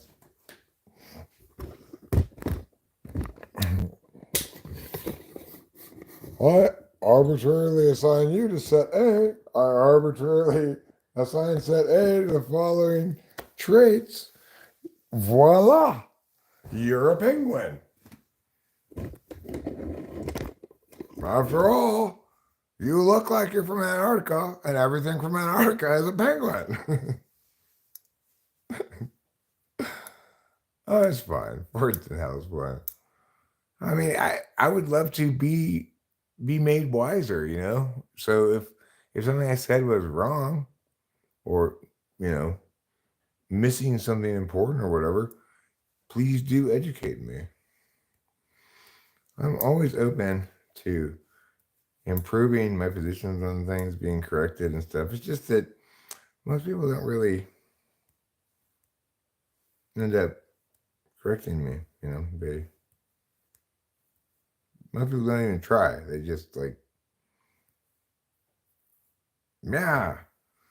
And then I say, well, what? Yeah. And they go, ah. I don't know why. People just are the way they are. This is a copper ball that we got at the store the other day. This, you know, when we went with Dave to the little gift shops in town, so he gets them for his girlfriend. Rachel and I both, our eyes caught this thing.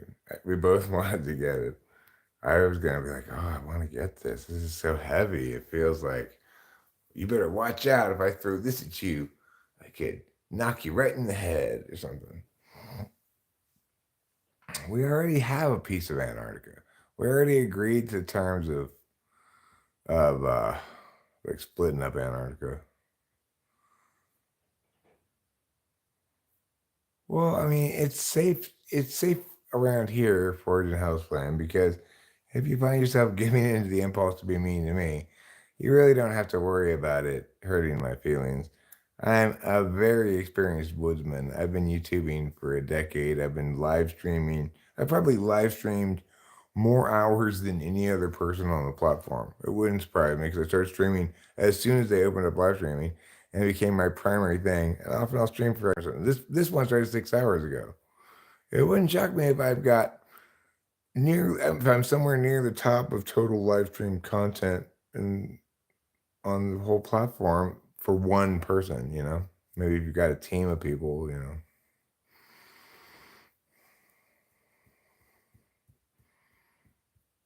So obviously I've heard like I understand people come in various moods and various states, and I do too, and with various intentionalities, but also that they're not stuck having the same intention that they came in with, right?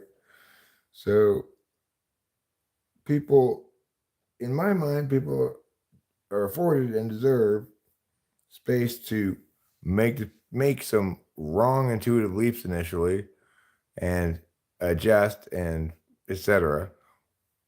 Or, you know, to make some intuitive leaps that they conclude are correct and then bail or whatever.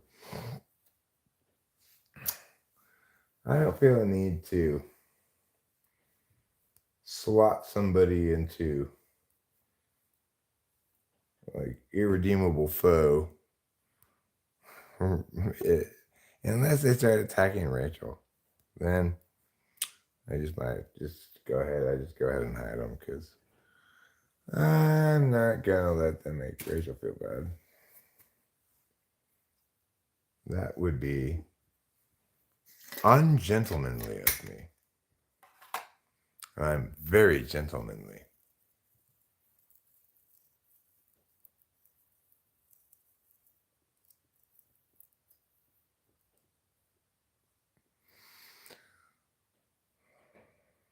Well, I would just say, you know, that it really, for me as an SI user, it has to do with having experienced it all at this point. There's not any conceivable way that somebody can insult me that I haven't already heard. And in general, people who aren't close to me, you know, whom I don't trust with my like intimacies, like, you know, my wife or my daughter, who aren't in nuclear family people, they have a lot of power over me because I've invested in them all this trust that we're on the same team. If they were to betray that trust, it would be devastating. But and so they could say something mean and it would really hurt me. But some person in the chat, they're never gonna hurt my feelings because the only way they're gonna get at me is if they attack Rachel and hurt her feelings, in which case they're persona non grata. But if they're just trying to hurt my feelings, they can flail away at it all day and they're never gonna get any progress at all. And it's not because um it's not because I don't have feelings, it's impossible to hurt my feelings. It's just because in this context, with their structural disadvantages and the fact that they don't have an intimate connection with my life, and I don't have to invest in them a lot of trust or something, then it's just I can't even think of what somebody could say that was trying to insult me. They would hurt my feelings. I just can't even think of anything. I mean, I guess if they were really trying to hurt my feelings and they wanted to make some kind of emotional impact, and even then it wouldn't work. But if they were to say like start attacking me as like having failed my father or something during the last years of his life, I'd be like, okay, you're just going super low blow. It's not really gonna impact me at all because I've already, you know, put myself through the grilling of years over this subject matter. There's no possible way anybody else who doesn't actually know the details can cause me to have hurt feelings nearly as much as my actual memories. So, you know,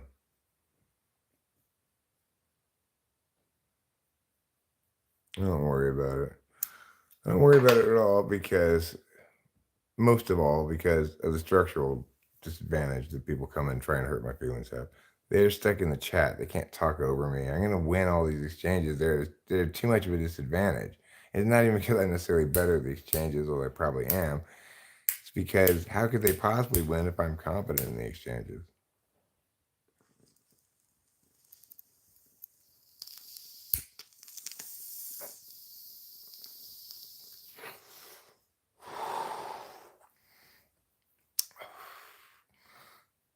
Have I ever struggled with mental health? Yeah, I'm dealing with it somewhat now, actually. For in some ways, the first time, uh, I am on an antidepressant called Wellbutrin, but my level of happiness, enthusiasm about life, etc., it ebbs and flows along with dopamine levels, amount of sleep deficit, etc. I have a bit of a mixed bag relationship with my prescriptions. Yeah, of course, that's going to wound me deeply. If you say, "Get out of here, Baldy! Get out of here!" then I'm going to just be like, "Boo! Boo! Boo! Boo!" That's what I sound like when I'm crying. My vet called my dog old man. He's 12. He just went blind. So is your vet a blind 12-year-old? Or is your dog an old man?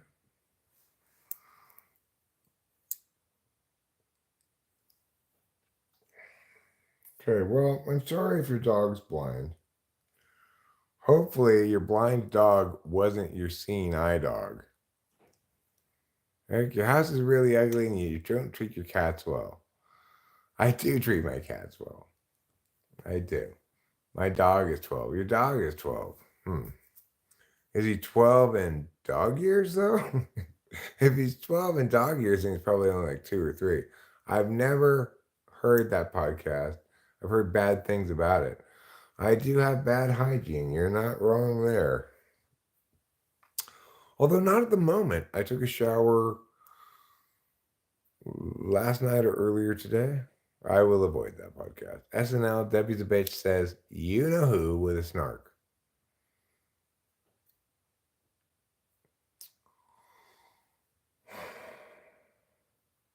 You know, as long as your dog doesn't mind being blind, it's probably fine. And as long as your blind dog wasn't your seeing eye dog. If you yourself are blind, then it makes sense as to why you'd have to take your blind dog to the vet to find out that it's blind. My biggest complaint regarding host Eric is that he doesn't take it into the bathroom enough. It's like being dropped in the middle of high school girls gossiping about people you don't even know. It sounds miserable. I can't even stand that when I have to endure it at the supermarket. Occasionally, Rachel and I will go to the supermarket at the wrong time, right when the high school lets out. And then we're trying to do our shopping, and it's like these sweaty teenagers like run up to each other, whisper at each other. It's just like, oh God, why did we come at 3:15 p.m., you know? Gives me kind of PTSD flashbacks to when I was a middle school teacher. He is lost and very insecure. Oh, your dog? I'm sorry to hear that. Well, it sounds like you love your dog, and I'm sure if you keep your dog close and give him lots of reassurance, then he'll get more comfortable with his changing reality, hopefully, you know. It's really sad. Sorry to hear that.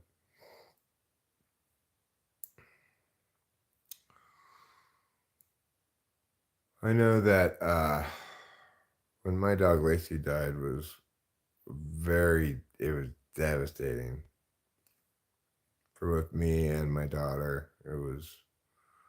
I never had a death of that significance until that moment in my life. And I'd lost my grandfather when I was like in fifth grade, my grandmother when I was like 18, but they just didn't seem like very significant deaths to me. When my dog Lacey died, oh my God. She got hit by a car. It still hurts so much. And it was like 10, 15 years ago. She was such a good dog.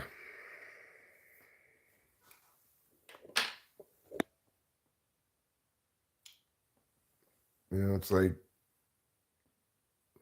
my general advice to myself and to Rachel, and Rachel's advice to me and to Rachel is don't get pets.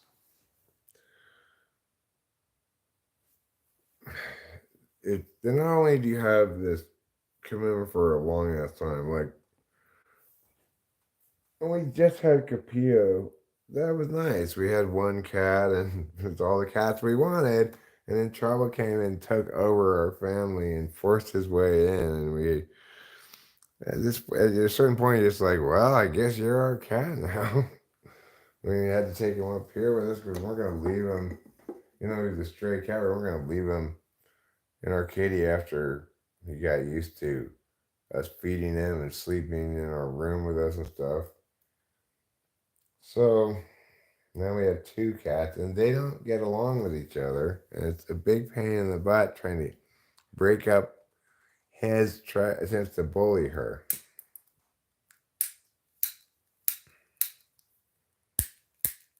And then, at some point,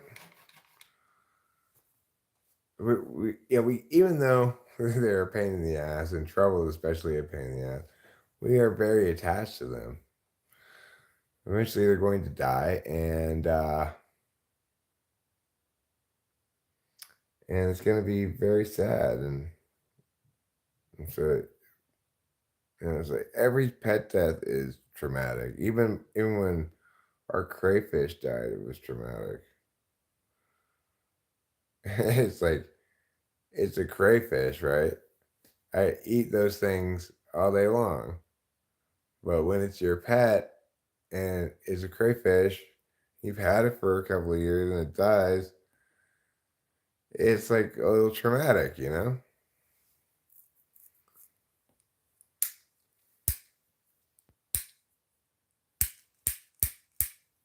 What the fuck? No hobble bad, this bad juju. What's bad juju? Talking about pets and the difficult relationship we have with pets and the kind of ways in which they bring joy and fulfillment into our lives and the kind of ways in which they rip our hearts out, you know?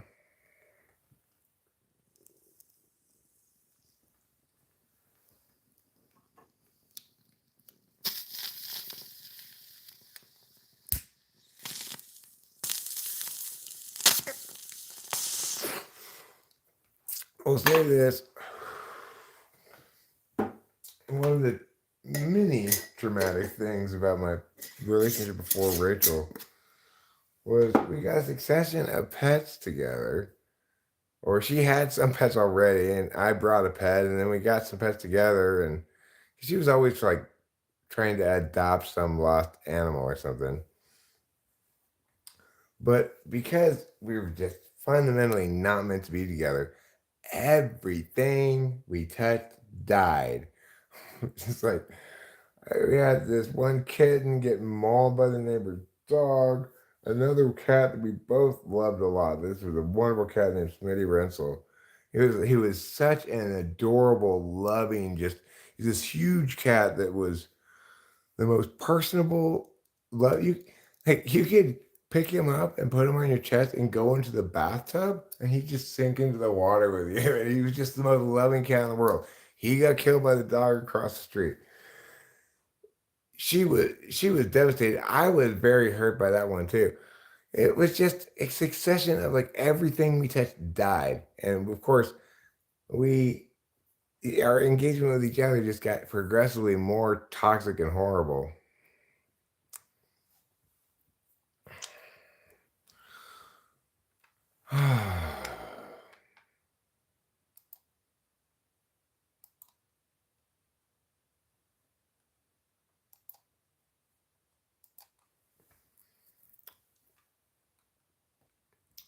So definitely hurts however they leave just enough in your heart to get another one.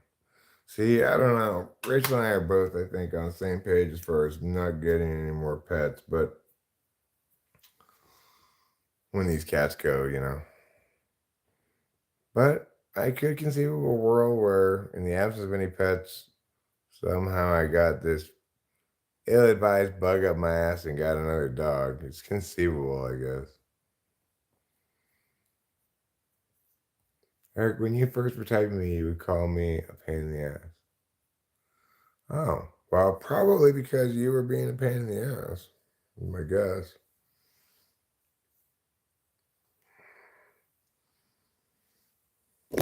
You know, that's usually what happens when I call someone a pain in the ass. I don't remember exactly how you were being a pain in the ass, but I'm sure you're being like, but I have more questions and I don't agree with this but what about this and this? It's just enough. I already typed you. Just be okay with that typing. I'm sure it was like that. I don't know. I don't remember, but I'm guessing it was like that. I should say I'm guessing it was like that.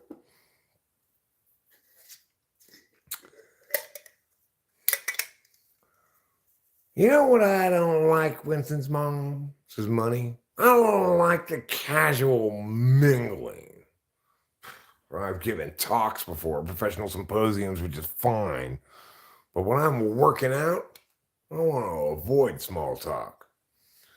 That's me pretending as though Money's lines were being said by a character and I was the actor.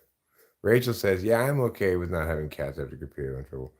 Yeah, I think both you and I are hesitant to take on caregiving responsibilities. We can we don't like having to, like, both of us are annoyed regularly by trouble meowing at us. Like, just eat your goddamn food in the kitchen by yourself. Don't make us go look at you. But then we look at him anyway. We let him command us and we just obey because he has magical cat powers. And we are unable to resist his plaintive meows. But we really don't want to be like cat caregiver who has to pay attention to this cat. We'll feel guilty every time the cat comes over to us and we don't give it attention. So like every time Kapia jumps up onto this chair here, I don't like her sitting here generally because I want to put my arm here, but I say, okay, let me give her lots of love. And then I give her a lot of love, give her a lot of pats and all the shit. And then she's like, oh, purr, purr, purr. And finally, okay, get that, Kapia. And I go back to what I'm doing. And then the next thing I notice, she's back up here again. Like, and I'm petting her again. What? When did you come back up here? Can you just get away from me and just go away? And then next thing I notice, like trouble sitting on my feet. Trouble. Just because I sent Capillo away, that's not your signal to come over here and establish that I belong to you now. You need to get away from me too. Both you cats, just get away from me. That's how I feel often because because there's no easy engagement in the space because Trouble's a fucking dick and wants to possess everything. And Capillo's has to be on high alert, and she can only go to some places or else she might encounter trouble being aggressive or something. So you can see how Rachel and I are not super great, well cut out at being ideal cat parents. Sure, our cats could not be any more well taken care of and spoiled and everything, but we don't really love the job a lot of the time. We like it when we want it. Like I think Rachel likes it when the cat lies down next to her in bed if the cat lets her pet him. With Capillo expects the cat Rachel to play with her in certain ways, and Rachel's like, oh, Capillo wants me to go upstairs and play, smell my feet and stuff that she wants to play, smell my shoes and rub your face on them and stuff. And then Rachel feels guilty about not going upstairs, and I'm like, I'm glad Capillo's not expecting me to do something. So you can see how we really, even though we couldn't take better care of these cats, we're also not naturally well suited to having even two cats that don't naturally have easy get along.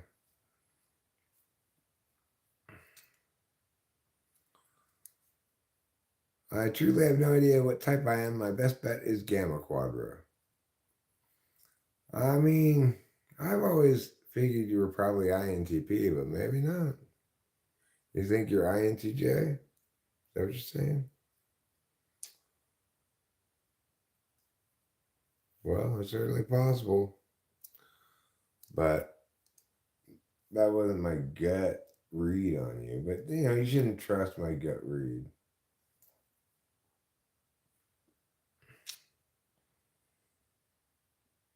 No, I haven't heard from Jose Rude. I'm assuming he's drinking himself into a stupor at the moment.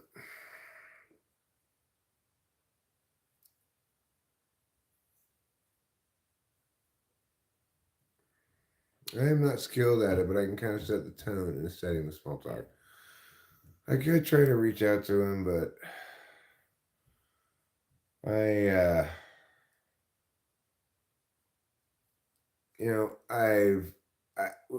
from the get-go, I did not expect any kind of continuity here on this because he's too young. Like I don't mean to sort of doom him to failure, but from my perspective as a fellow ENTP, he's too young to believe yet that he can't figure out some solution to this. because he hasn't had enough experience of misery. It took me till I was 42. Hopefully, it doesn't take him that long. But I too was dabbling it with trying to get sober in my at 20. I had like a year sober then or something like that. I feel there's a difference between cold small talk with someone you don't know and small talk with someone you are comfortable with. The stranger, you're still testing the boundaries of what topics are acceptable, etc.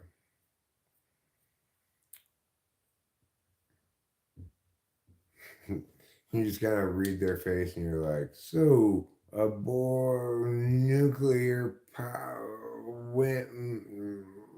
Thanksgiving is coming up. Like that. Money.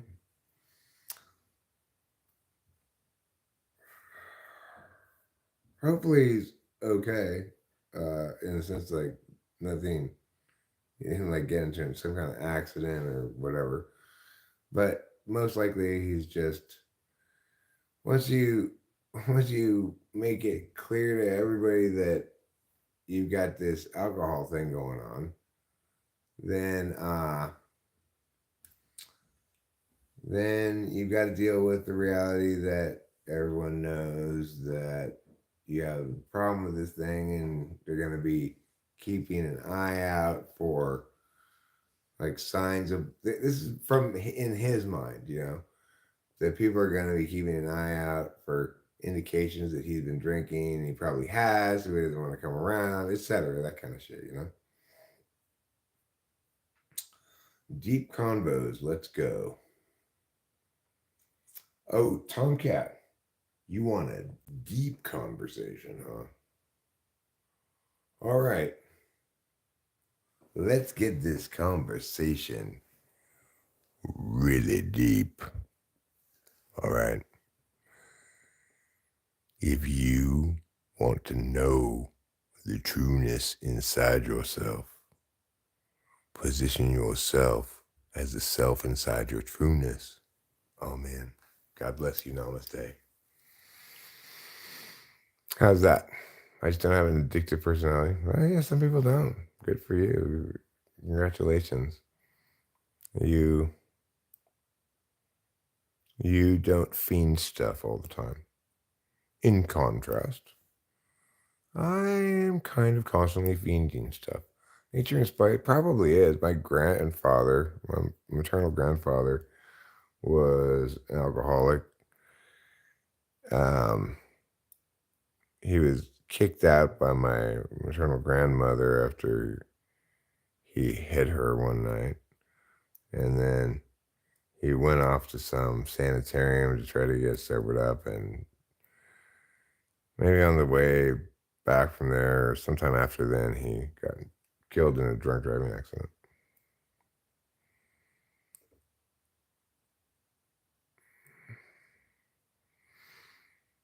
Nature inspires us with its breathtaking beauty, where it adorns the earth with vibrant colors, fills the sky with migratory birds, bestows upon the seas calm waves, and graces it with pure air.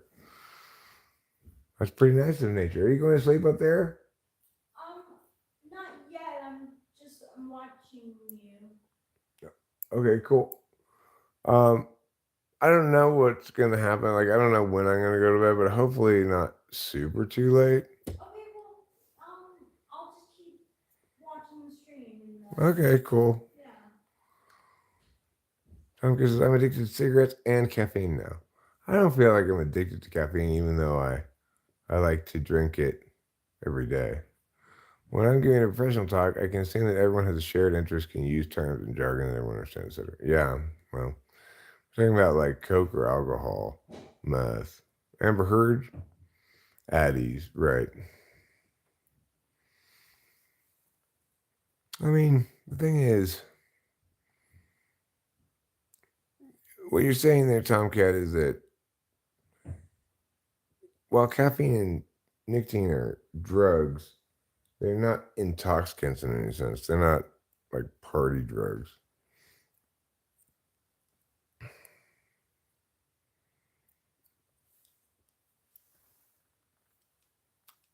I'm going to side with Tomcat on this one, I think, Sean. I don't think addictions are all the same. I think you can be I would say I'm definitely addicted to cigarettes / nicotine, you know. I'm very much habituated to smoking weed, but I don't know if I'm really addicted to it in any meaningful sense.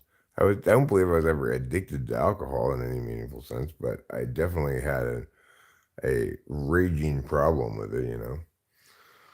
Uh, but I think that addictions to, so for example, I don't think I can really be addicted to marijuana because a real addiction in my mind renders you unable to function without it. So I was addicted to meth because if I didn't get it, I would literally be unable to like get up out of bed. I would, you know. In contrast, if I let's say I had a business trip out of state and let's say for some reason I couldn't take weed with me, um, I'd just be like, well, whatever, I just won't smoke any weed for a few days. No big deal. It's easy. And also it's the case that there simply aren't any actual harms that one would normally expect from abusing an intoxicant more and more because the way the tolerance curve on marijuana works, it's like the more you smoke it, the less it does. The more it gets like cigarettes, you know. If you're addicted to things that are physically addictive, like opiates, opioids, heroin, fentanyl, shit like that, well, those things are a different category of addiction. They are actual physical addiction where you go through serious withdrawal symptoms if you don't get the drug. That's even much more addiction than, say, meth, where I didn't go through withdrawal symptoms per se if I didn't get it. I just, my body went immediately into, okay, you better start catching up on sleep now because you're running a sleep deficit of 150 hours or something. Jimmy's addicted to big booty Latinas. I see. Well,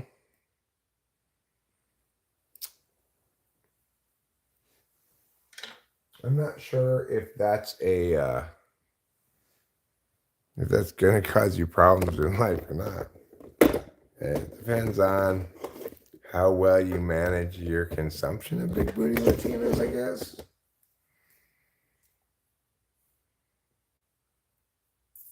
You could die from opium withdrawal.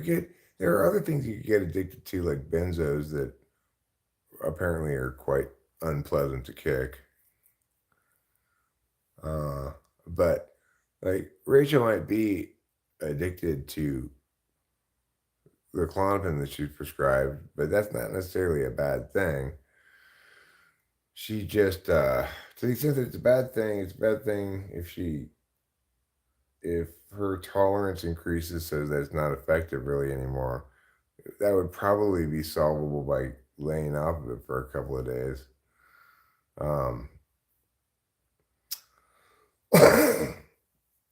But she actually needs that drug regardless. So it doesn't really matter if she's addicted to it or not. Because it's not like she's going to be kicking it.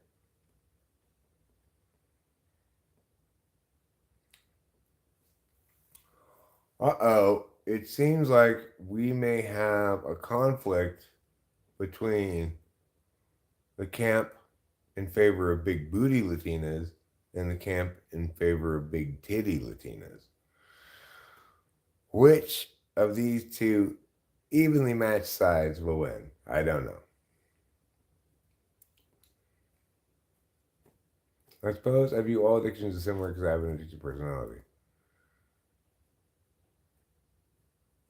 I mean, I don't view them as similar because each one affects me so differently. You know, alcohol was completely unsustainable, miserable, horrible, right? My meth addiction, in contrast, even though people would think of meth being a meth addict is worse than being a drunk, was much less miserable, much less horrible, and I have much more mixed feelings about it instead of just lamentations, right? You would have a big booty if you were a Latina. Well, if we have the choice, if I have to be either a big booty Latina or a big titty Latina, what the hell? I'll go big booty Latina too. I'll be one too, and then you and I can do a dance where we shake our booties next to each other. To that Mexican hat song. What's Effexor?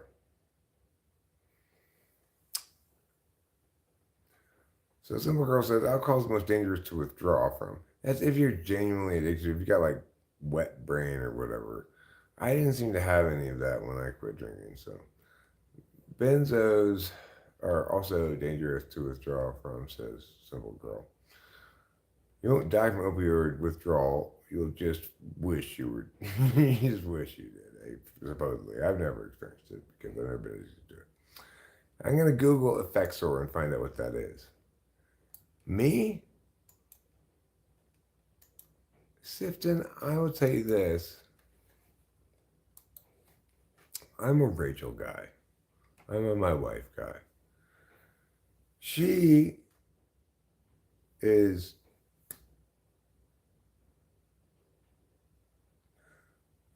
either would land in its respective museum as a prized display. And the booty museum would be her booty, and the titty museum would be her titties. Personally, I would spend more time at the titty display at the titty museum. It doesn't mean they're better. It just means it takes more time to really appreciate them. That must be why I'm spending more time there. So, does that answer your question? I guess the short answer is, if I must choose, titties.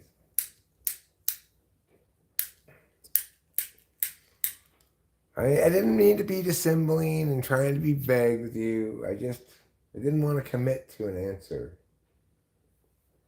But I'll admit, I guess that's the most correct answer.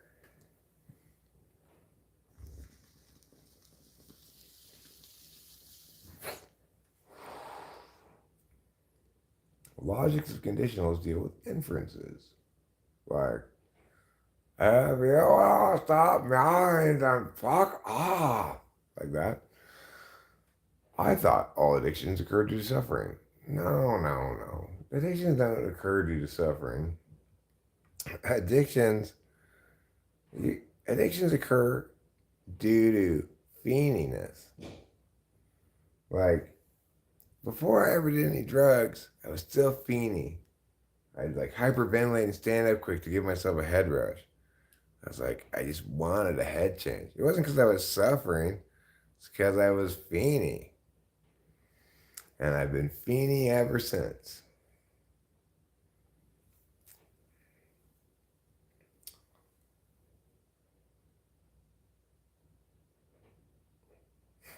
Money says, probably too lazy to be one. I have to actually purchase alcohol, whereas with water, I can just get it from my tap. See, that's a very INTP thing to say.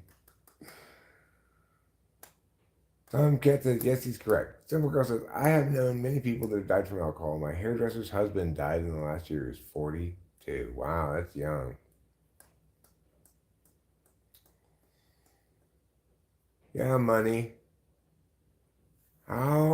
Be honest, how much is your water addiction messing with your life? What kind of drugs have you done in life? It's easy to say what kind of drugs I haven't done. I haven't done fentanyl. I haven't done PCP. I've never injected anything. I've done a couple of different like opiates, opioid, or whatever you want to call it, like Vicodin and stuff like that, but I never liked it. I just really don't like those drugs. What else haven't I done?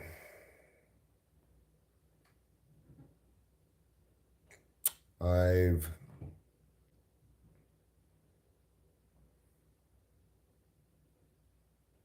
don't know. I've done mostly everything else. I've done your cocaine, your meth. I've done your acid, your mushrooms. I've done your DMTs. I've done your nitrous oxides. I've done your salvias. I've done your ecstasy. I've done mescaline. I've done kratom. Sure, I've done kratom. I've done, I don't know, what else you got? You know, hand me a handful of something and tell me what it does, and maybe I'll take it. Your most draining addiction was dopamine? You mean like being up on speed? Simple Girl would not recommend kratom. I wouldn't recommend kratom either. You know what I would recommend? DMT. No, they never came. I don't know what happened to those things. Well, maybe they'll never come. I just got ripped off, or maybe they'll come like 2 months from now with a thing being like, oh, this was lost for a while or something. Who knows?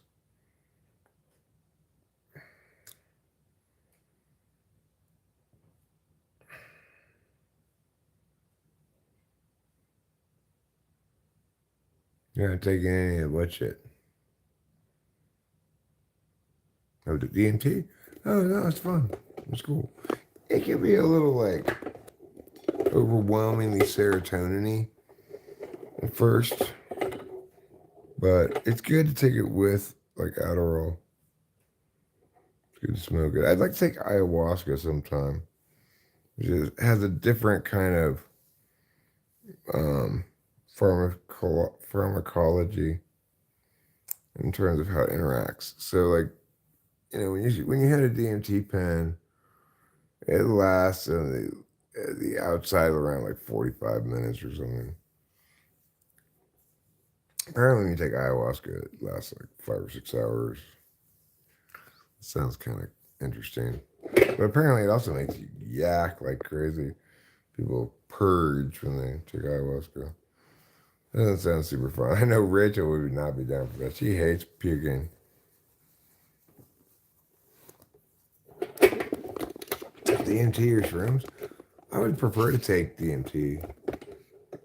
I mean, I'd prefer to have a DMT pen. Oh, Rachel likes ketamine a lot too. I like ketamine; it's cool too. But the problem with the DMT is we had a DMT pen and Rachel was hitting it. She was on Prozac and she got serotonin syndrome really bad. She was like laid out by it for a solid month. Because if you're on an SSRI, serotonin syndrome, which normally lasts the most like 2 to 3 days, will last 3 weeks. You consider sex addiction a real thing? No. I think that debauchery is a real thing. But it's like nobody's telling anybody that they shouldn't have sex with as many people as they want. What they're saying is you shouldn't be in a relationship and then continue having sex on secretly with other people, you know. That's not sex addiction. That's a character problem, right? Ketamine is a good time. Simple Girl says yes. Sex addiction is a real thing. Well, maybe people who are having too much consensual sex with a bunch of different random people view it as a problem, an addiction of theirs. They need to kick it or whatever. That's fine. But if they're trying to say that the reason they keep cheating on their partner is because they have a disease or something, then no. If they're not in any kind of relationship, And they're like, no, I have a sex addiction because I keep sleeping with all these random people and I don't want to really. That's fine. I'm comfortable with that. But if they're using it to try to justify cheating or that they shouldn't somehow not be blamed for cheating, then I don't like that at all.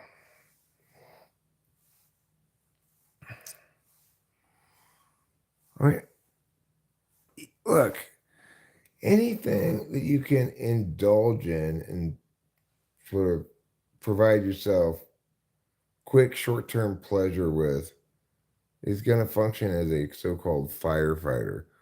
When shit's going really bad in your life, you're going to turn to one of these firefighters as a way of balancing the score. Like, you know,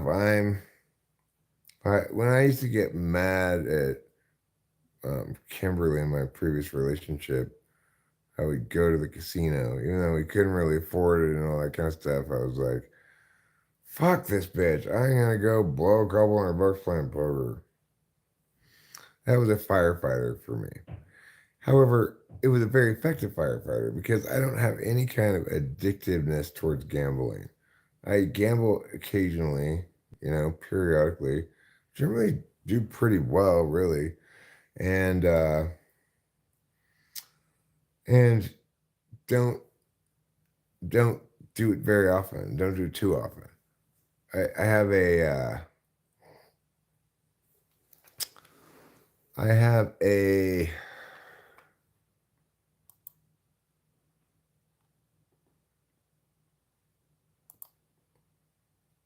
what was I gonna say?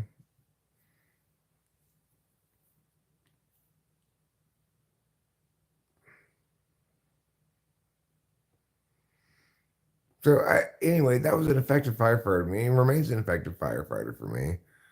Although I don't really have any fires to fight anymore. But so that's an example of something I could indulge in when I was like, that's it. I just can't take anymore. It's time for me to just like fuck the world. I'm gonna go indulge in something dumb and indulgent. And feel like man. So yeah, I don't really gamble like that anymore because I don't, like I said, I don't really have any fires to put up. But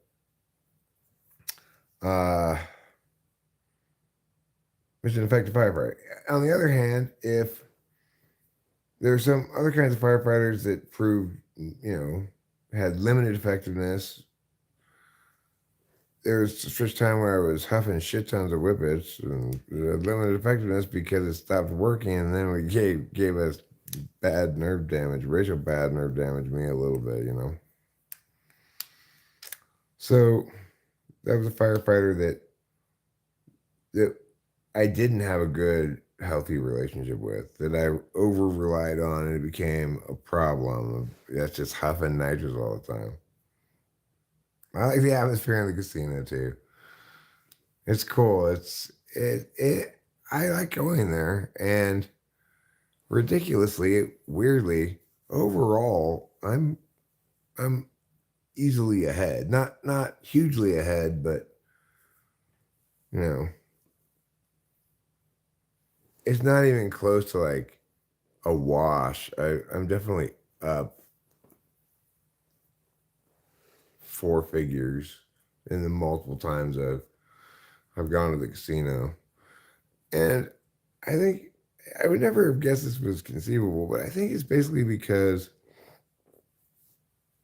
I'm pretty good at gambling, which is essentially saying I'm good at leaving when I'm up a certain amount that I predetermine. Sometimes you go there, you just go down right away and you never get above and you never have a chance and you just bust out.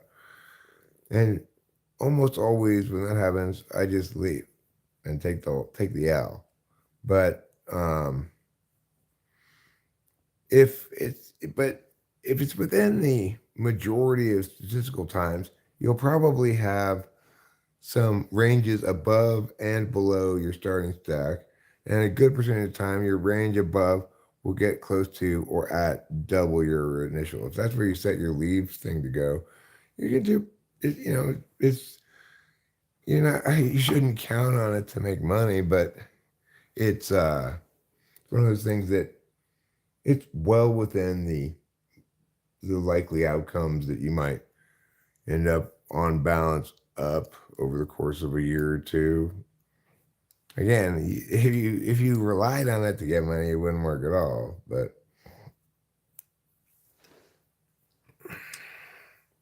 you like roulette? I like roulette too. Like, are you gonna flip out on me? If you're gonna flip out on me because you're addicted, then I don't want to be around. Flip out on you because they're addicted to what? Listen, I don't have a problem with people. I have problems with people flipping out because they're broken ass F. Yeah, well, if you've got broken people around you, that can be extremely stressful, and it can turn you toxic over time if you let them impact your life too much. I've seen it happen. But if you can get yourself away from toxic people and around healthy people who are habituated to healthy relationship habits, and you aren't the problem, then you can free yourself, as my lovely wife Rachel has freed herself from some rather difficult, and I think it's fair to say unhealthy family relationships. What's the catalyst?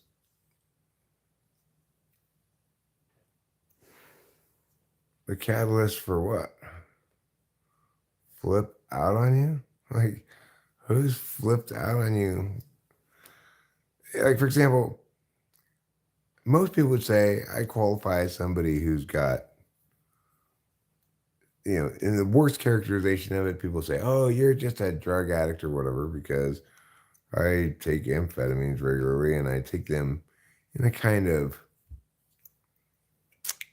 drug addicty way. I don't take them as prescribed. I like to kind of binge them and then go through a period with none and wait for them to come around again.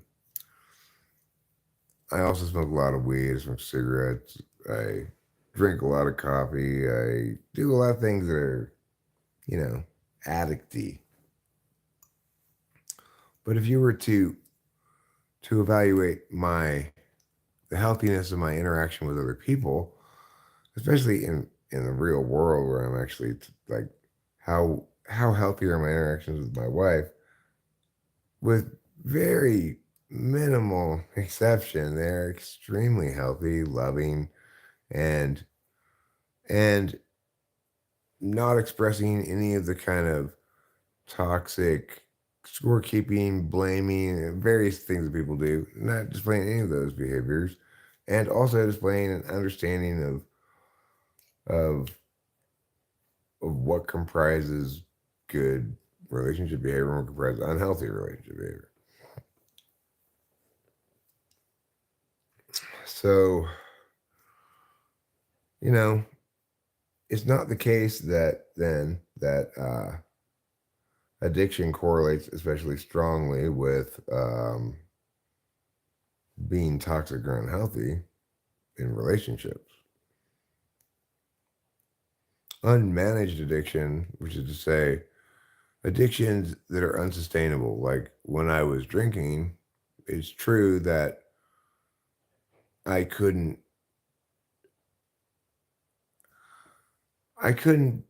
fulfill my role in really any other relationship until first I addressed the fact that I needed to quit drinking. I was always going to fall short in multiple ways. But it's not the case that I'm falling short in multiple ways in the status quo with my current consumption habits. And so accordingly,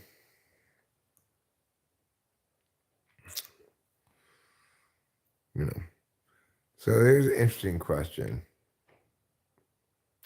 Also asks, why do Europeans worship an Egyptian desert storm deity Yahweh?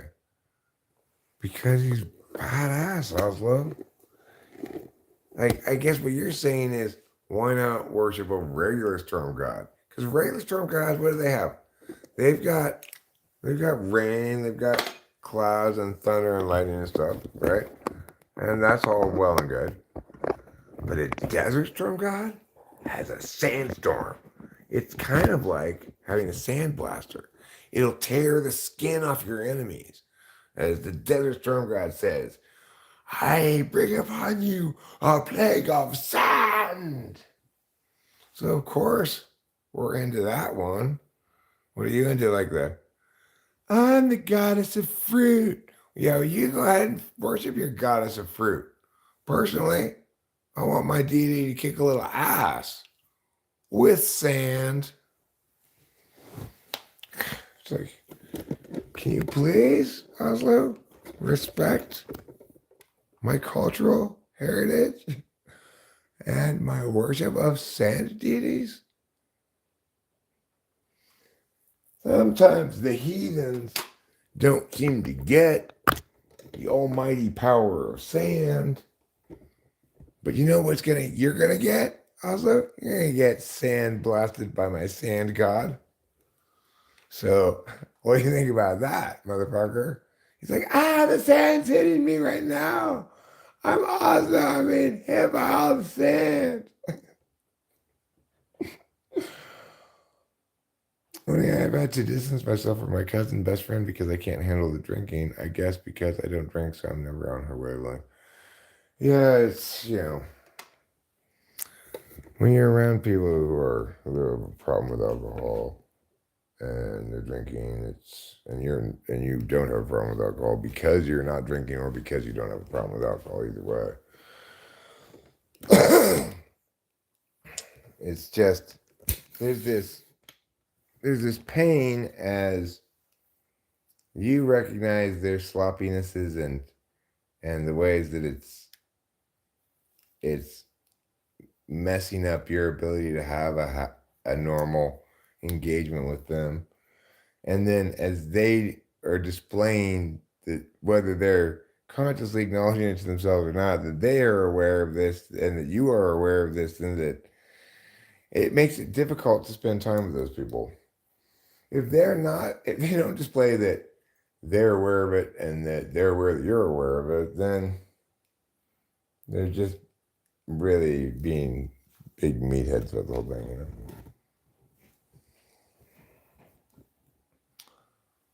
Then her husband is a perv with you. It's a damn mess. Only when drinking, though.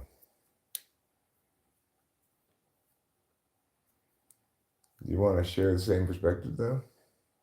Bro? What is the same perspective as what? It's an interesting thought. Mrs. Mom, makeup can cause a similar feeling of heaviness. Sean says, I can't engage with people normally without alcohol. Well, have you considered engaging with them abnormally? That might solve your problem without alcohol.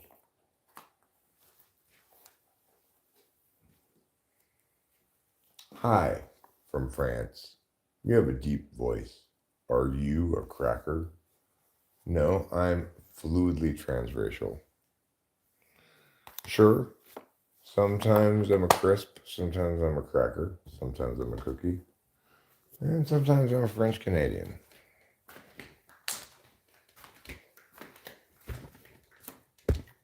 But that doesn't mean that I don't love my country. Let me get my glasses this time instead of being an idiot for the billionth time. It's because I moved my glasses. I used to have my glasses hanging up over there on the plantation shutter. But it bugged me because when you start getting too many glasses lined up, the plantation shutters get a little bit more and more open. So I said, okay, that's it. I give up on this placement of these glasses. I will put them in the basket instead and close the plantation shutter.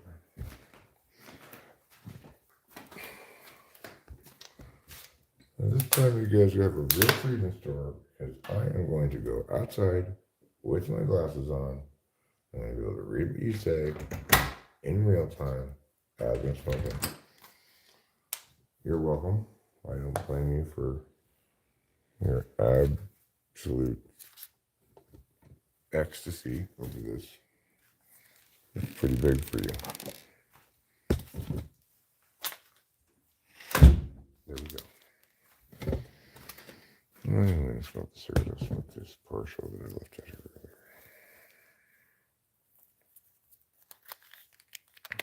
Yes, I've tried that. It makes people avoid me because I'm abnormal. Maybe you should try being abnormal with abnormal people. Thought about that. Can I sing Barry White? Barry White. You mean like that?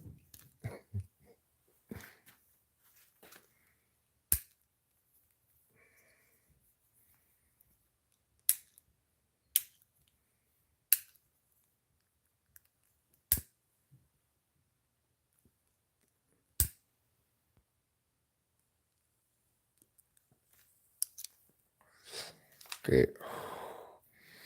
Just to clarify for all you people who clearly never heard this simple word, a cracker is like a cookie but less sweet, okay, and probably thinner. Some of them have salt on them. For example, the famous saltine cracker. You can distinguish crackers from other little bread-like things because crackers, they're not bread. They're typically unleavened. They may have little holes in them. If you say, Polly want a cracker, and you give them a biscuit, Polly's going to say, this ain't no cracker, bitch. You live 16 times, and what do you get? Another day older and deeper in debt. No, I have not money.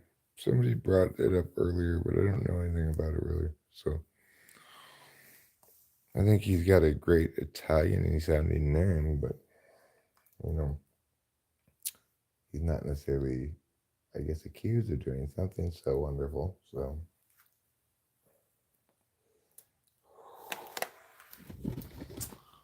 he's a Luigi Mangione. Do you think he's related to Chuck Mangione? Who wrote that song? That horrible song. It's a pretty good song, but most of his stuff is horrible. He did write that one kind of good song.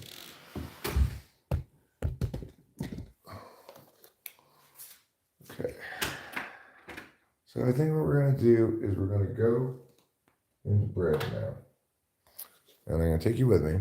Hi, Tad Bray. And we are going to tell you all an important bedtime story. I'm just going to kind of settle in, lie down a little bit, make myself horizontal, Take a load off. Even if I don't get a lot of super good sleep, it would be beneficial to try to rest my eyes, lie down for a while, and then if I still don't fall asleep, get up for a bit, maybe take some Benadryls and eat some more food, lie back down. Eventually I'll go to sleep, But for now, we're going to go in together and we're going to share a very special time. A time I call bedtime story. Because deep down, each of us has never lost our childlike wonder for bedtime stories.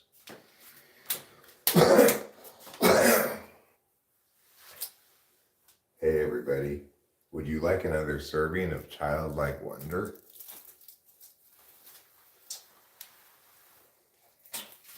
I think tonight I might tell a regular kind of archetypal kid's bedtime story. Usually I tell one of a couple kinds of bedtime stories. Either bedtime stories that include people in the chat, which I'm not going to do tonight because I don't have the energy to try to keep track of people like that. Or I'll tell more of an adult bedtime story that usually involves like two people and they end up having sex, But sometimes I'll tell more of just a kind of myth type story. Tonight I'm going to try to tell, I don't know, we'll just see what happens. I can never make a plan or anything. You just got to just spill out of me like like waters down a spillway during rising flood inducing rains. No, sure, not the most brisk metaphor, perhaps.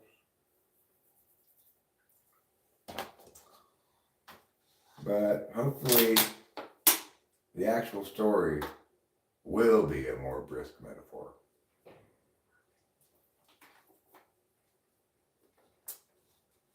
Maybe it'll be about brisk iced tea. Maybe if Rachel comes and lies down with me,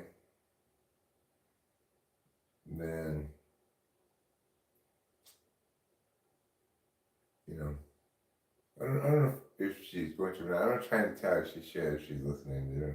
I'm not telling you she should, I was just kind of thinking, I wonder if she will. I was thinking if you did, I'd probably just start telling you the bedtime story and everybody could just listen to that.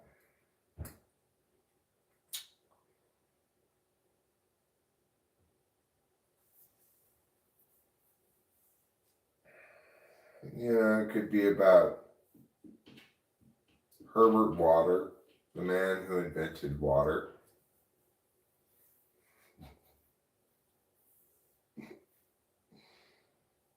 It could be about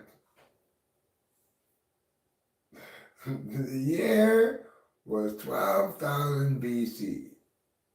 Herbert Water was, like everybody, was very thirsty.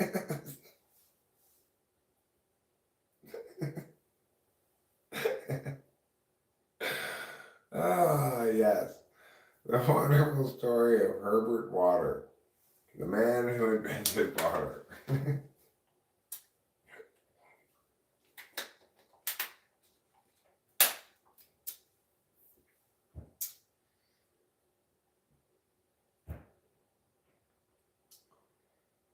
Or famous pioneering woman botanist Jane Guinea Pig, who invented guinea pigs.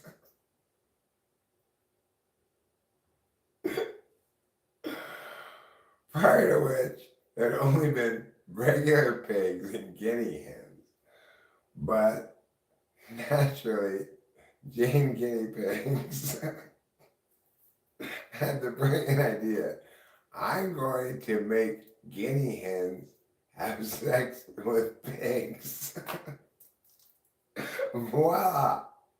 The new species of guinea pigs were born.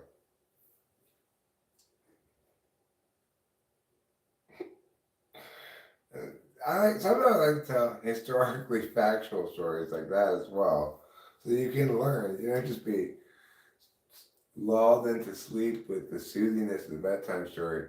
You learn important facts and figures about the world. You know, some of humanity's historical great achievements.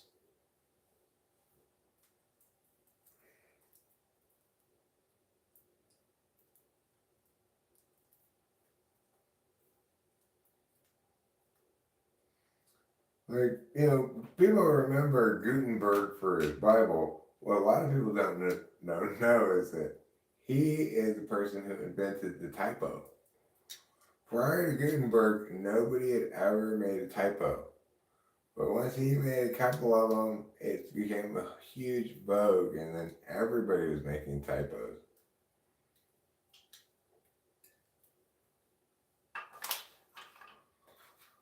So, let me just finish going pee.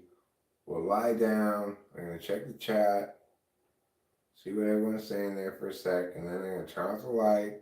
I want you guys to all just close your eyes, just listen to the story, and let yourself be carried away to Slumber Town on the gossamer wings of my narrative tale. What will it be about? It could be about pirates on a deserted island. It could be about zombies who are eating pirates on a deserted island.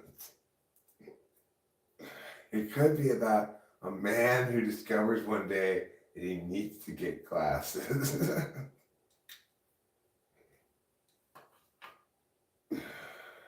It could be about a woman who wants to become a librarian, but ends up becoming a library instead.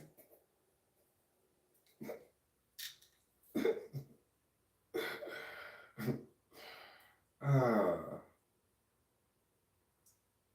these are all wonderful ideas. But which story will I actually tell? Who knows?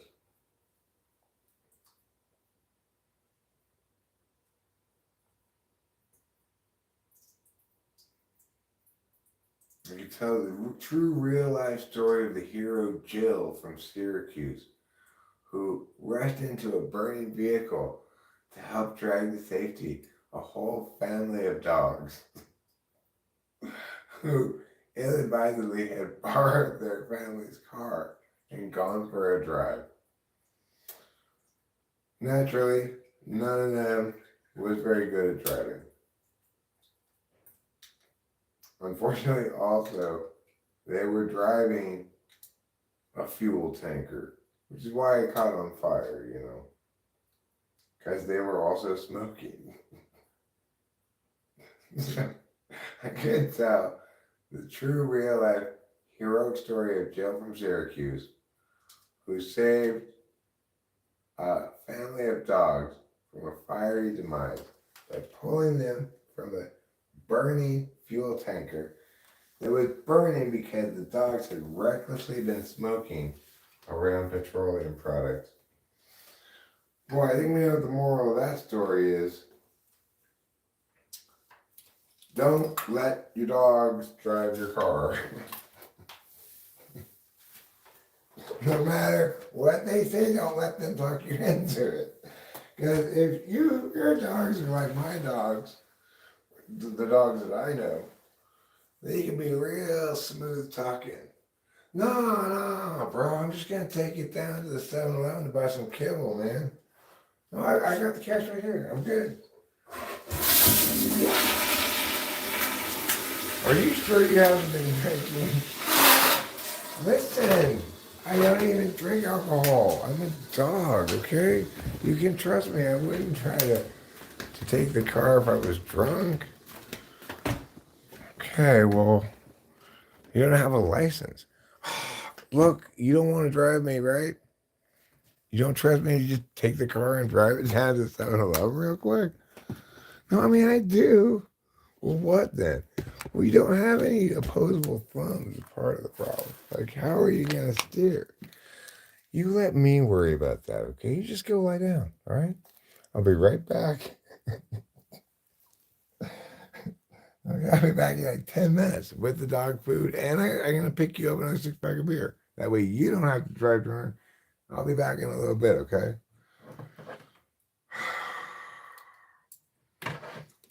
All right, Scott.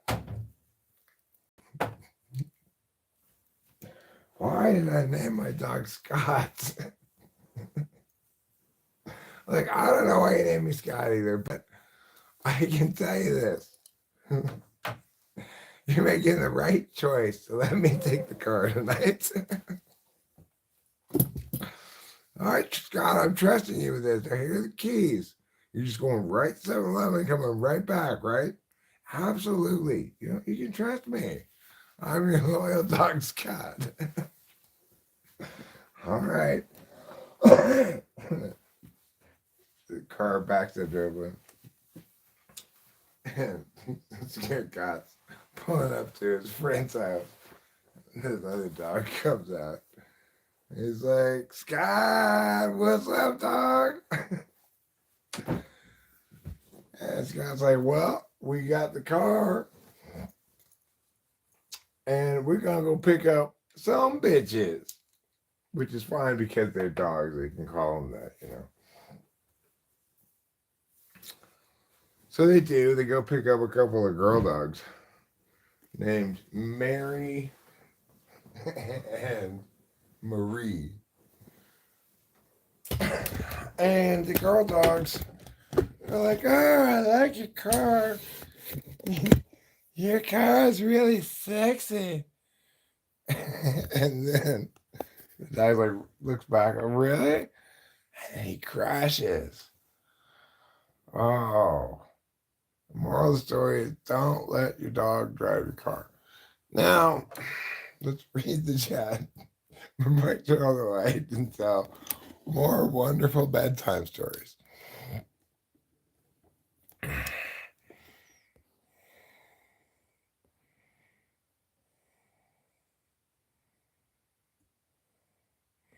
I don't know anything about drones. I don't know what's going on with the drones. Okay, I've only got 15% of electricity left on my phone, so I'm going to tell a quick story, okay? And then I'm going to go to sleep and or not go to sleep. We'll see. Are you ready? Are you ready for the best story of your life? Yes, you are.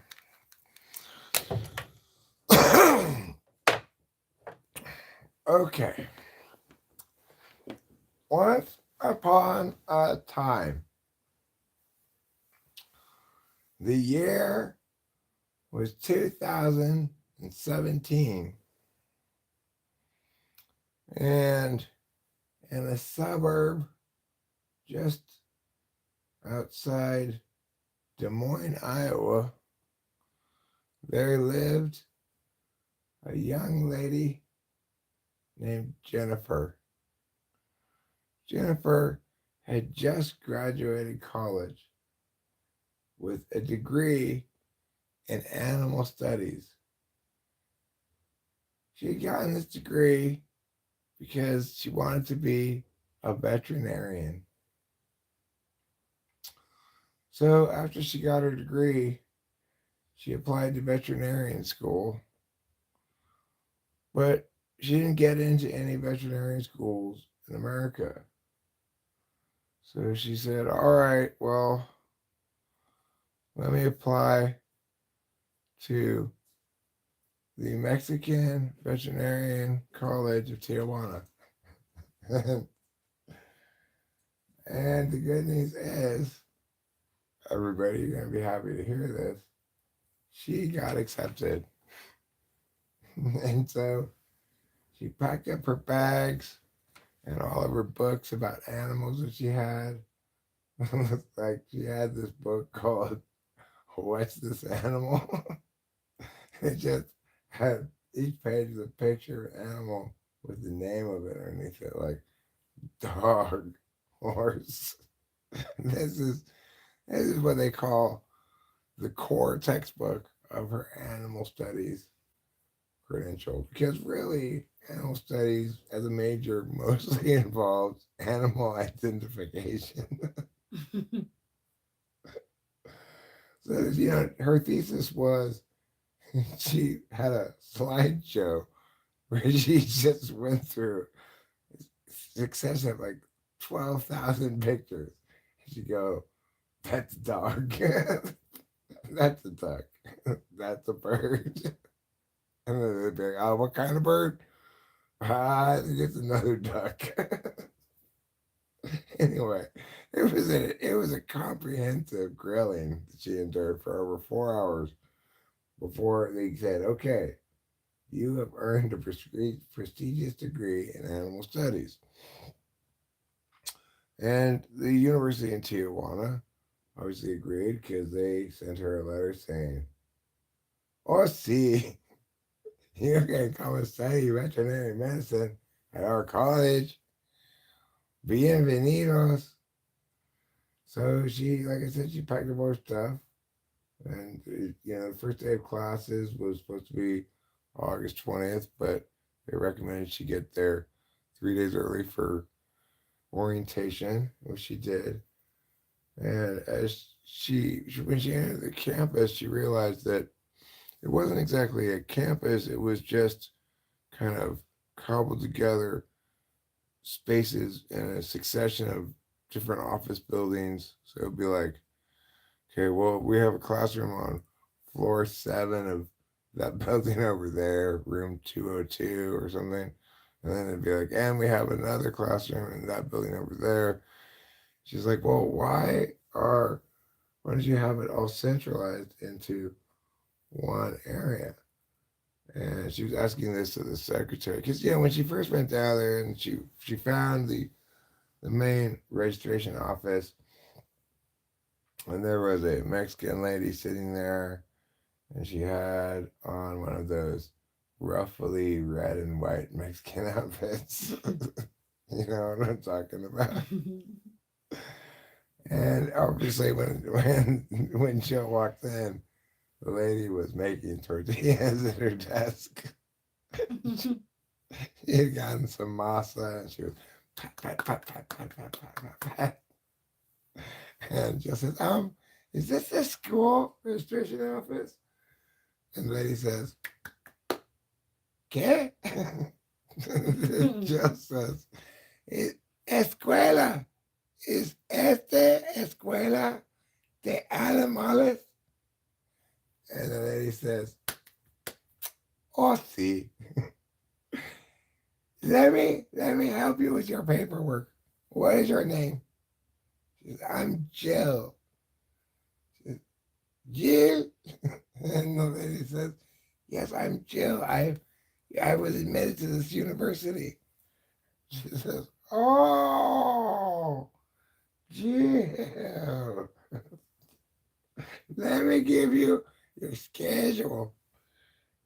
And she gives it to her, and it's all written in Spanish. And it just says, I'm not really that great with Spanish. Can you translate this for me? She said, oh, sí. Your first class is, what's this animal?